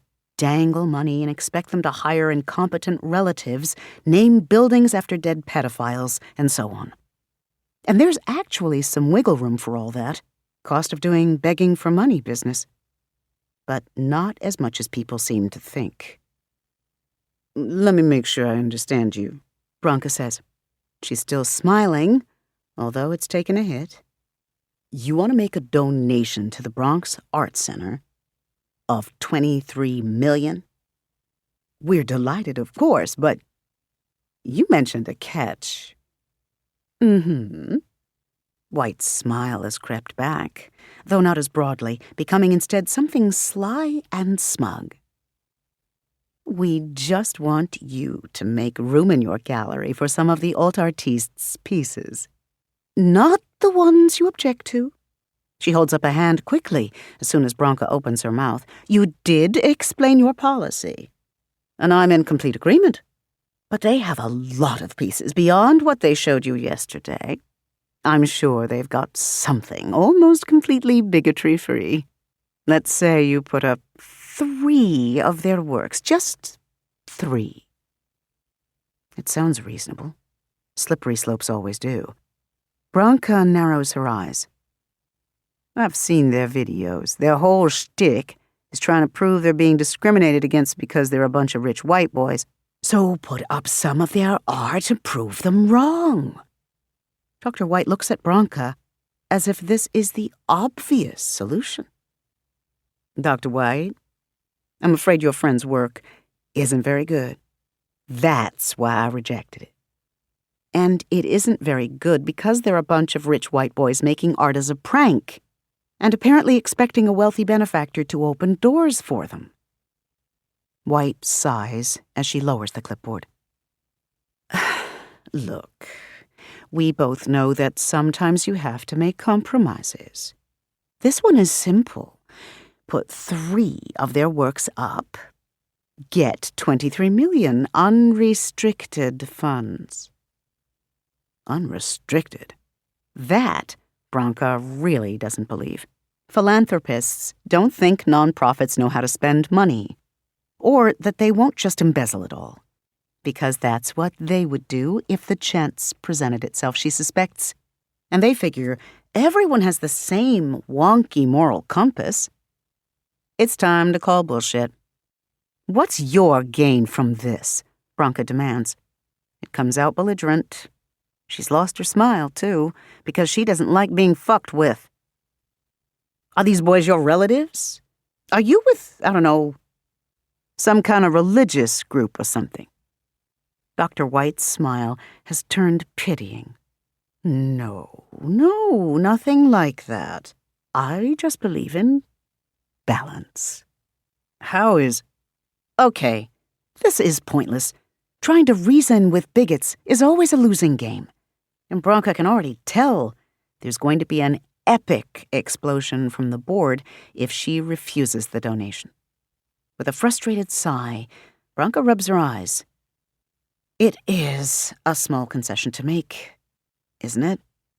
A few terrible paintings on the walls for a few weeks, in exchange for enough money to keep the center running at peak for years, even if the city reduces its funding. With that kind of money, Branka could make a real difference in the lives of the key holders. She could hire more staff, finally make Venez a full-time, offer more programs. She could also, says White, sliding that into the silence as if she can smell Branka's imminent capitulation. There's just one more thing. I'd like to take these down. And she nods at the photographs of unknowns graffiti. Branka inhales in shock before she can think not to. What? Why? I just don't like them, that's all. White shrugs, then extends her hand to Branka again. Those are my terms. Do let the board know of your decision by the end of today, will you? They'll take it from there if you decide to accept. Branka stares at her, though she takes the proffered hand. Habit. When she does, there is a quick, sharp, stabbing sensation in many points all over her palm, which makes Branka jerk back in surprise and stare at her hand. Ow! Shit. White sighs in palpable irritation and says, Something wrong? I felt something, I don't know. Allergies? Eczema? Maybe she's getting shingles. She's heard that hurts. Sorry. White smiles again, and it feels put on this time. Well, you've got a lot to think about. I'll leave you for now. More odd phrasing. Branka follows as White turns and heads out of the center. Privately, she marvels at how quietly White moves. She's wearing pumps, but the floor creaks only faintly beneath her feet. Light-footed as a dancer. And then, just as Dr. White lets the glass door swing shut behind her, Branka notices something else strange. White stops on the threshold for a moment, as if to let her eyes adjust to the bright sunlight outside. Then she wavers, sort of. There is a heat-haze flicker, a channel change interstitial instant. It passes before Branka can really register it, and then White visibly sighs and turns to walk out of sight. But a few startling observations lodge in Branka's mind at once. First, that White sort of shakes herself a little with that sigh, which is just an odd movement for her to make, like she's shaking off the unpleasantness of Branka's presence or something. Second, wasn't White's hair white or platinum blonde a moment ago? Now it's honey blonde, and her heels aren't white, but a pleasantly summery yellow. And lastly, in that half an instant, Branka noticed White's shadow, moving before she started moving, contracting for one fleeting glimpse, as if it were much, much bigger a moment before.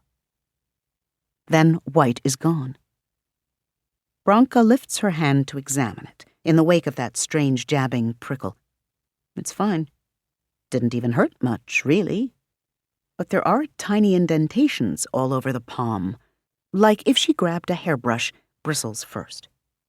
Branka casts about in the lexicon of knowledge that she possesses, but finds nothing that can explain the encounter.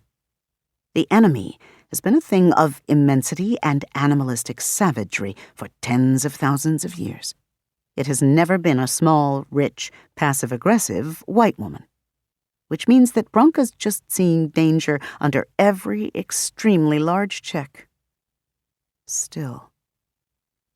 Yi Jing wanders in, texting something on her phone with one hand and waving absently to Bronca with the other, either not seeing or ignoring Bronca's tension. Bronca heads to the reception desk. Vanessa is part-time and doesn't come in till later, so Bronca's the front line till then. She sits there for a minute, processing that whole interaction, and coming to the rapidly growing conclusion that, lexicon or no, something was very, very wrong about Dr. White. Then the phone rings. It's Raoul. I know what you're thinking, is his lead. Bronca's thinking of closing her office door and trying to squeeze in a nap once Vanessa comes in. Well, hello to you too, Mr. Development Chair. Is that an official, I know what you're thinking, or an off-the-record one? It's a warning, Raoul says, which yanks Bronca wholly back to business. The board members have been discussing White's donation all night, by phone and email and even text. When money's involved, some of these people don't fucking sleep.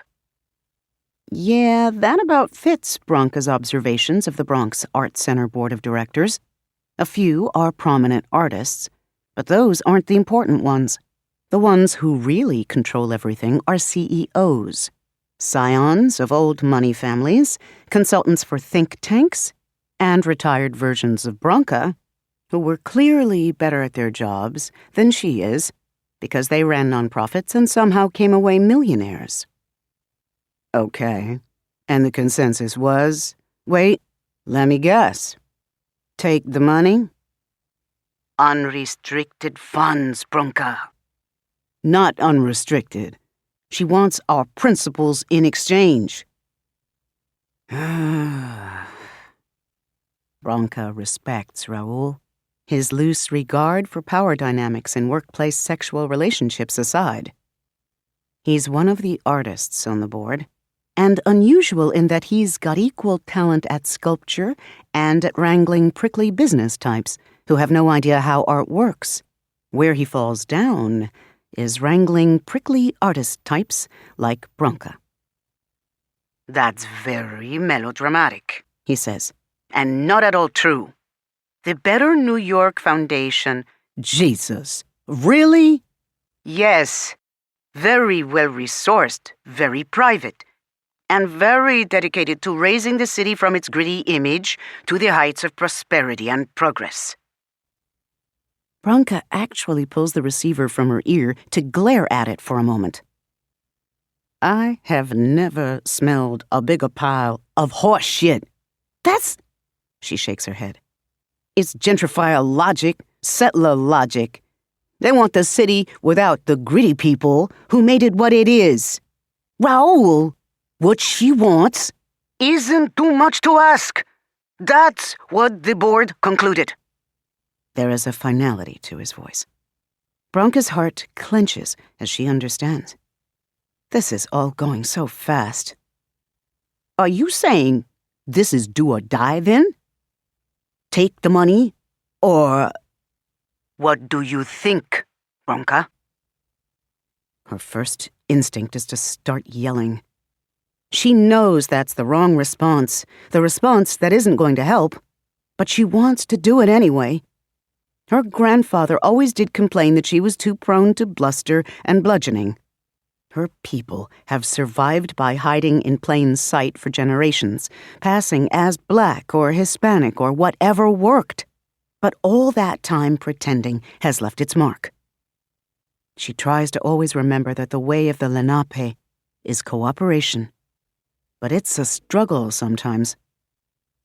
Listen to me. If we remove Unknown's works and replace them with stuff from a bunch of profiteering neo-Nazis, you think people aren't going to notice? Think about what kind of message Have you looked at the profiteering neo-Nazis' latest video? Have you checked your fucking email, Bronca? When Bronca falters and falls silent, startled, Raoul sighs into the gap. Go look.